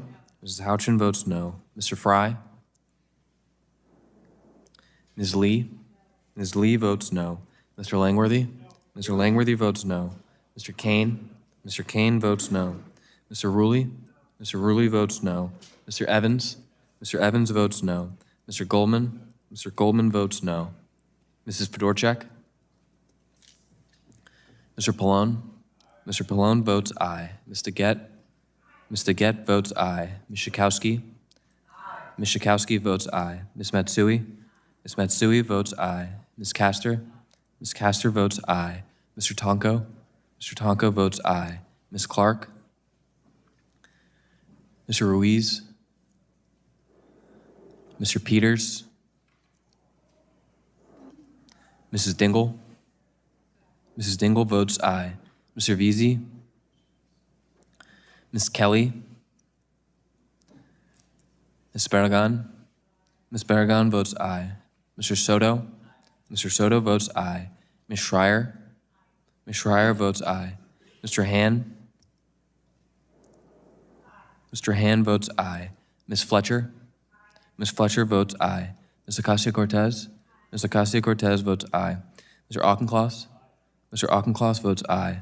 Mr. Carter of Louisiana? Mr. Carter of Louisiana votes aye. Mr. Menendez? Mr. Menendez votes aye. Mr. Mullen? Mr. Mullen votes aye. Mr. Landsman? Mr. Landsman votes aye. Ms. McClellan? Ms. McClellan votes aye. Chairman Guthrie? Chairman Guthrie votes no.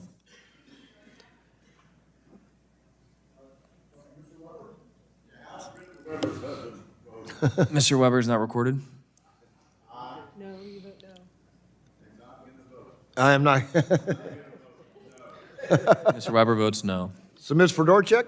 Mrs. Fedorchak is not recorded. Mrs. Fedorchak votes no. Mr. Fry? Mr. Fry is not recorded. Mr. Fry Dr. votes Louise? no. Mr. Ruiz is not recorded. Mr. Ruiz votes aye. Mr. Peters? Mr. Peters is not recorded. Mr. Peters votes aye. Is anyone seeking? No further discussion? Well, no one else seeking to answer the roll call? The clerk will report the result.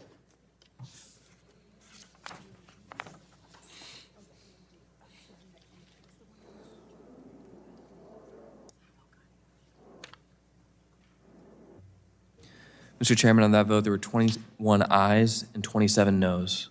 The amendment is not agreed to. Are there further amendments?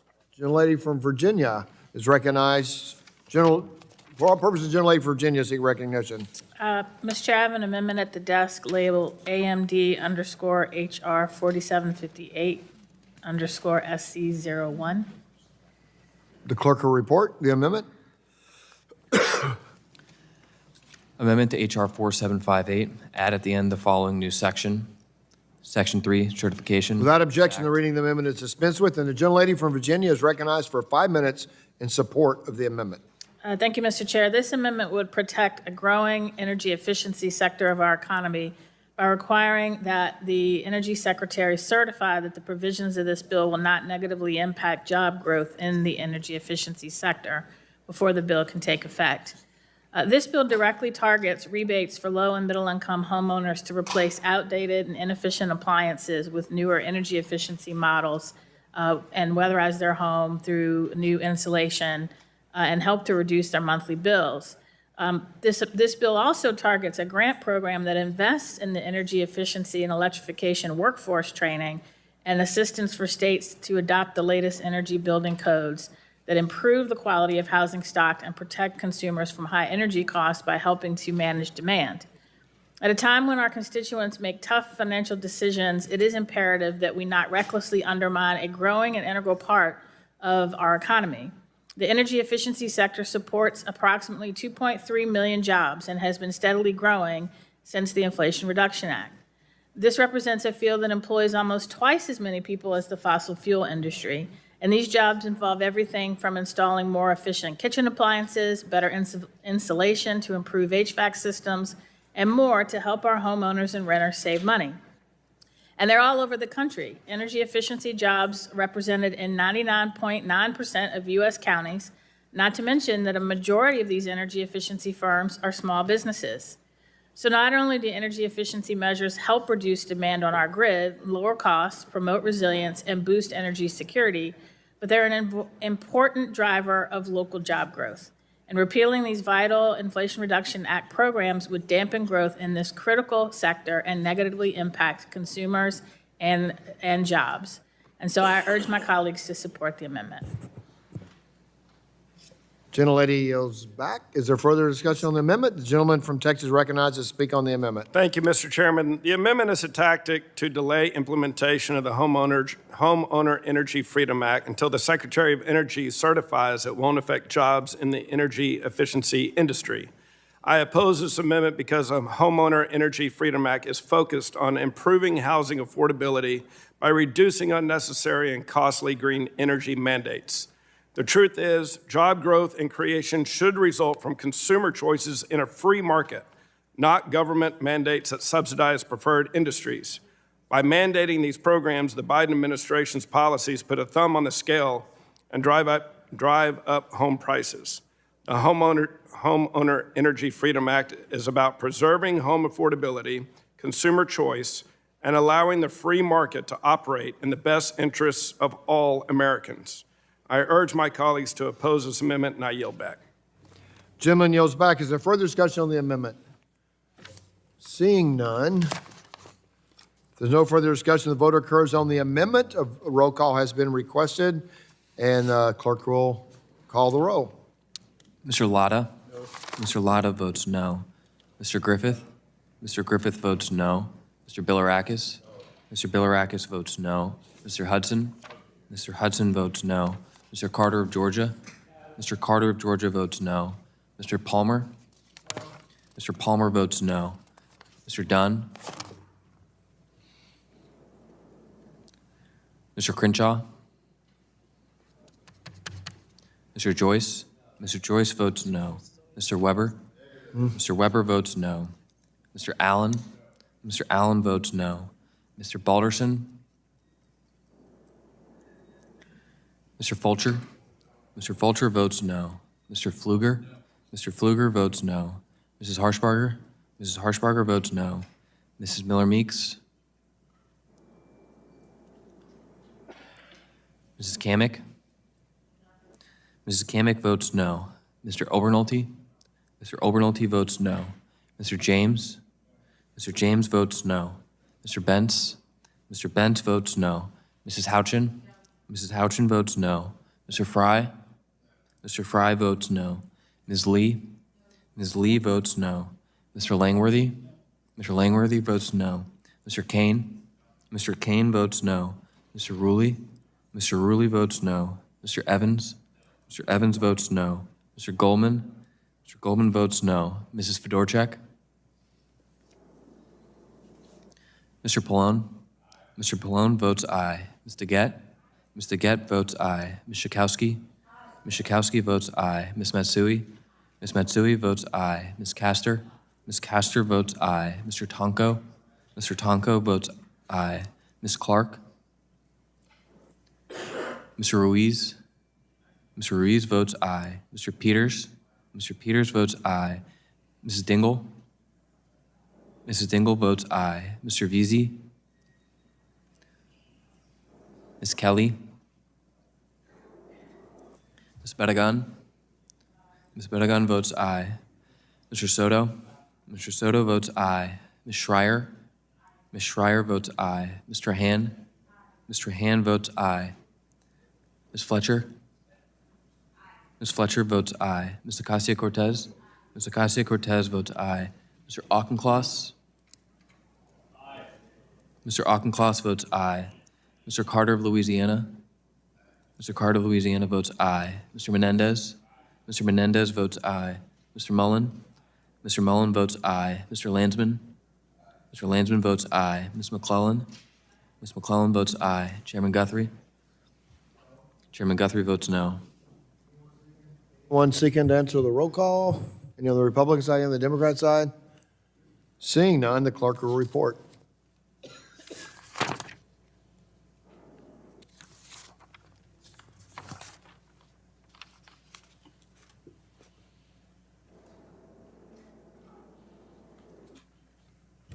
Mr. Chairman, on that vote, there were 21 ayes and 25 noes. The amendment is not agreed to. Are there further amendments? Seeing none, the question now occurs on adopting H.R. 4758. A roll call has been requested, and the clerk will call the roll. Mr. Latta? Aye. Mr. Latta votes aye. Mr. Griffith? Mr. Griffith votes aye. Mr. Bilirakis? Mr. Bilirakis votes aye. Mr. Hudson? Mr. Hudson votes aye. Mr. Carter of Georgia? Mr. Carter of Georgia votes aye. Mr. Palmer? Mr. Palmer votes aye. Mr. Dunn? My wife a good ring. She doesn't have a good wedding ring. I'm gonna get that. It's everything. Mr. Crenshaw? It's been everything I had. It wasn't. Mr. Joyce? Mr. Joyce votes aye. Mr. Weber? Mr. Weber votes aye. Mr. Allen? Mr. Allen votes aye. Mr. Balderson? Mr. Fulcher? Mr. Fulcher votes aye. Mr. Pfluger? Mr. Pfluger votes aye. Mrs. Harshbarger? Mrs. Harshbarger votes aye. Mrs. Miller Meeks? Mrs. Kamick? Mrs. Kamick votes aye. Mr. Obernolte? Mr. Obernolte votes aye. Mr. James? Mr. James votes aye. Mr. Bentz? Mr. Bentz votes aye. Mrs. Houchin? Mrs. Houchin votes aye. Mr. Fry? Mr. Fry votes aye. Ms. Lee? Ms. Lee votes aye. Mr. Langworthy? Mr. Langworthy votes aye. Mr. Kane? Mr. Kane votes aye. Mr. Ruley? Mr. Ruley votes aye. Mr. Evans? Mr. Evans votes aye. Mr. Goldman? Mr. Goldman votes aye. Mr. Pallone? No. Mr. Pallone votes no. Ms. Deget? Ms. Deget votes no. Ms. Schakowsky? Ms. Schakowsky votes no. Ms. Matsui? Ms. Matsui votes no. Ms. Castor? Ms. Castor votes no. Mr. Tonko? Mr. Tonko votes no. Ms. Clark? Mr. Ruiz? Mr. Ruiz votes no. Mr. Peters? Mr. Peters votes no. Mrs. Dingle? Mrs. Dingle votes no. Mr. Veazey? Ms. Kelly? Ms. Barragan? Ms. Barragan votes no. Mr. Soto? Mr. Soto votes no. Ms. Schreier? Ms. Schreier votes no. Mr. Han? Mr. Han votes no. Ms. Fletcher? Ms. Fletcher votes no. Ms. Ocasio-Cortez? Ms. Ocasio-Cortez votes no. Mr. Auchincloss? Mr. Auchincloss votes no. Mr. Carter of Louisiana? Mr. Carter of Louisiana votes no. Mr. Menendez? Mr. Menendez votes no. Mr. Mullen? Mr. Mullen votes no. Mr. Landsman? Mr. Landsman votes no. Ms. McClellan? Ms. McClellan votes no. Chairman Guthrie?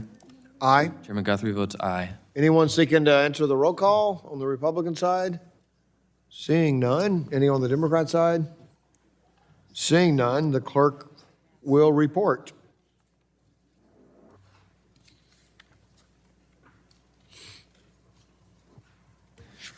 Mr. Chairman, on that vote, there were 25 ayes and 21 noes. The ayes have it, and the bill is adopted. The chair calls up H.R. 4626 and asks the clerk to report. H.R. 4626, a bill to amend the Energy Policy and Conservation Act to prohibit the Secretary of Energy from prescribing any new or amended energy conservation standards for a product that is not technologically feasible and economically justified and for other purposes. Without objection, the first reading of the bill is dispensed with, and the bill will be open for amendment at any point. So ordered. Does anyone seek to be recognized on the bill? H.R. 4626.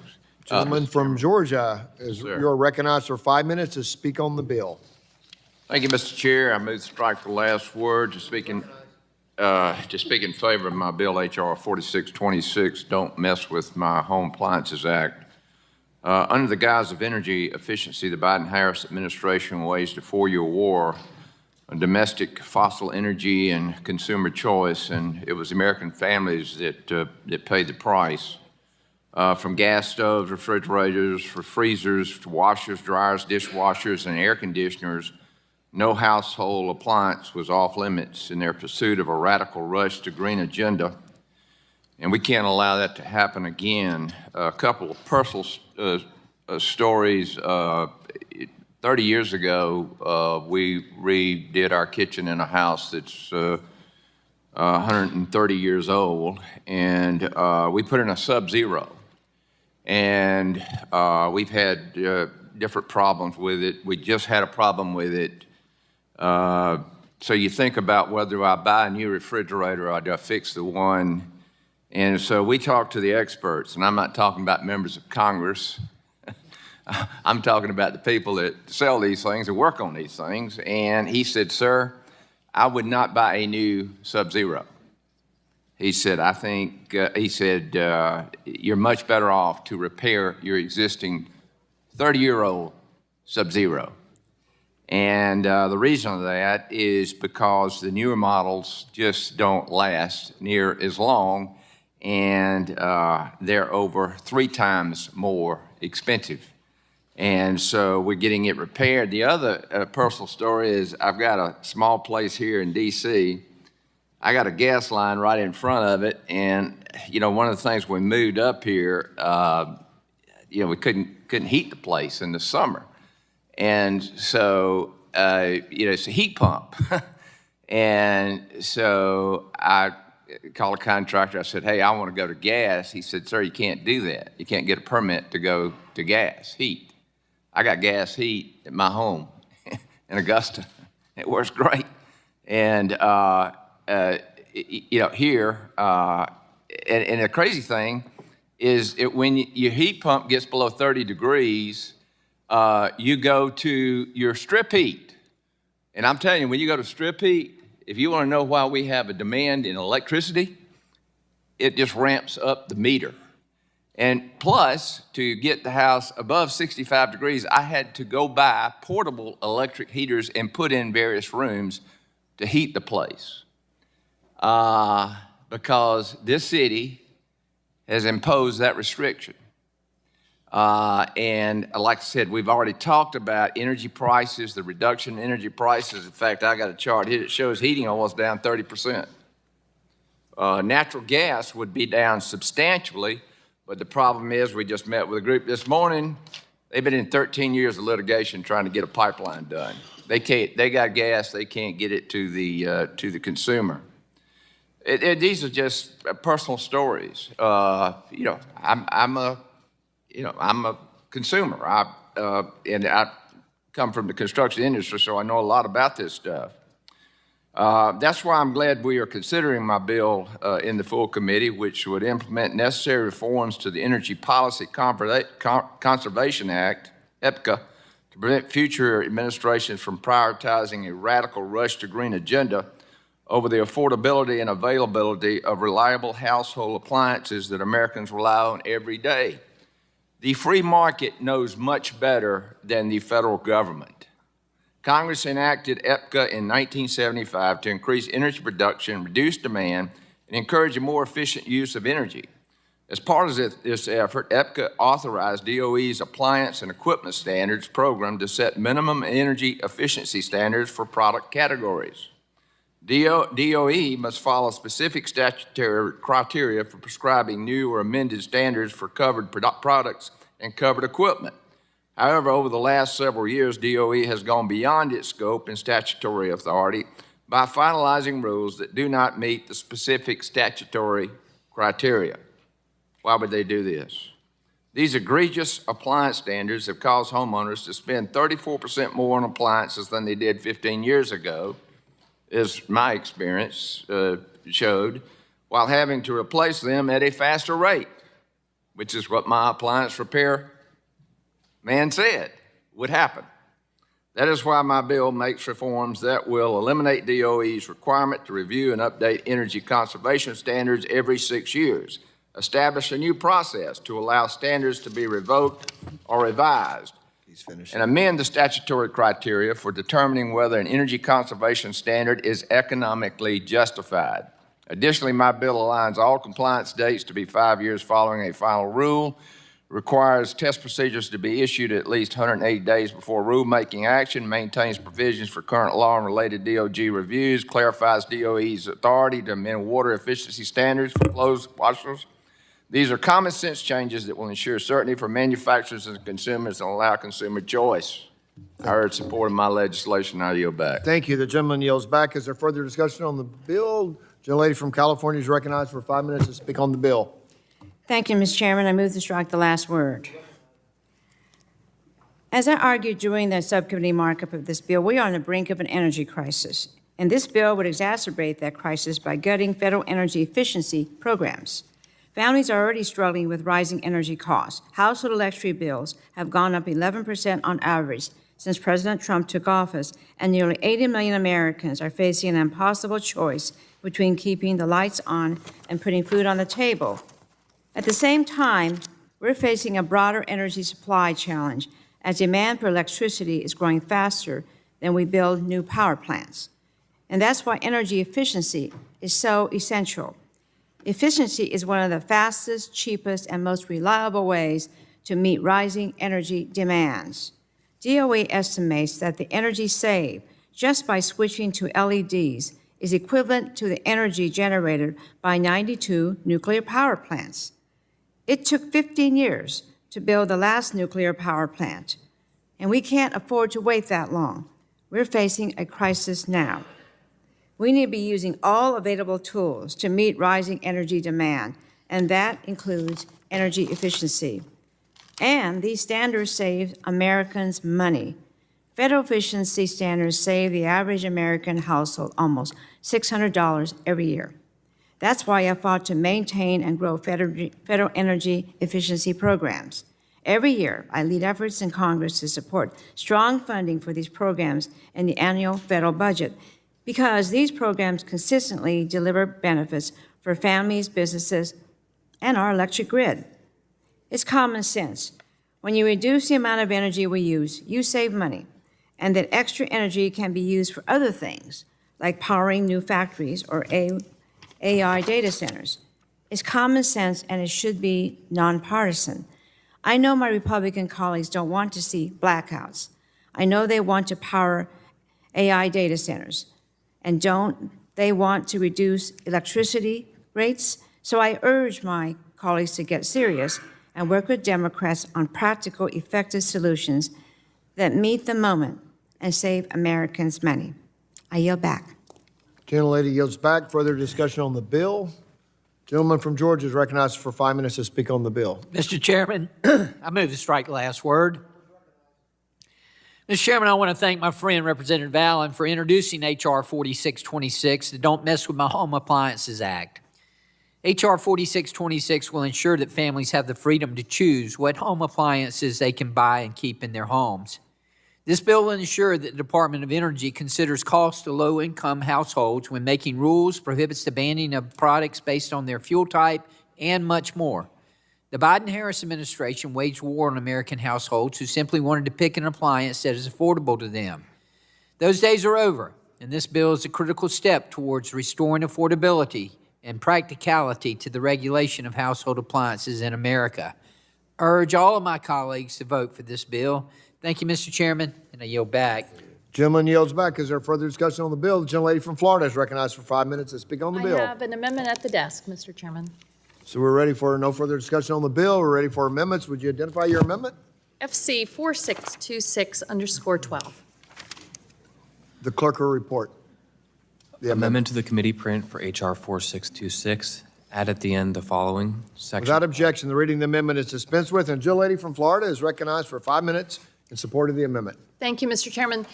Colleagues, I think we all know that families across the country are working really hard to get ahead, and all of the higher cost and inflation is really setting them back, whether it's groceries, health care, you name it, but especially their electric bills. That's why this bill is such poor policy, because it takes away an important tool to help people keep their electric bills low. It guts energy efficiency standards for your home appliances. It will also create new roadblocks to update these standards, and what that will do is it will keep old energy wasting technologies on the market. This bill is not needed to preserve consumer choice. I've heard that word a lot. That is a red herring.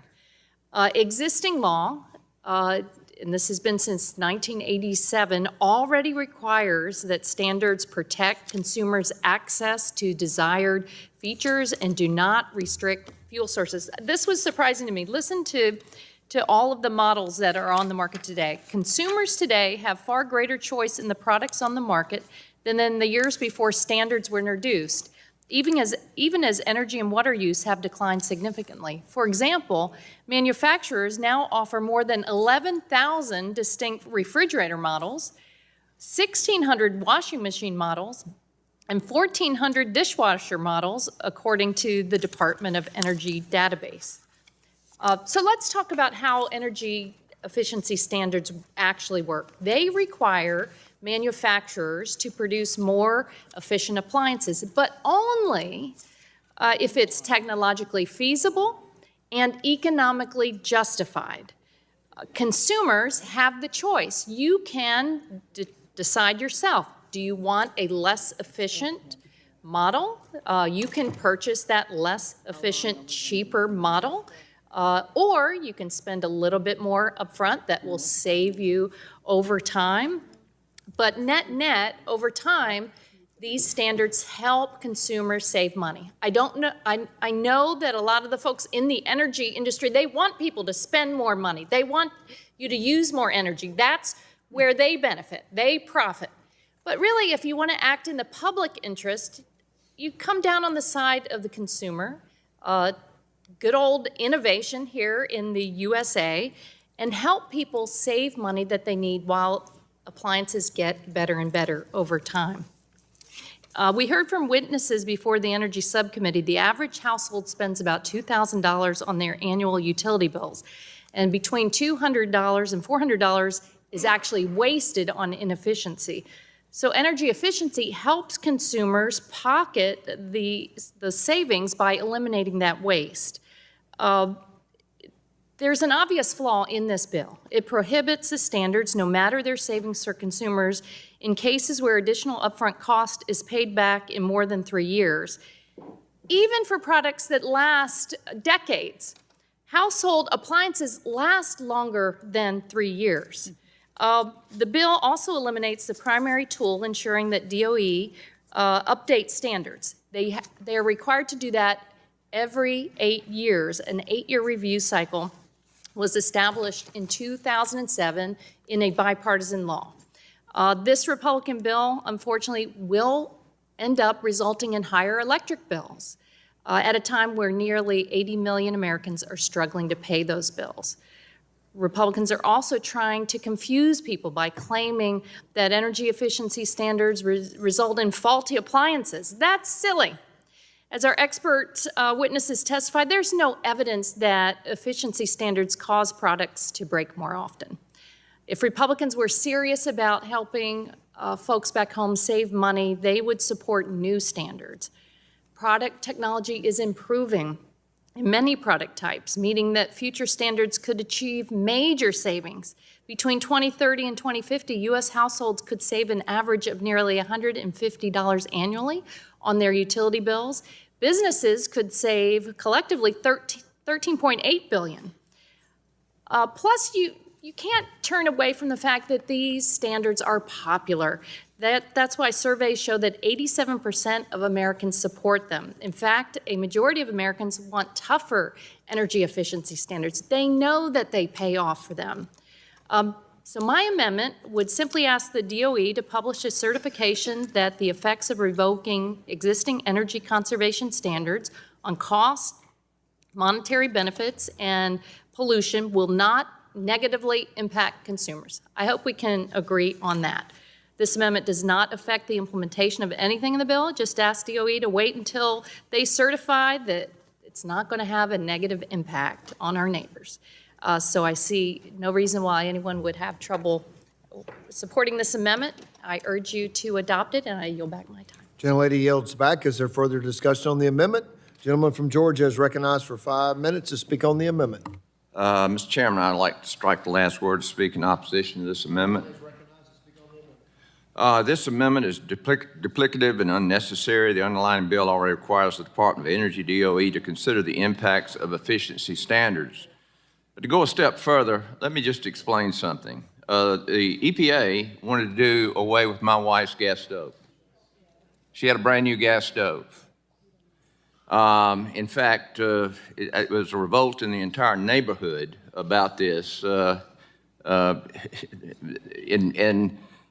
you know, when you look at what it costs to cook with gas versus what it costs to cook with electricity, right now, because there's no more war on fossil fuel, it is actually less expensive to cook with gas than it is with electricity.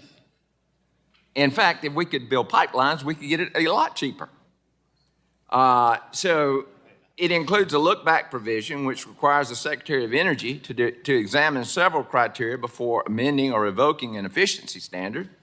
The criteria includes the cost to consumers, the level of energy savings, and technological feasibility in the commercial available products.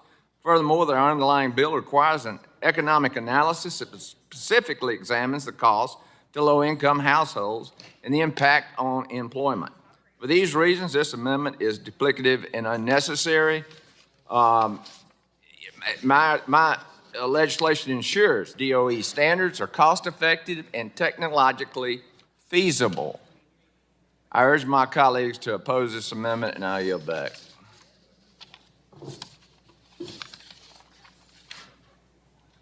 Gentleman yields back. Is there further discussion on the amendment? Seeing none, a roll call vote has been requested. The clerk will call the roll. Mr. Latta? Mr. Latta votes no. Mr. Griffith? Mr. Griffith votes no. Mr. Bilirakis? Mr. Hudson? Mr. Hudson votes no. Mr. Carter of Georgia? Mr. Carter of Georgia votes no. Mr. Palmer? Mr. Palmer votes no. Mr. Dunn? Mr. Crenshaw? Mr. Joyce? Mr. Joyce votes no. Mr. Weber?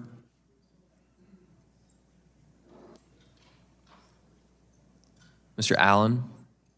Mr. Allen votes no. Mr. Balderson? Mr. Fulcher? Mr. Fulcher votes no. Mr. Pfluger? Mr. Pfluger votes no. Mrs. Harshbarger? Mrs. Harshbarger votes no. Mrs. Miller-Meeks? Mrs. Kamick? Mrs. Kamick votes no. Mr. Obernolte? Mr. Obernolte votes no. Mr. James? Mr. James votes no. Mr. Bentz? Mr. Bentz votes no. Mrs. Houchin? Mrs. Houchin votes no. Mr. Fry? Mr. Fry votes no. Ms. Lee? Ms. Lee votes no. Mr. Langworthy? Mr. Langworthy votes no. Mr. Kane? Mr. Kane votes no. Mr. Rulli? Mr. Rulli votes no. Mr. Evans? Mr. Evans votes no. Mr. Goldman? Mr. Goldman votes no. Mrs. Fedorchak?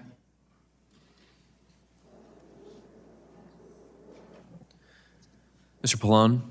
Mr. Pallone votes aye. Mr. Gett? Mr. Gett votes aye. Ms. Schakowsky? Ms. Schakowsky votes aye. Ms. Matsui? Ms. Matsui votes aye. Ms. Castor? Ms. Castor votes aye. Mr. Tonko? Mr. Tonko votes aye. Ms. Clark? Ms. Clark votes aye. Mr. Ruiz? Mr. Ruiz votes aye. Mr. Peters? Mr. Peters votes aye. Mrs. Dingle? Mr. Veazey? Mr. Veazey votes aye. Ms. Kelly?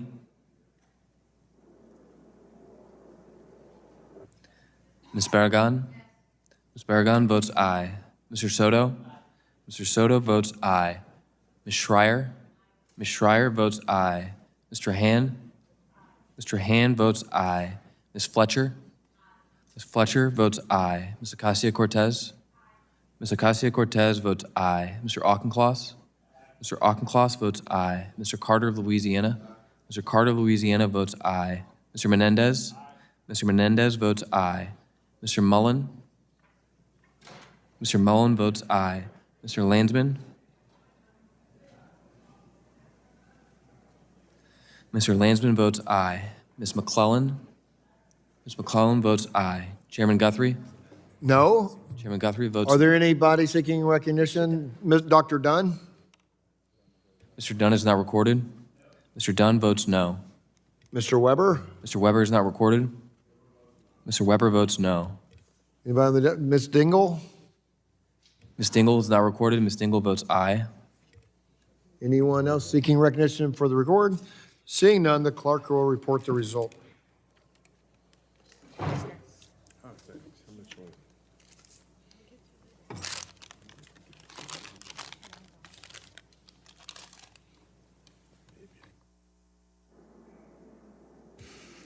Mr. Chairman, on that vote, there were 23 ayes and 25 noes. The amendment is not agreed to. Are there further amendments? Seeing none, the question now occurs on adopting H.R. 4626. A roll call has been requested, and the clerk will call the roll. Mr. Latta? Mr. Latta votes aye. Mr. Griffith? Mr. Griffith votes aye. Mr. Bilirakis? Mr. Hudson? Mr. Hudson votes aye. Mr. Carter of Georgia? Mr. Carter of Georgia votes aye. Mr. Palmer? Mr. Palmer votes aye. Mr. Dunn? Mr. Dunn votes aye. Mr. Crenshaw? Mr. Joyce? Mr. Joyce votes aye. Mr. Weber? Mr. Weber votes aye. Mr. Allen? Mr. Allen votes aye. Mr. Balderson? Mr. Fulcher? Mr. Fulcher votes aye. Mr. Pfluger? Mrs. Harshbarger? Mrs. Harshbarger votes aye. Mrs. Miller Meeks? Mrs. Kamick? Mrs. Kamick votes aye. Mr. Obernolte? Mr. Obernolte votes aye. Mr. James? Mr. James votes aye. Mr. Bentz? Mr. Bentz votes aye. Mrs. Houchin? Mr. Fry? Mr. Fry votes aye. Ms. Lee?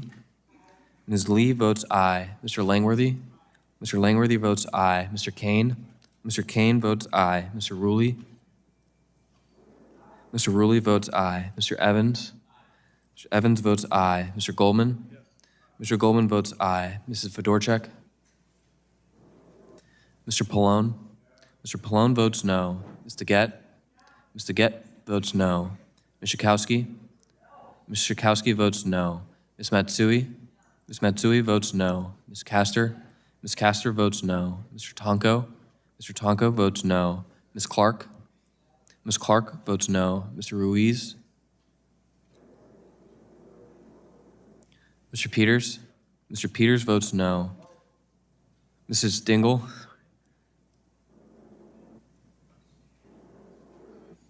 Mrs. Dingle? Mrs. Dingle votes no. Mr. Veazey? Mr. Veazey votes no. Ms. Kelly? Ms. Barragan? Ms. Barragan votes no. Mr. Soto? Ms. Schreier? Ms. Schreier votes no. Mr. Hand? Mr. Hand votes no. Ms. Fletcher? Ms. Fletcher votes no. Ms. Ocasio-Cortez? Ms. Ocasio-Cortez votes no. Mr. Auchincloss? Mr. Auchincloss votes no. Mr. Carter of Louisiana? Mr. Carter of Louisiana votes no. Mr. Menendez? Mr. Mullen? Mr. Mullen votes no. Mr. Landsman? Mr. Landsman votes no. Ms. McClellan? Ms. McClellan votes no. Chairman Guthrie? Chairman Guthrie votes aye. How is Mr. Pfluger recorded? Mr. Pfluger is not recorded. Mr. Pfluger votes aye. Mr. Bilirakis? Mr. Bilirakis is not recorded. Mr. Bilirakis votes aye. Okay. Mr. Soto and Mr. Soto is not recorded. Dr. Mr. Soto Luis? votes no. Mr. Ruiz is not recorded. Mr. Ruiz votes no. Ms. Houchin? Mrs. Houchin is not recorded. Mrs. Houchin votes aye. Is anyone on the Republican side seeking recognition? Seeing none. Democrat side? Seeing none, the clerk will report.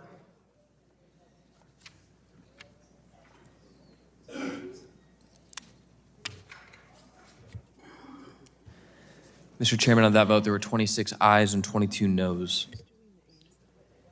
The ayes have it, and the bill is adopted. The chair calls up H.R. 1355 and asks the clerk to report.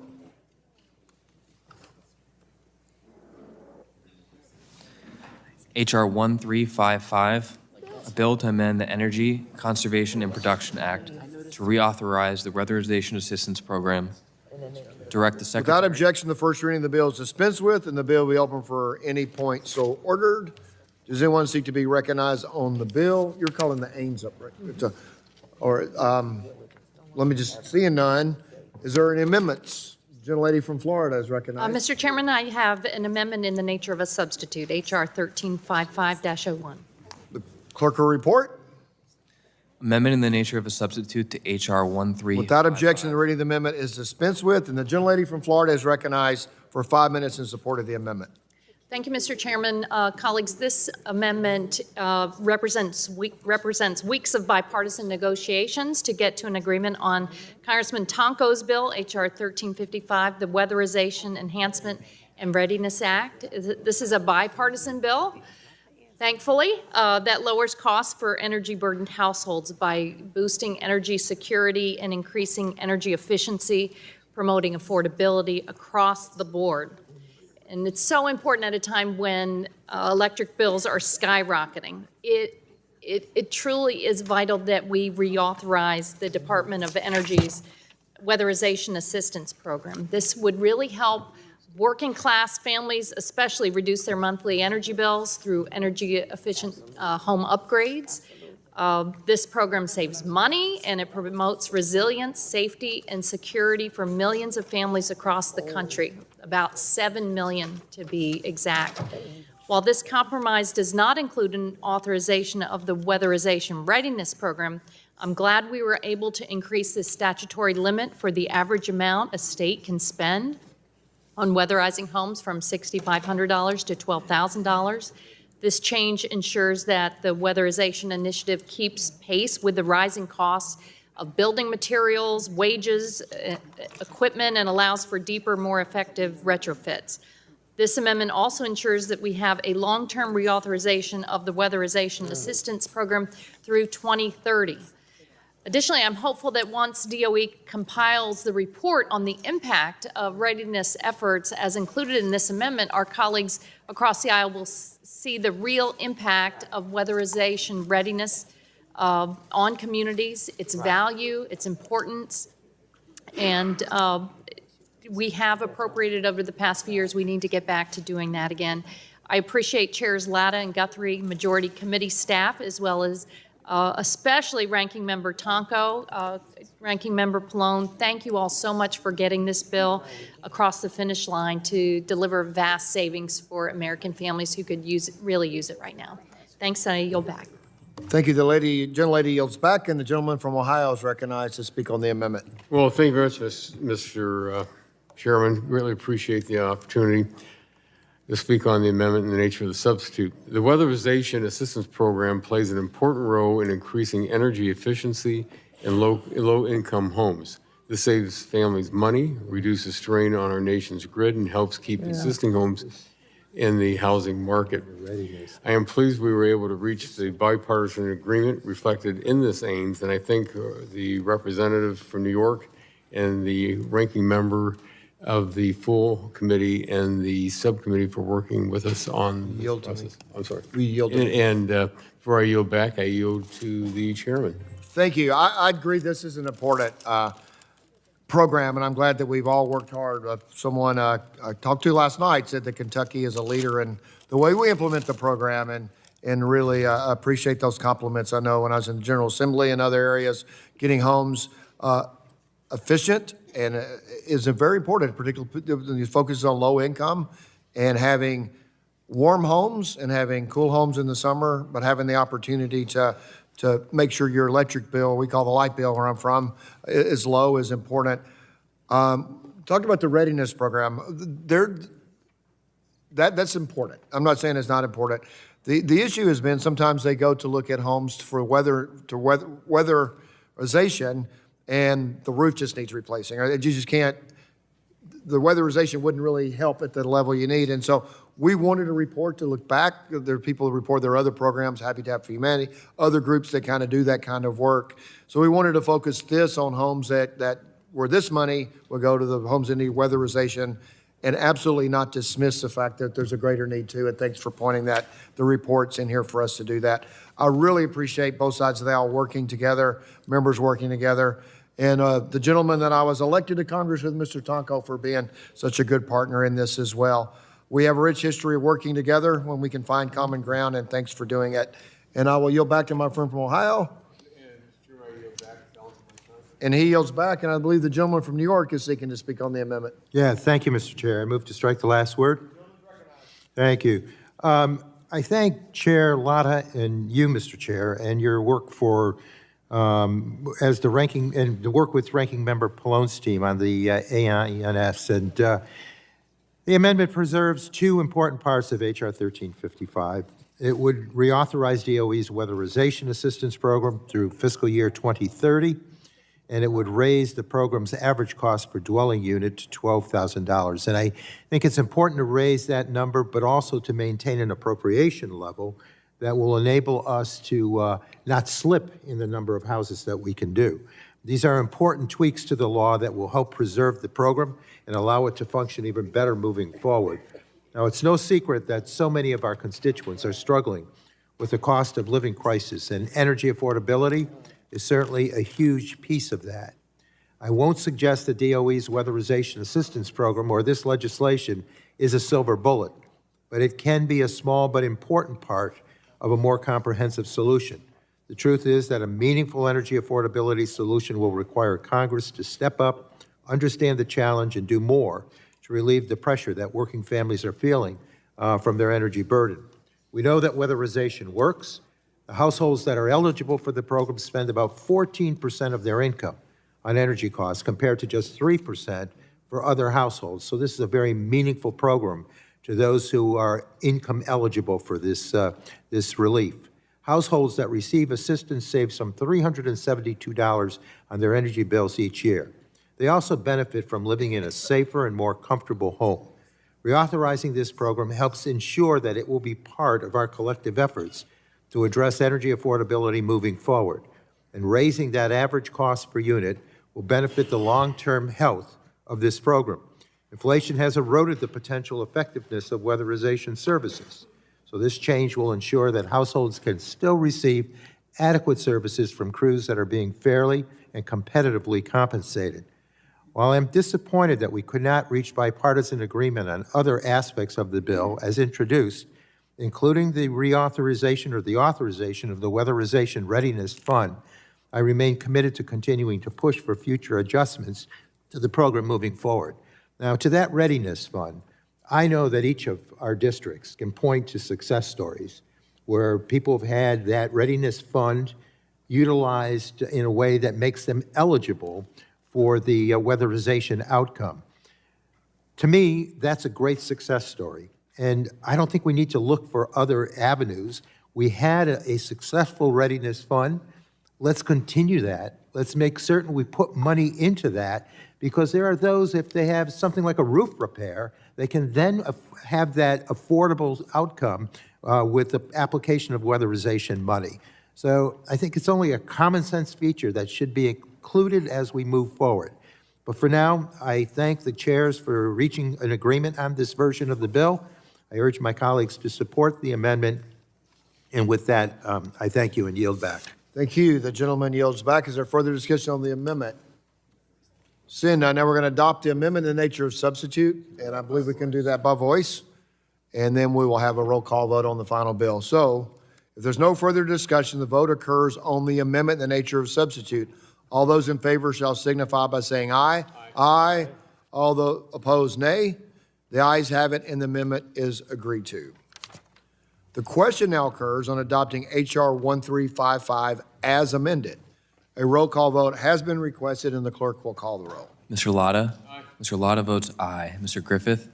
Mr. Griffith votes aye. Mr. Bilirakis? Mr. Bilirakis votes aye. Mr. Hudson? Mr. Hudson votes aye. Mr. Carter of Georgia? Mr. Carter of Georgia votes aye. Mr. Palmer? Mr. Palmer votes aye. Mr. Dunn? Mr. Dunn votes aye. Mr. Crenshaw? Mr. Joyce? Mr. Weber?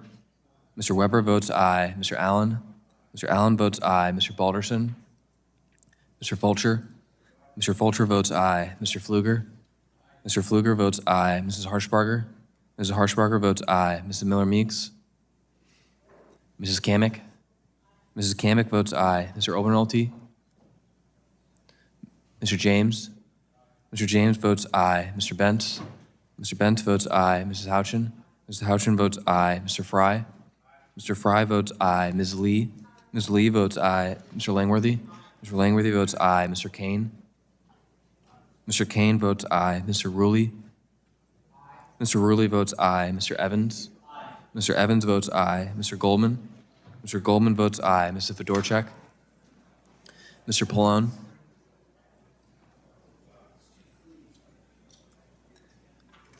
Mr. Pallone votes aye. Mr. Gett? Mr. Gett votes aye. Ms. Schakowsky? Ms. Schakowsky votes aye. Ms. Matsui? Ms. Matsui votes aye. Ms. Castor? Ms. Castor votes aye. Mr. Tonko? Mr. Tonko votes aye. Ms. Clark? Ms. Clark votes aye. Mr. Ruiz? Mr. Ruiz votes aye. Mr. Peters? Mr. Peters votes aye. Mrs. Dingle? Mrs. Dingle votes aye. Mr. Veazey? Mr. Veazey votes aye. Ms. Kelly? Ms. Barragan? Ms. Barragan votes aye. Mr. Soto? Mr. Soto votes aye. Ms. Schreier? Ms. Schreier votes aye. Mr. Han? Mr. Han votes aye. Ms. Fletcher?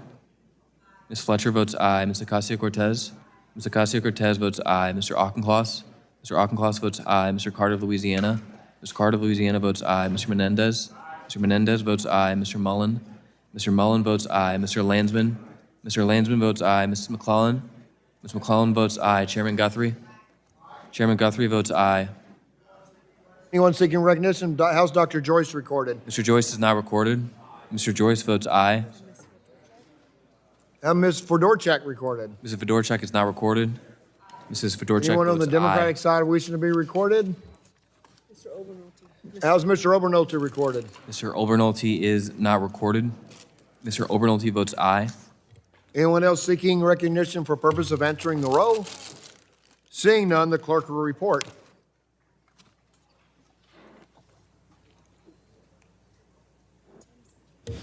Mr. Chairman, on that vote, there were 50 ayes and 0 noes. Thank you. The ayes have it, and the bill is adopted. Without objection, staff is authorized to make technical and conforming changes to the legislation approved by the committee today. So ordered. Without objection, the committee stands adjourned.